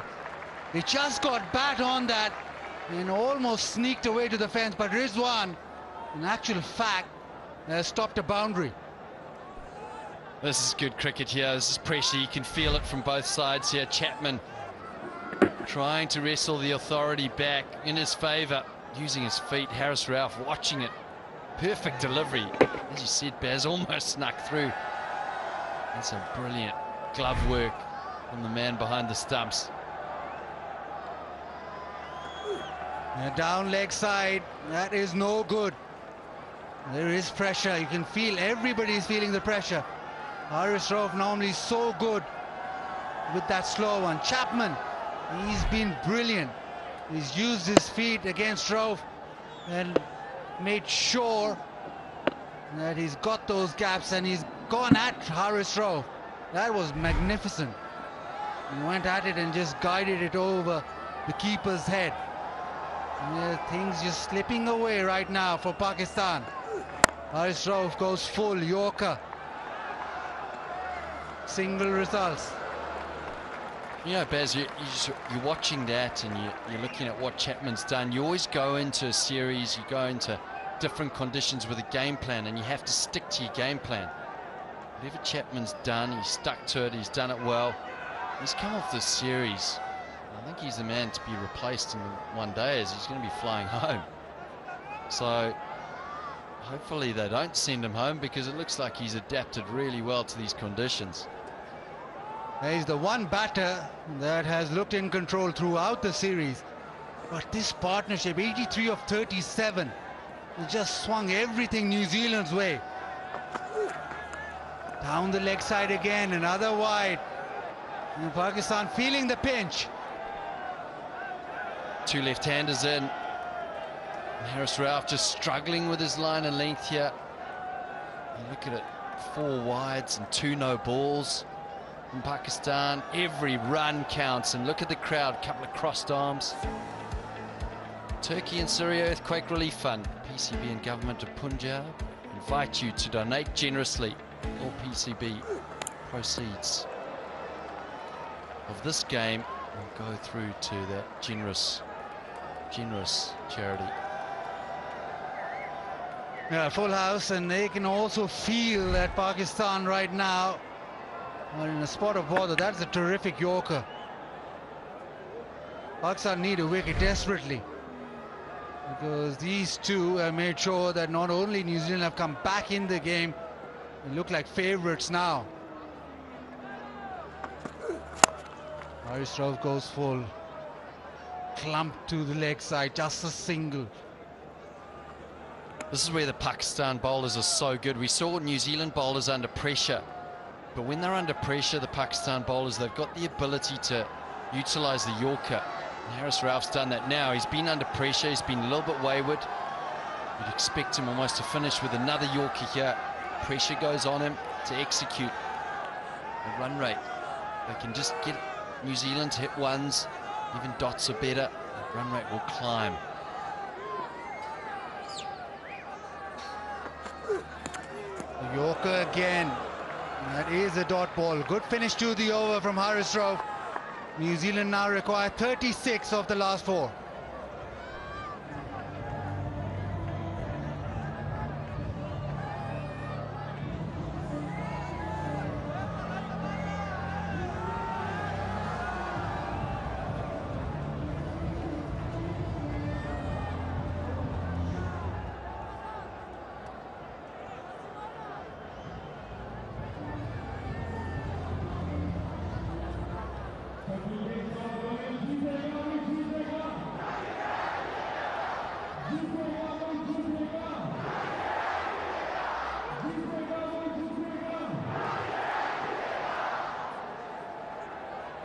.73 for 4. New Zealand now 158 for 4. 36 off the last 4. 9 runs to the over required. Pressure on, lots of chats. Not happy bunch right now. Ihsanullah round the wicket. He's been hit down the ground. One bounce into the fence. Shot of dominance from Jimmy Neesham. He moves to 36 off just 18. Clears that front leg. 143.9 kilometers an hour at him. Came back at about 148. Striking it nicely, balanced, clears that leg. How's his arms just flow right through the line. A change in field, third in the circle. Long off goes out. Ihsanulla into the pitch, this time struck well, just a single. His last over went for 18. There was a few full tosses in there as well, so pressure now building. This over, first couple of deliveries, a boundary and a single. I'm looking at your bowlers here. There's Shane Afridi, he's bowled 3. This is Ihsanullah's last over, and Ralph's got 1. Means the captain needs to find 1 more over from someone. Might be Fahim. Quick into the pitch. Ihsanulla likes it. Rizwan didn't react at all. Looks around, no conviction from anybody else, but a taut ball.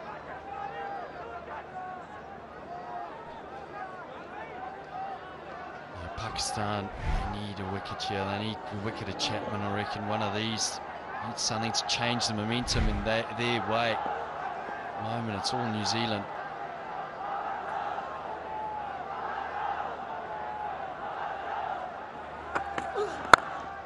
Hit away to cover, just a single. Good result for Ihsanulla.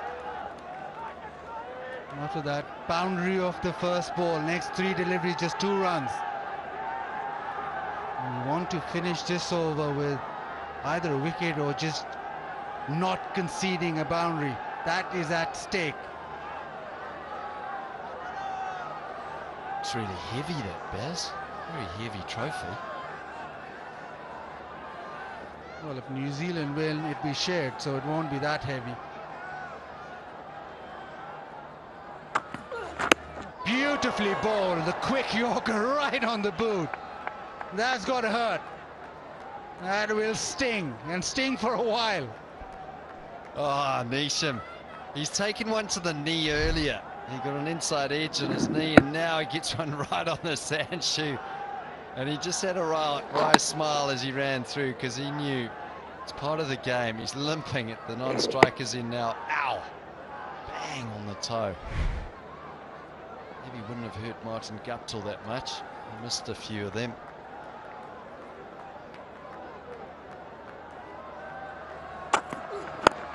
Another full toss, this time from Ihsanulla. Looks worriedly around, but I think that's okay. 17 done, it's 166 for 4.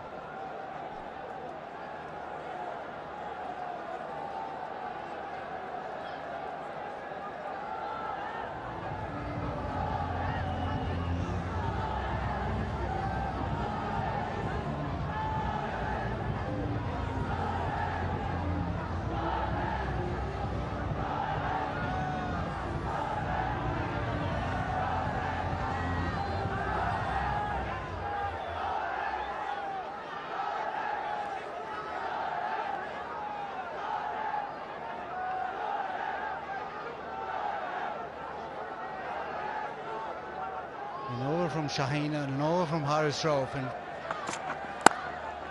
that has been blitz over cover. That is magnificent. Hit right in the center of the bat, but it's gone to the fence in no time. Timing, dominance. Oh, he's used his strategy to good effect here. He's taken the Pakistan off the line and length, the bowlers. He's made them think. He's got the ball in the area he wants. It's been a sublime innings. Backs away again hits the gap. That is magnificent batting. Back to back from Chapman. He's taking the game away from Pakistan here from a world-class player, Shane Afridi.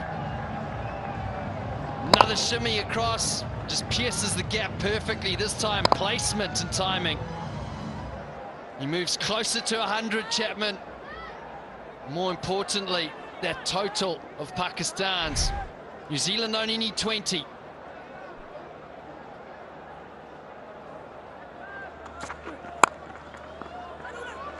Dot ball, that one. It's the 100 partnership of just 49 deliveries. Now 101 of 50. He's almost writing New Zealand off, but Chapman has dragged New Zealand back. Neesham, well, he's held his own. Shaheen Shah Afridi, can he get a wicket here? 20 of 15.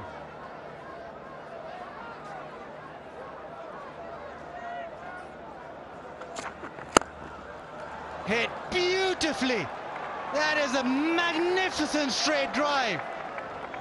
He's just punched it down the ground. Another boundary. What a series Chapman's having here. Look at this. Just a quality cricket shot. High elbow. Shaheen Shah Afridi goes for the Yorker. A little bit of tail on it, and Chapman just bangs it past him. 96 now for Chapman. The crowd's had enough. They're leaving, but this man, 96 of just 52. Strike rate 184. Shaheen Shah Afridi, 3 fours in this over. Goes leg side, clipped away. He wants 2. He will get 2. It's now down to 14 of 13.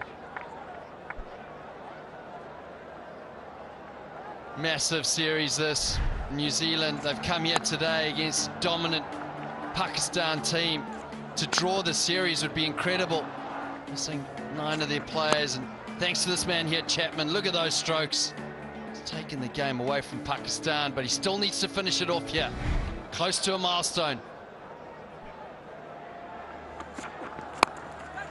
It's in the air, he's not timed that. Shaheen Shah Afridi running back, just out of reach, and he comes back for the second. Chapman gets to 100. 100 of the highest order. You won't see better T20 hundreds. He's the man who's got New Zealand back in the game with 100 of just 54 deliveries. Take a bow. Well, it means a lot to him. It means a lot to New Zealand. New Zealand have a very poor record in the subcontinent. Mark Chapman, well, he's come to play. Scintillating innings. You can see the emotion when he got the 100. It was just so close to the fingertips of Shaheen Shah Afridi, who sprinted back. Ever so close. 2 fortunate runs. But Chapman, not over the line yet, but what a memorable occasion for him.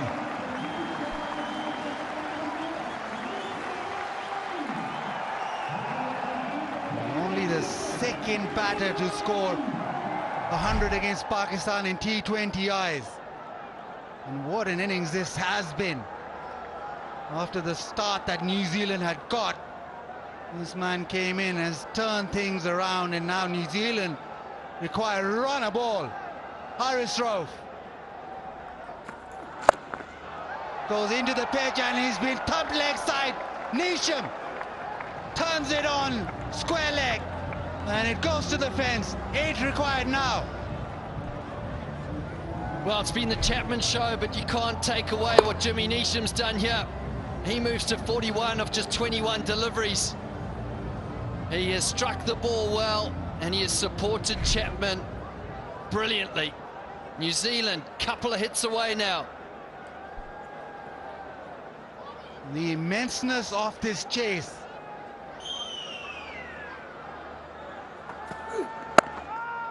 Slow one into the offside, just a single. New Zealand chased this down. This will only be the second highest successful chase against Pakistan. And you would have thought, with the quality of the Pakistan bowling attack and the wickets that they got up front, that there was no coming back from this. This would be the second highest. 7 required of 10. And goes full, just a single. All they need are singles now. They've brought it down from almost 13s. Well, Mark Chapman, it's the first time in 10 years A New Zealand batter has scored 100 while chasing in T20 internationals. This partnership now 115 off just 56 deliveries. Nisham within a hit.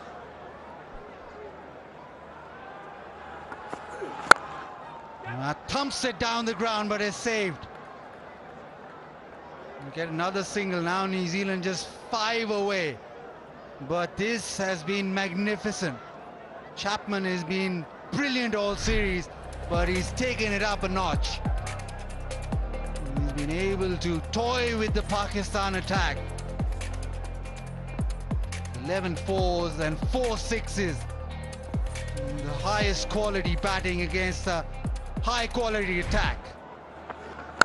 Short struck away. Just be a single. Boundary away now, New Zealand. This will be a famous victory. It is a chasing ground, but you would have thought before Chapman came in that New Zealand were not getting there, but he's made it comfortable. He's the one player that has been in sync with the Pakistan bowling attack throughout the tour.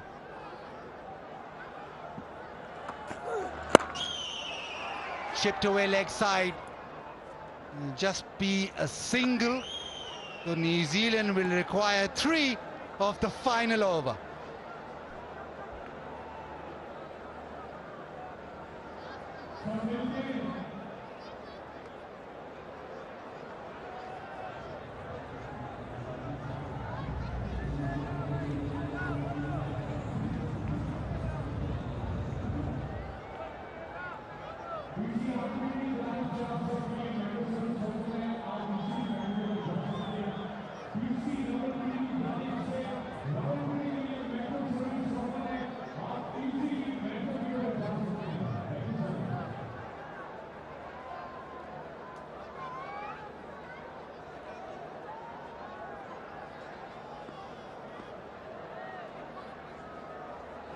Looks as if that trophy might be shared.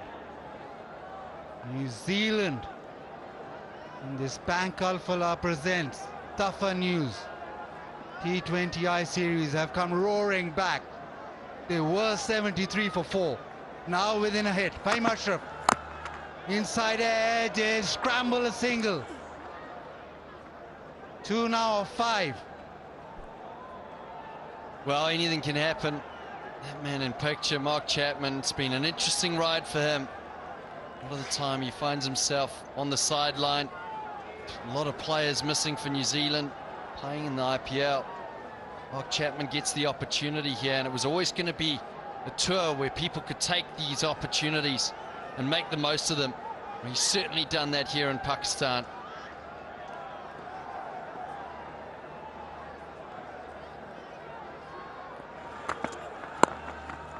Turns it away, he wants 2, he's racing away. Will they get back for the second? Yes, they will, and fittingly, Chapman leads New Zealand to victory. A partnership of 121 has dragged New Zealand back, and a famous victory here at Rawalpindi as they draw the series 2-2. Well, New Zealand's 100th win in men's T20 internationals.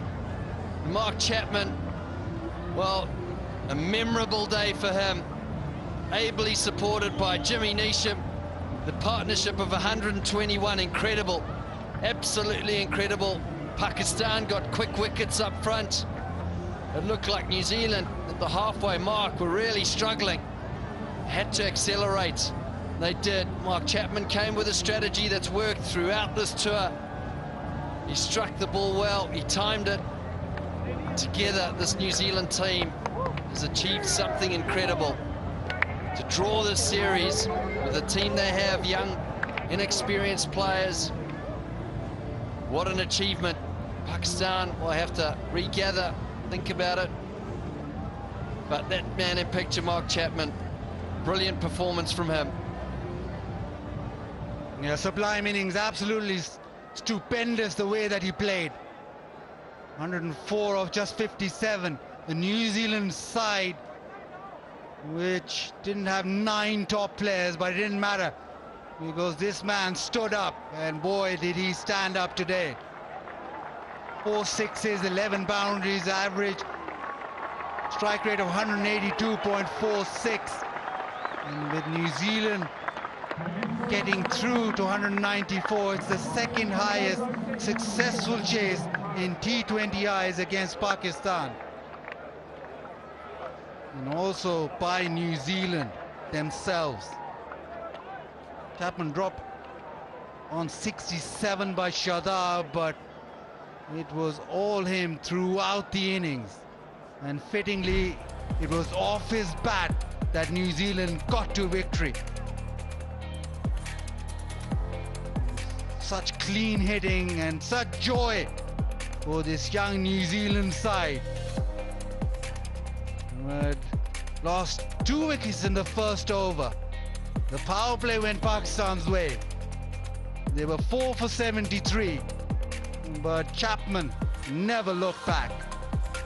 One of the finest innings in T20 cricket you will ever see.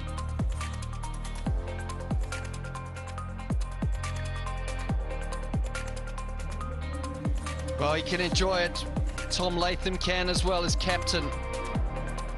New Zealand arrived at the game today against a very experienced and exciting Pakistan bowling attack that has been dominant. There it is. New Zealand struggled 2 wickets in the first over. Shaheen Shah Afridi. It looked like Pakistan had arrived at a very important game, but 2 batters in the middle there, Chapman and Neesham. 121 run partnership. It was Chapman. Memorable innings from him. They'd lost 73 for 4. Mitchell and Chapman 47, but it was Neesham and Chapman, 121 of just 61 deliveries. And that meant that New Zealand won with 4 balls to spare. And Shaheen Shah Afridi went for 48, Ihsanullah 39, Rauf 39, Shadab his 2 overs for 29. The pick of the bowlers, Imad Wasim 2 for 21. But it was that partnership of wicket number 5 that has made New Zealand victors. Pakistan got to 193 for 5, Rizwan 98. They rue the fact that in the last 3 overs they just got 28, and also it's quite comical in that last over. New Zealand, well, they chased it down courtesy a masterclass from Chapman, 104, Neesham 45 not out, and that has meant that New Zealand draw the series 2-2.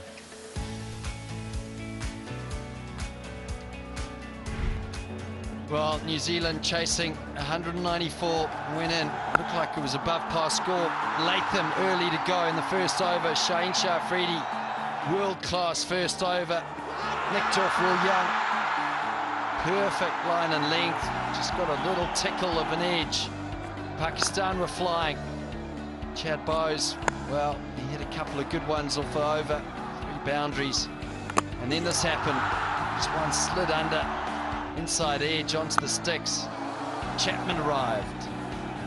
A couple of big hits. It was an innings of not just lusty blows, also poise and precision. That was Daryl Mitchell, went early. Couldn't get himself going during this series. Some innovation from Chapman. At this stage, the game was evenly poised. Jimmy Neesham, that was a shot of class, that one. Jimmy Neesham in the partnership, you can't underestimate what he did.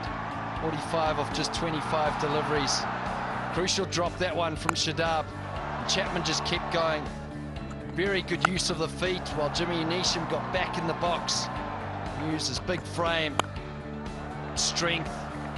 That was an area that Chapman really did enjoy during this innings, and this was to get to the 100. A dive from Shaheen Shah Afridi. Chapman scampered through for 100. Memorable day for him. A memorable day for New Zealand cricket as Mark Chapman just finished off the last 2 with a little bunt into the leg side. That helped New Zealand to a famous victory in a drawn series. The fabulous chase from New Zealand has meant that New Zealand have drawn the series. 5 games, the 1-0 result, but New Zealand coming back in style. And that has meant that they've not allowed Pakistan to win the series. Just take a short break and we'll be back soon with everything post-match.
just witnessed a fabulous run chase from New Zealand. 193 for 5, Pakistan 98ers 1 not out, but it was trumped by Chapman. 104 or 57 deliveries, Nisham 45, partnership 121, New Zealand winning by 6 wickets. And now it's time to join Uruj Mumtaz. Ladies and gentlemen, welcome to the post-match presentation of this 5th T20I and the final one. And what a thrilling encounter we witnessed as New Zealand win this one by 6 wickets to level the series 2-2. So we will obviously have joint winners. First up, I'd like to introduce the presentation party to my left. Mr. Salman Nasir, Chief Operating Officer, PCB. Mr. Sadur Rahman, Group Head, Corporate and Investment Banking, Bank Al Falah. Mr. Sarmat Ijaz Awan, Business Head, South Cluster, Bank Al Falah.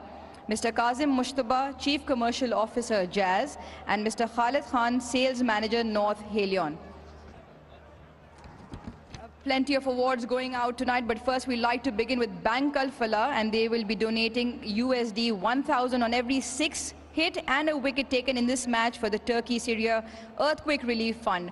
And I'd like to request Mr. Sadur Rahman to present the donation amounting to USD $22,000 to Mr. Salman Nasir for the Turkey-Syria Earthquake Relief Fund. A fantastic gesture, much needed to go along with the cricket. Thank you, Bank Al Falah. Next, Mr. Sarmat Ijaz will present the Best Fielder of the Match award of PKR 100,000 to Shadab Khan. Yeah, he took a blinder at point, first delivery of the game of Shaheen Shah Afridi to dismiss Tom Latham.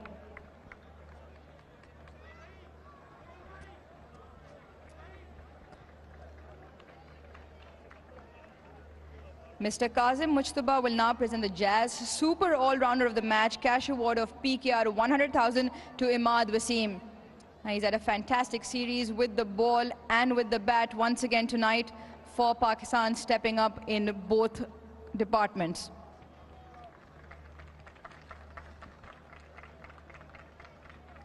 Mr. Khalid Khan will now present the Sensodyne Complete Performer of the Match cash award of PKR 200,000 to Jimmy Neesham. Yeah, he stood tall and stood in there with Mark Chapman, scored 45 of 25, 4 boundaries, 2 big hits, and steered the team home in an all-important game to level this series. Player of the match, Mark Chapman, will now sign a bat for Bank Al Falah Fan of the Match. And if he can just make his way up, what a phenomenal run with the bat he's had. Mark, if you could sign that bat first, please. 104 not out, his maiden T20 century in international cricket, just came off the 57. And now Mr. Sadur Rahman will present the Bank Al Falah Player of the Match, Final Match Trophy and cash award of PKR 100,000. Once again, Mark Chapman. Mark, don't go anywhere because you're also the Player of the Series award, and Mr. Sadur Rahman once again will now present you with the series trophy and cash award of PKR 300,000. Plenty of smiles, and he wasn't as confused when he was batting. A little bit more confusion here. Plenty of awards going on tonight. And once he's done collecting a whole bag of awards, we will also have a quick word with him. Mark Chapman, the Player of the Match of the final and the Player of the Series. Mark, highest run scorer of the series, a phenomenal run with the bat, and most importantly, to finish off with your maiden T20 century in the winning cause. How special was that? Yeah, absolutely. You know, we were pretty happy to go into the series, this game sort of 2-1 down with a chance to level the series, and we're just thankful that we did the job today. Tom mentioned before the start of the series that you had minimal preparation. It was more like adapting as you go on. Well, you seem to get a measure of the situation from ball 1, essentially. How easy or difficult was it to adapt to the situations, especially the surfaces? Yeah, I mean, it sort of took a little bit of adjusting in the first 2 games, but, you know, we had some really good conversations behind the scenes, and, you know, as a batting group and as a bowling group, we made adjustments as we went through the series, and just really proud of the way the guys adapted, and, you know, to finish 2-2 is a great result for us. Now, in a pressure situation, to keep your calm and to hit the ball as cleanly as you did, what are the key attributes of your game? What keeps you so leveled? Yeah, I think just, you know, remembering to watch the ball in those moments, and, you know, I was pretty thankful that Jimmy came out and struck the ball pretty well from ball one and took some pressure off me, and, you know, really grateful that we finished it off together. Well, congratulations. It was fantastic watching. Congratulations on the T20 century as well as the win tonight. Thank you very much. Right, next up, can I please have the Pakistan skipper, Babar Azam, to have a word with me. They leveled the series 2-2. They won the first 2 games. Babar, it didn't go according to your way tonight, मगर आपने toss पे कहा कि 180-190 लग रहा था कि 15-20 run short है। बिल्कुल जिस तरह हमने स्टार्ट किया था और जो हमारी प्लानिंग थी वो यही थी कि 190 के करीब जा सकते हैं, लेकिन जिस तरह आप 10 सालों के बाद जो इफ्तिखार और रिजवान ने इनिंग्स खेली थी, जो पार्टनरशिप बिल्ड की, उसमें ये लग रहा था कि 200 हो सकता है, तो मेरे ख्याल से बिल्कुल हम 15 रन छोड़ थे। बैटिंग की अगर बात कर लें, इमाद और इफ्तिखार खासतौर पे थ्रू आउट द सीरीज़ जब भी कोलैप्स हुआ और जब भी विनिंग के करीब थे, दोनों ने स्टेप अप किया है। खासतौर पे इमाद ने बॉल के साथ भी कितना अच्छा है, क्योंकि दोनों T20 क्रिकेट में इमाद खासतौर पे टीम में वापस आए। एज अ कैप्टन आपको कितनी स्ट्रेंथ देती है वो मिडल ऑर्डर? हाँ बिल्कुल, जिस तरह इफ्तिखार ने जो अपनी बैटिंग इंप्रूव किया, क्योंकि T20 में जिस तरह वो डोमिनेट कर रहा था, जिस तरह वो हर दूसरी लीग में PSL में भी, और जिस तरह भी उनको अपॉर्चुनिटी मिली उसने वेल किया और उसने स्टेप अप किया और परफॉर्म करके दिया, और मुश्किल सिचुएशन में ऐसे ही सेम अमाद जिस तरह PSL में उन्होंने परफॉर्म किया, और वही जो उनका कॉन्फिडेंस था, जो उनका बैटिंग में स्पेशली जो उन्होंने इम्प्रूव की है, तो वो हमारे लिए काफ़ी अच्छी थी। और बॉलिंग में तो माशाल्लाह वो है अच्छे हैं, लेकिन जिस तरह उन्होंने बैटिंग में जो चिप इन किया थोड़ा सा, और जो हम लैग कर रहे थे मिडिल ऑर्डर में, तो वो से उनके आने से काफ़ी हेल्प हुई। अच्छा, होम सीरीज़ थी, आपने कुछ बैटिंग में तजर्बे भी किए in terms of strategy, bowling में भी आपके पास ऑप्शन से नए बॉल के पॉजिटिव टेकआउट्स क्या हैं सारे एक्सपेरिमेंट या स्ट्रैटेजीज़ के? काफ़ी पॉजिटिव थिंग्स थी, जिस तरह हमने यंगस्टर को अपॉर्चुनिटी दी, और जिस तरह सैम हारिस को आज मिली, बाकी लेकिन फास्ट बॉलर जितने भी जो थे वो उससे हमने यही एक प्लान किया था कि सीनियर एंड जूनियर का कम्बिनेशन बना के हमने टीम को खिलाना और अपॉर्चुनिटी देनी, और काफ़ी पॉजिटिव चीज़ें थी उसमें। और बिल्कुल इसको, और जिसमें हमने ये भी देखा है कि कहाँ पे हम लैग कर रहे हैं, कहाँ पे हम इम्प्रूवमेंट की ज़रूरत है। और मेरे ख्याल से यहाँ पे क्रेडिट देना चाहूँगा आज के मैच के जो चेकमैन ने जो इनिंग खेली है। ऐसी इनिंग ऑन द डे जब आप खेलते हैं तो आपको लगता है कि आप कुछ नहीं कर सकते, लेकिन एक जगह पे अपॉर्चुनिटी आई थी, वो हमें अवेल करनी चाहिए थी, लेकिन उसके बाद मेरे ख्याल से चैपमैन रुका नहीं। चैपमैन रुका नहीं, बिल्कुल ठीक है आपने। ODI सीरीज़ अब कुछ दिनों बाद, उसके लिए क्या आपकी कहते हैं गोल होगा, और उसके लिए प्रिपरेशन अब किस तरह से होगी? प्रिपरेशन देखें, एक दिन की प्रैक्टिस है, और मेरे ख्याल से एज अ प्रोफेशनल आपके पास कम टाइम होता है सोचने का, और स्विच ऑन जल्दी करना होता है, क्योंकि वनडे डिफरेंट फॉर्मेट है, और उसमें आपको थोड़ी सा और फोकस होकर खेलना पड़ता है, और डिफरेंट टाइप ऑफ क्रिकेट है। तो मेरे ख्याल से बिल्कुल एज अ प्रोफेशनल हम उसके लिए रेडी हैं, और कोशिश करेंगे कि अच्छी सीरीज़ है और जीतने की पूरी कोशिश करेंगे। चलें Babar, thank you very much, congratulations on the levelling the series, and will see you in a few days time. But Babar Azam obviously talking about the fact that yes, they felt that they were a few runs short, 15 or 20 runs. He was happy with the way Imad and Iftikhar had stepped up in the middle order, especially Imad with the ball. Yes, he said that there's nothing that you can do when somebody like Mark Chapman does what he does on the very day, and he could only appreciate. And they were obviously looking forward to the one-day series as well. Now, the winning captain tonight for New Zealand, Tom Latham. If we could also have a word with him. Have the nerves settled? Yeah, I guess. Yeah, someone plays an innings like that. You know, it's probably one of the best innings. You know, a lot of us have seen live. So you know, hats off to the way Chappie played. Well, from 73 for 4, 121 runs between him and Jimmy Neesham. What was the talk at the halfway mark when they got 193? Not too sure. I'm not sure what they talked about, but yeah, obviously it was the right thing. Yeah, I think just the way they went about things, to I guess absorb a little bit of pressure at the start of their partnership, and then towards the end start putting a little bit of pressure back on them, and you know, they just kept going the whole way through that partnership. And obviously Chappie, it was a fantastic innings, but also the way the work Nish did in that partnership as well was really important. So yeah, as you said, being under a little bit of pressure at the start after losing a few early wickets, to for us to come out on top, it was a great chase by the guys. Well, you said that at the start of the series that it's an opportunity for the players, and you guys have grasped the opportunity by the scruff of the neck, especially Mark Chapman. In terms of bowling and batting, it was almost like a case of adapting on the go. How easy was it, or again, how difficult was it? Because you guys seem to improve every game coming in. Yeah, I think that's probably, something we did speak about. As you said, it was about trying to improve from game to game, and obviously the preparation, wasn't ideal, but for us that wasn't an excuse. It was about trying to, just keep getting better from game to game and keep learning, and I guess keep communicating about, what works and what probably doesn't. And as you said, I think from each game we got better and better, and I guess to come out with a series draw after being 2-0 down early on in the series was, is exciting. And, I guess for guys to step up, different guys, took their opportunities at different times throughout the four or five games, and yeah, it's nice to be standing here with a series draw. Now you talk about the positives out of the T20 series. Obviously, in a few days is the one-day series. A few players coming in, and I believe Mark Chapman on the plane back home. Is he staying? Unfortunately, he's heading home, unfortunately. Expectations from the one-day series coming up. There's 5 games in that as well. Yeah, again, it's going to be a tough series. Obviously on the back of, what this T20 series has produced. We've seen some great cricket, we've seen some great games of cricket, and I'm sure that the one-day series is going to be no different. So, again, it's a different format. We've got to adapt quickly, and hopefully we can do that straight away. Well, congratulations on leveling the series, and we look forward to seeing you again in a couple of days' time. Don't go too far, because now Mr. Sadur Rahman will now present the winning trophy. It is a joint trophy between New Zealand and Pakistan. Both captains will receive the winning trophy from Mr. Sadur Rahman.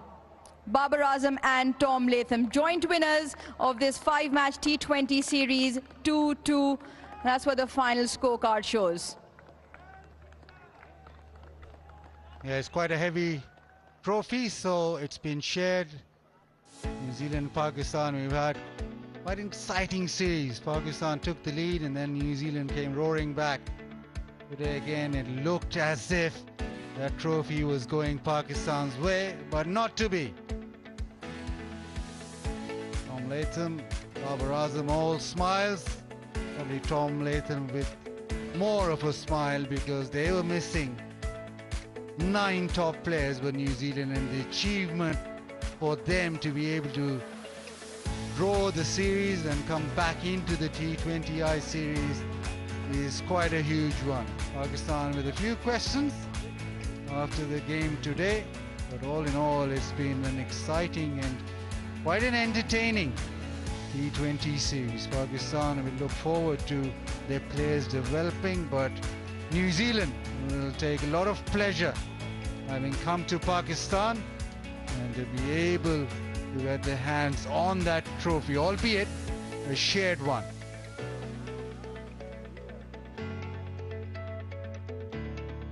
And with that fabulous chase from New Zealand, 121-run partnership taking New Zealand to victory.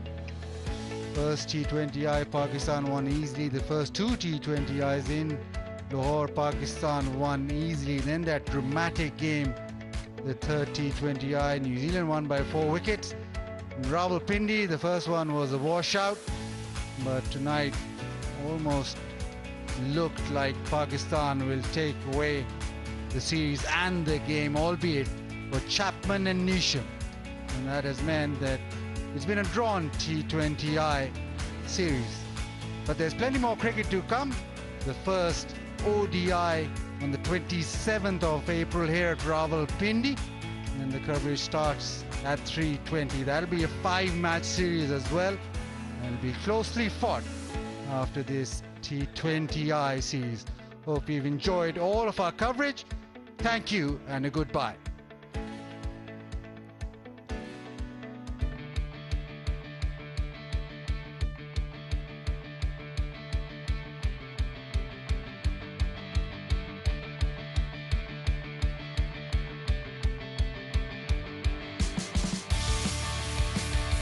What a nice pickup shot. Will it go to the fielder? Yes, it will. Babar has handed over to deep square leg.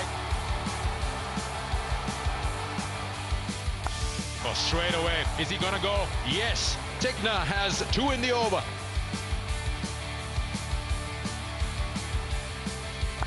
Goes leg side and nails it.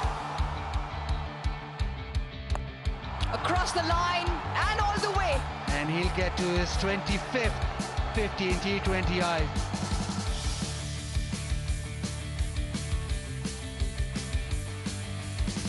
Slightly up-ish, and is it out?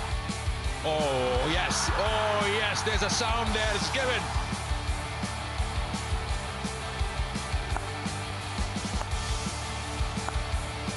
Chapman gets to 100. 100 of the highest order. You won't see better T20 hundreds.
Well, it's been an absolutely stunning performance by New Zealand to level the series, and what a performance individually by Mark Chapman. He's had quite the series indeed, and it required such a performance without their main players to be able to draw the series. Jimmy Neesham getting into the mix of things. Handshakes all round. It was drawn in the end, but New Zealand with quite an effort today. And you've got to say that the whole team performed particularly well today, just when it mattered. All cheers all around by all the teammates. Chapman has been the star of the series for New Zealand. Tom Latham, he's going to be a happy captain today, considering everything. We had a hailstorm in the previous T20, but today they were top-notch in all departments of the game. Pakistan would be looking back, perhaps thinking short of runs in the end on this particular wicket. 193 for 5 were made in 20 overs. Rizwan was a top scorer, fell short of his 100. And then in response, New Zealand won by 6 wickets. You've got to say it was quite a performance by Mark Chapman with that 100. Jimmy Neesham as well contributing. And overall, New Zealand will be the happier bunch of the lot. Hello and welcome to Inverex Solar Energy Pitchside Show. What a performance by New Zealand. It was always going to be, the stakes are going to be high in this one, lot to play for, and they came out top just when it mattered. And to talk us through this wonderful performance, I've got a very, very special guest in the house. Jimmy Neesham joins us alongside Arooj Mumtaz. Jimmy, firstly, congratulations, really well done. It was quite a comeback of sorts, I would say, by New Zealand, considering the fact that you're missing your main strength players. You know, it was a different team altogether. How does it feel to be on the winning side at the end? Yeah, it feels great, obviously. You know, you don't want to use those kind of things as an excuse when you come over an international tour. I think every time you play for your country is a great responsibility and a great privilege, and we wanted to compete as best we could, and I think a 2-all draw in the series is probably a fair reflection of how it went overall. How good an innings was that by Mark Chapman? You on the non-strikers end, you know, getting the best seat in the house, having a look at it. I mean, it was magnificent.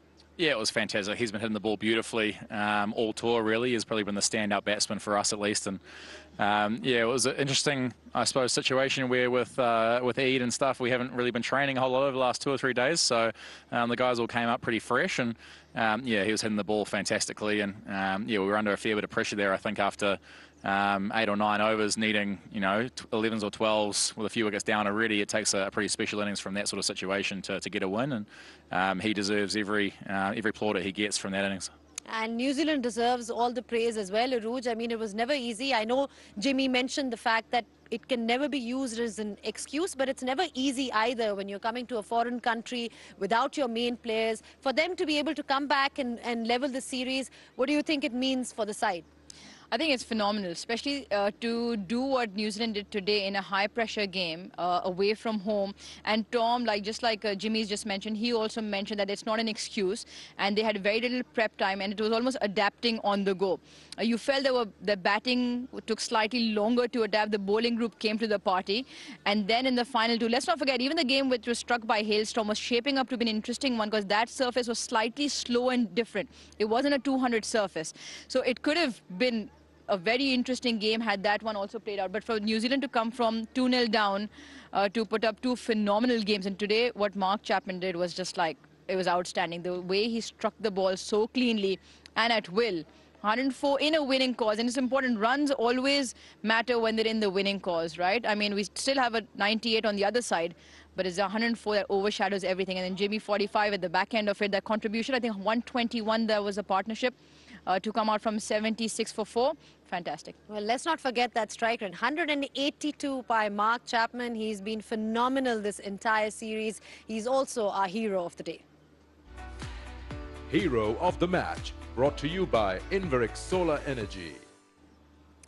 Perhaps the cleanest striking that we've seen in this entire series, was able to pick length particularly well, using his feet as well, and really tonking all the bowlers all around the park. You've got to say that it was quite a performance, especially at a time when they needed it the most. They lost a couple of wickets at the top, but then to have that kind of performance and deliver under pressure, wow. Hero of the match, brought to you by Inverex Solar Energy. Jimmy, you've obviously watched his career closely and seen him evolve as a player and grow as a player. I mean, what makes him special as per you? Well, I think he's probably one of those players who's, you know, had a bit of extra time playing domestic cricket in New Zealand, and I think he's had that taste of international cricket playing with Hong Kong as well in a prior career before becoming selected for New Zealand. So he knows what international cricket is about, and he's just a really clean striker of a ball. And it's tough being on that, I suppose, that fringe of selection where you get the odd game here and there, and then you have to sit out when the main players come back. So it's been incredibly difficult for him to, I suppose, get a consistent run of matches in the team. So that makes an innings like that today even more impressive. And I think, yeah, unfortunately, he's off to the airport tonight to fly home before the ODI series. So I'm sure. Any niggles around the team at all? Yeah, well, we'll see. Gary Stead might go into the changing room with a crowbar and see if he can find someone. But yeah, I think it's it's a great, I suppose, starting point for his career in international cricket, and he certainly has the ability to make it a long career coming off the back of ball striking like that. Just on your partnership then, when you were out there, New Zealand had lost a couple of wickets. What was the talk in the middle of the pitch? I mean, how do you go about chasing a big total in these conditions? Well, I think we've probably been guilty of allowing ourselves to fall too far behind the rate in a few games, and I think you're going to have games every now and then where you can take bowlers down at the death and really score at that 12, 13, 15 and over rate, but those are rare, and I think yeah, we wanted to keep up with the rate as best we could once we got that partnership going, and we were sort of discussing whether we wanted to peg it back a little bit and take it deeper, but no, we both felt that we were hitting the ball quite well, and it was the better option, I suppose, to try and continue being aggressive and try and keep that run rate down around that 8s and 9s, so that if one of us did get out, then a new batsman had enough of an opportunity to get their eye in before they had to start being aggressive. Now, you've played the PSL as well. I mean, does it help to have, been familiar with the conditions and knowing what this ground plays like? You've been part of the side. You also know the players really well. It helps to play in a league when you get familiar with the strengths and weaknesses of all the players. Yeah, absolutely. I think I'm probably easily going to spend more nights in Pakistan than I will in my own bed this year. So certainly getting familiar with the grounds over here. And I think, we're going way back to the scouting meetings and stuff at the start of the tour. There was, I suppose, a lot of questions that I had to answer about different guys that we hadn't seen before. And it does just make you feel good being able to contribute to the group like that and sort of pass on that information.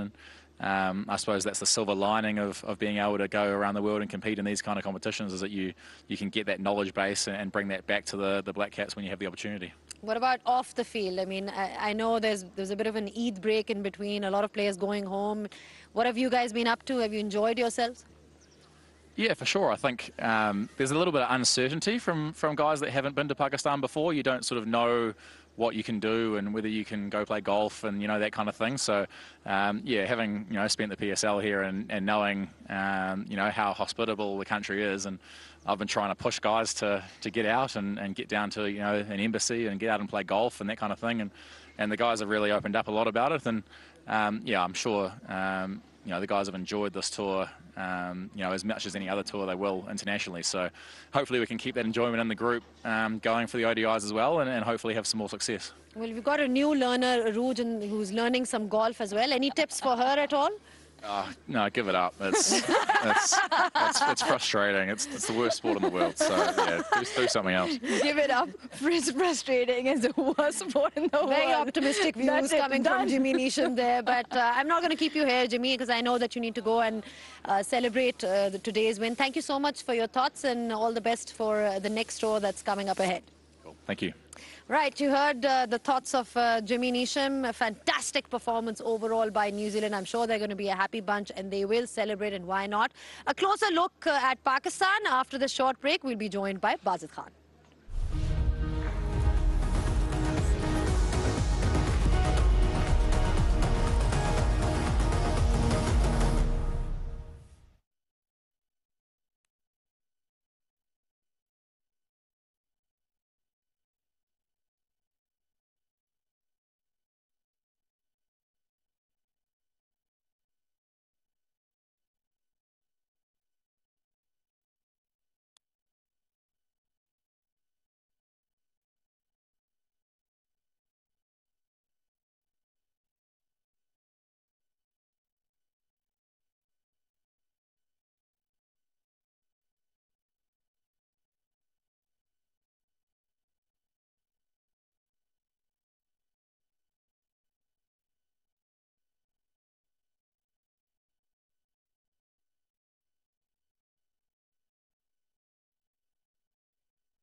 back on the Inverix Solar Energy pitch side show, and what a performance by New Zealand. 2-all series का end में result था. Pakistan, what could they have done differently? कौन सी चीजें थी जो जिस पे मजीद improvement की ज़रूरत है? क्या errors थे? Let's find out from Bazid Khan, who joins us today and on pitch side. Baz, क्या कहेंगे? एक सवाल यही है कि रन्स कम थे या बॉलिंग जो है बेहतर हो सकती थी, वहाँ पे कोई मजीद कोई डिफरेंट ट्रिक्स आजमाए जा सकते थे? देखें, रावलपिंडी की जब हमने पिछले मैच में भी बात, इस मैच में भी बात की, it's a very high scoring ground. Defend करना बड़ा मुश्किल है. PSL में जितने मैचेस हुए उसमें 209 वाज द एवरेज स्कोर, और चेस डाउन 240 भी हो रहा था. तो ऐसे नहीं था कि चेस डाउन नहीं हो रहा था. जब कैप्टन आके ये कहता है कि 10-15 रन शॉर्ट थे, I think that is the worst thing in any T20 game. जब कैप्टन आके ये कहे कि जी हम 10-15 रन शॉर्ट थे. शॉर्ट क्यों थे? विकेट्स इन हैंड थी. शॉर्ट क्यों थे? ये दोबारा मतलब lots of captain, not just one captain, लेकिन बहुत सारे कैप्टन पोस्ट मैच में यही कहते हैं कि 10-15 रन शॉर्ट थे. वो 10-15 रन शॉर्ट तो आप बाद में कह रहे हो, जब खेल रहे थे तो तब आपका ख्याल नहीं था कि शायद हमें और ज़्यादा run. The thing that Pakistan need to look at is the last 3 overs. Pakistan just got 28. They slowed down. The last over was very comical. I don't remember seeing such a comical over for quite a long time. तो अगर आप उन चीज़ों पे focus करेंगे तो मुझे याद पड़ता है कि शायद Morgan, considered as one of the best T20I captains, I think it was David Malan who got to his century via a single या कुछ. तो मॉर्गन उससे बड़ा नाराज़ हुए थे कि आखिरी ओवर चल रहा है और आपने सिंगल लिया है. The intent is lacking. So you have to look at these things. Fortunately for Pakistan is not playing another T20 game till what, February. So ये सारी बातें भूल जाएंगे. नहीं, भूलनी नहीं चाहिए, इसीलिए आप लोग यहाँ बैठे हुए हैं इसी चीज़ को हाईलाइट करने के लिए. रूज, आप भी इनकी बात से इत्तेफाक करती हैं कि ऐसा ही था, आखिर में थोड़ी सी स्लो डाउन हुई थी, होना नहीं चाहिए था. और जो इन्होंने एक बात की कि विकेट्स इन हैंड थी. देखिए, even at 52 for 3 wickets in hand थी. आप फ़हीम अशरफ तक बैटिंग कर रहे हैं, अब तो शाहीन शाह अफरीदी भी थोड़ी सी बैटिंग कर लेते हैं, तो उस वक्त भी स्लो होना, I think it's not okay. उसके पीछे रीजंस क्या हैं? जब हम बात करें कि पिंडी की सरफेस है, अच्छी बॉल स्ट्राइकिंग है. देखिए, एक तरफ एक 98 है नॉट आउट, एक तरफ है 104 not out. Nobody is talking about the 98 not out, right? The runs in the winning cause matter. और 10-15 रन अगर शॉर्ट थे तो उसके पीछे क्यों थे? क्योंकि हाइंडसाइड में हम भी बात करते हैं, बट ड्यूरिंग द गेम जब आप अपनी अपॉर्चुनिटीज़ मैक्सिमाइज नहीं करते. 7 विकेटें 52 for 3 अगेन, जिस वक्त इफ्तिखार और रिजवान खेल रहे थे. 7 विकेट्स इन हैंड्स हमारे पास नहीं. आखिर में भी हम कितने 4 ही आउट हुए या 5 ही आउट हुए, तो उसके बावजूद भी Imad and Rizwan stay till the end. I just feel that when there are the opportunities and we miss them, power play आज का थोड़ा सा बेहतर गया. हमारा 51 for 2 थे, बट उनको देखें 33 for 3, फिर 121 रन की partnership. And so I just feel that there are some cogs in the wheel that we need to screw on tighter. And we really need to, Wajid की बात ठीक है कि अब 8 महीने 10 महीने तक कोई T20 क्रिकेट नहीं है, बट ये चीज़ें हमारी ODI क्रिकेट में भी रिफ्लेक्ट होती हैं. It is almost a rub off on that. तो इसको हमें वहाँ पर भी देखना पड़ेगा. देखना तो पड़ेगा, क्योंकि ये ज़्यादा नहीं होता कि पाकिस्तान की टीम जो है एक टोटल डिफेंड ना कर सके, बट आज न्यूजीलैंड ने एक सक्सेसफुल रन चेज करके दिखाया. And where does it feature in the all time records? Let's find out in the stat attack. Stat Attack, brought to you by Inverix Solar Energy.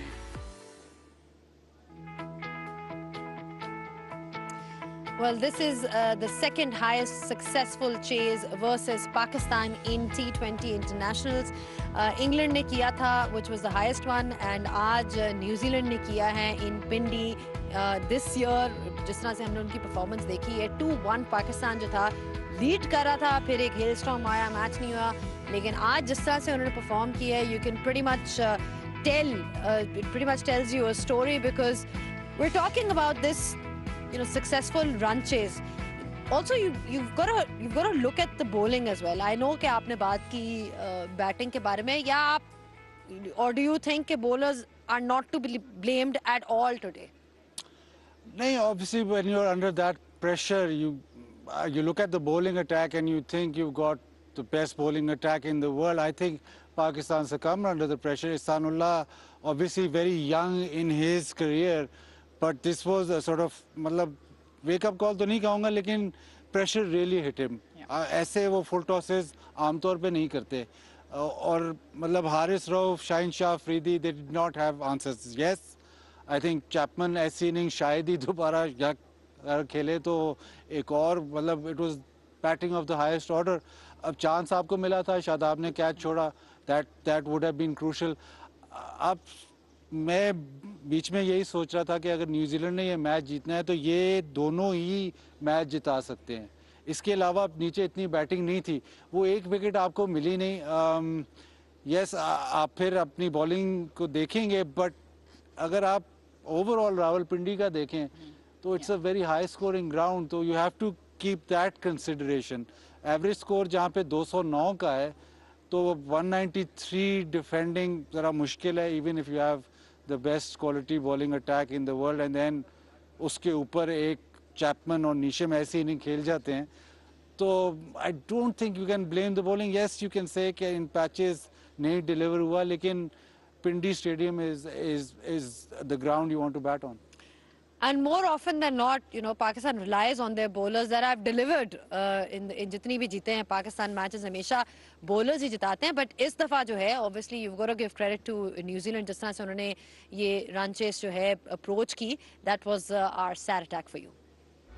Stat Attack, brought to you by Inverix Solar Energy. Third day of Eid था, लेकिन fans जो थे उन्होंने सोचा कि हम अपनी ईद जो है आके ग्राउंड में मनाएंगे. अनफॉर्चुनेटली उनके लिए Pakistan did not win, but they of course did have a good time. I am sure उनकी अपनी भी राय होगी, उनका अपना एनालिसिस भी होगा. Let's find out from Mahak what the fans have to से.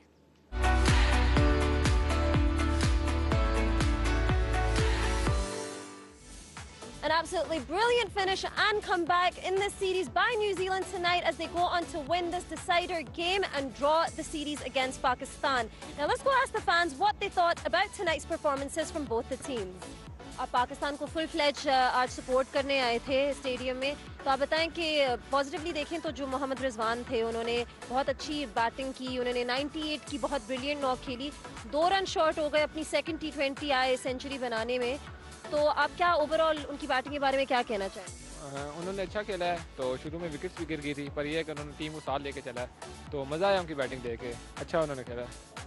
आपने बात की कि उन्होंने टीम को वो आगे लेके गए, तो उनकी और जो इमाद वसीम की पार्टनरशिप थी उसने बेसिकली पाकिस्तान को काफ़ी अच्छी रिकवरी दी. तो उसके बारे में, इमाद वसीम के बारे में आप क्या कहना चाहें? मेरे ख्याल से इमाद वसीम की जो इनिंग्स थी उसकी वजह से स्कोर इतना ऊपर गया, जिससे उन्होंने आके छक्के मारे और चौके मारे, तो मज़ा आया देख के. न्यूजीलैंड ने आज बहुत अच्छी परफॉर्मेंस दिखाई है, पूरी सीरीज़ में भी बहुत अच्छा कमबैक किया यहाँ तक आने के लिए. तो आप बताएं कि आपको उनकी आज की परफॉर्मेंस कैसी लगी, उनकी बैटिंग जो चैपमैन ने कराई है उसके बारे में आप क्या कहना चाहेंगे? जी बिल्कुल ऐसा ही है. आज हम मैच देखने आए, बहुत हमें मज़ा है, हमने इंजॉय भी बहुत किया है. न्यूजीलैंड की टीम ने बहुत अच्छा खेला है, परफॉर्मेंस अच्छी दी है, और ये सीरीज़ ना बहुत मज़े की गुजरी हम सारों की. जो चैपमैन है न्यूजीलैंड की टीम से, लीडिंग स्कोरर है न्यूजीलैंड की टीम के, उन्होंने जिस तरह न्यूजीलैंड के लिए परफॉर्म किया, सेंचुरी बनाई है, उनको मैच जितवाया है, उनकी इनिंग्स के बारे में आप क्या कहेंगे? जी बहुत अच्छे बैट्समैन है, बहुत अच्छा उन्होंने खेला है, और आई थिंक इनका ऐसी बैटिंग भी बनता भी था उनका 100. हमारा भी अच्छा स्कोर है, बाबर है और रिजवान खेलते हैं, मगर नीचे जाती है आउट होते हैं, विकेट हमारी विकेट गिर जाती है, हमें वहाँ पे बहुत ज़्यादा स्ट्रगल कर रहे हैं हम लोग. Well, a bit disappointing for the Pakistani fans tonight. However, they came out with good sportsman spirit as they were full of praise for the New Zealand team nonetheless. And this T20 series comes to an end and ends in a draw. However, I really hope that all of you watching enjoyed this series. Until next time, it's goodbye from me. See you soon.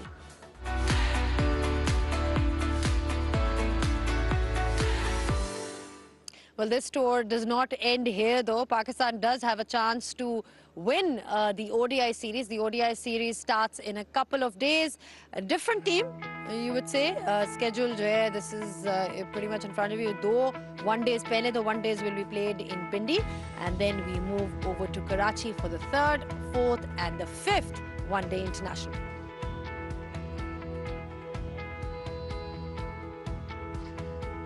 All right, ODI series अब आ रही है.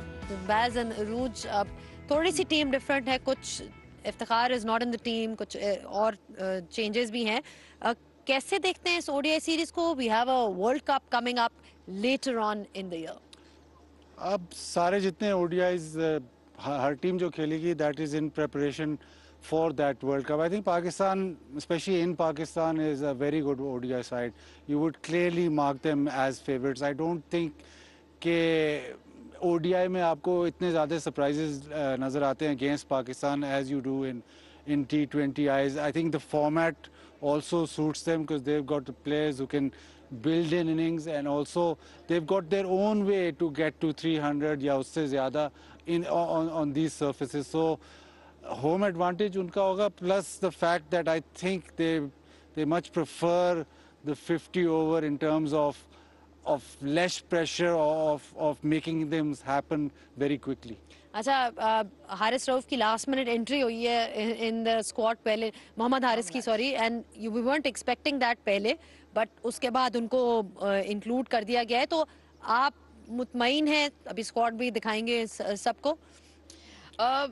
I think it is more of a backup keeper batting option than pure frontline batting, because अगर रिजवान हैं, बाबर हैं, अब्दुल्ला शफीक, शान, इमाम, you've also got Fakhar in there. तो yes, Mohammad Haris की लेट एंट्री है, but I think it's a good squad Pakistan one day format में, because थोड़ा सा टाइम मिलता है और लंबी इनिंग्स खेलना जानते हैं. तो बॉलिंग अटैक फिर one of the world's best once again. We've got a very solid batting lineup, and off late आप इमाम को भी देख लें, उन्होंने भी रन किए, अब्दुल्ला शफीक ने भी रन किए. But for me it's not about the win, it's about the intent that we play with. ये वही T20 वाली बात आ जाती है कि अगर वापस T20 मोड में आप चले जाएं कि डिस्कशन होती है और बात कहेंगे मेरा फेवरेट टॉपिक है, बट स्ट्राइक रेट इसलिए बात होती है क्योंकि जब सामने वाले दोनों ने 180 के स्ट्राइक रेट से खेला, तो जब आपका 150 था, दैट इज़ द डिफरेंस. और वनडे क्रिकेट में भी आखिर में फाइन मार्जिन्स की ही गेम हो जाती है. So I just feel maximize our opportunities and play the best teams. जो हमने पहले भी बात की थी, अगर वो, and I feel now with Mickey वो टू वे कॉन्वर्सेशन ज़्यादा बेहतर होगा कि हम आपको इसलिए नहीं खिला रहे, no matter what you done in the previous match, because we feel this is a better suited side against this opposition on this surface. I think those kind of smart decisions, because like he just said it's all preparation for the World Cup to come, और time नहीं है ज़्यादा. और अगर हमने कोई experiment करना है, उसके पीछे अगर लॉजिक है, इट वर्क्स. बट हम ये ज़रूर दिल रखें इस चीज़ का कि we should be happy to try stuff in case it comes to plan B. ठीक है, डिफरेंट फॉर्मेट बाज़त, लेकिन न्यूजीलैंड की टीम को हल्का नहीं लिया जा सकता, स्पेशली आफ्टर टुडेज परफॉर्मेंस. तो क्या कहेंगे, प्रेडिक्शंस अगर मैं आपसे लूं तो किसका पल्ला ज़्यादा भारी है? I think Pakistan will go into the series favorites.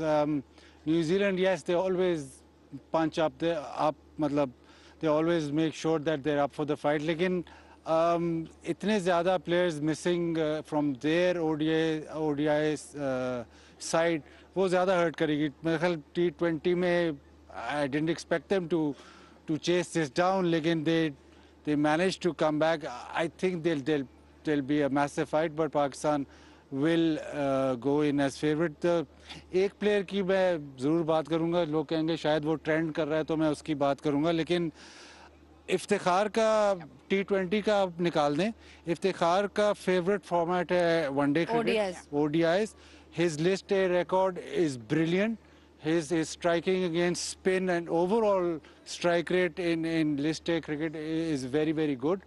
हमने बहुत जल्दी उसको राइट ऑफ कर दिया है. इसमें तो T20 में तो वो अब वापस आ गया है, लेकिन आई स्टिल फील कि मिडिल ऑर्डर में, specially with his bowling, Pakistan should look at him again. ठीक है, रोज आपकी प्रेडिक्शन क्या है? देखिए, I think prediction will be Pakistan will win it 3-2. But again, for me, you should win. You should. हमारा in the past 6-8 महीने home पे track record अच्छा नहीं रहा है. चाहे आप T20 सीरीज की बात कर लें, आप टेस्ट सीरीज की बात कर लें, वनडे सीरीज की बात कर लें, तो win but in a commanding fashion. आप ये तो नोन फैक्ट है ना कि हम न्यूजीलैंड की फर्स्ट स्ट्रेंथ टीम से नहीं खेल रहे. There's 9 of their front line players missing. So it shouldn't be sort of a neck and neck finish to the finish line. It should be a commanding win, a convincing win, क्योंकि आप अपनी first strength team खिला रहे हैं. ठीक है, सुन लिया आपने, हमारे एक्सपर्ट्स की बात भी सुन ली कि आप चाहे उनके प्लेयर्स मिसिंग हो, जो भी एक कमांडिंग तरीके से पाकिस्तान को जो है ODI सीरीज को अप्रोच करना चाहिए, इंटेंट दिखानी चाहिए. Thank you so much for your thoughts बाज एंड अरूज. एंड कुछ दिन का गैप है, couple of days, and after that we'll be seeing you for the ODI series which starts here in Pindi. I hope you guys enjoyed the coverage, and we'll be seeing you in a couple of days. It's goodbye from all of us.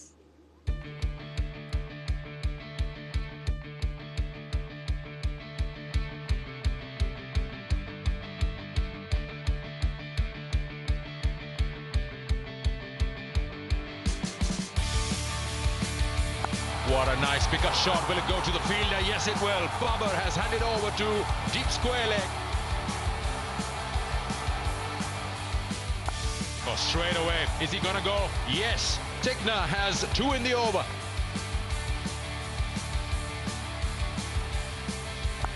Goes leg side and nails it. Across the line and all the way.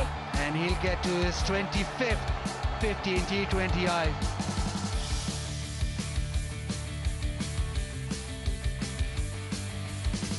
Slightly up-ish, and is it out? Oh, yes, there's a sound there, it's given.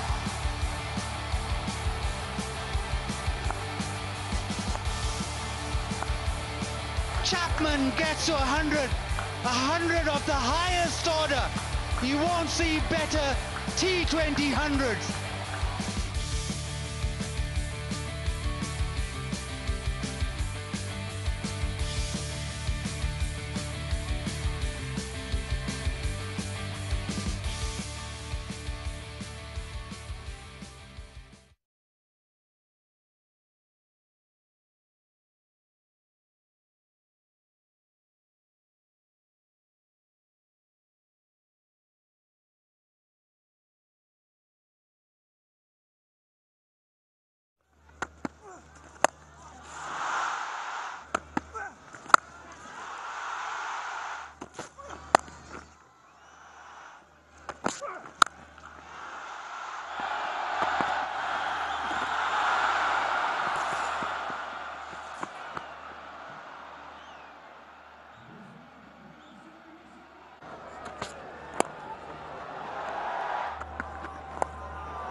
Catch it!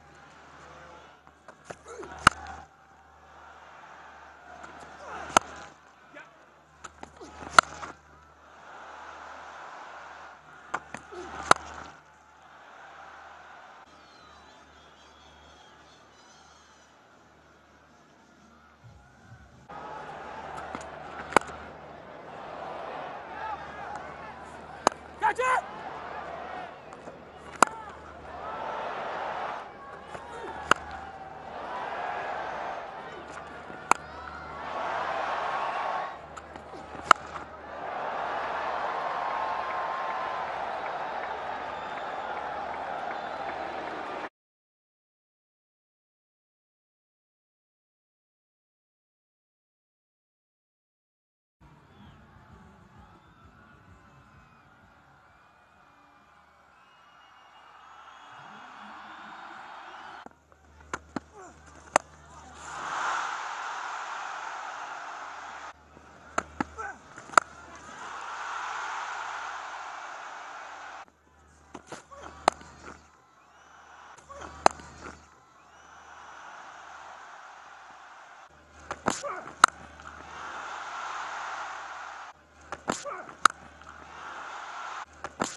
Catch it, Soads!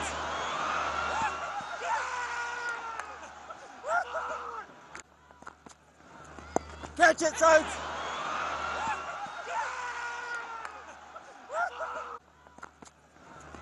Catch it, Soads!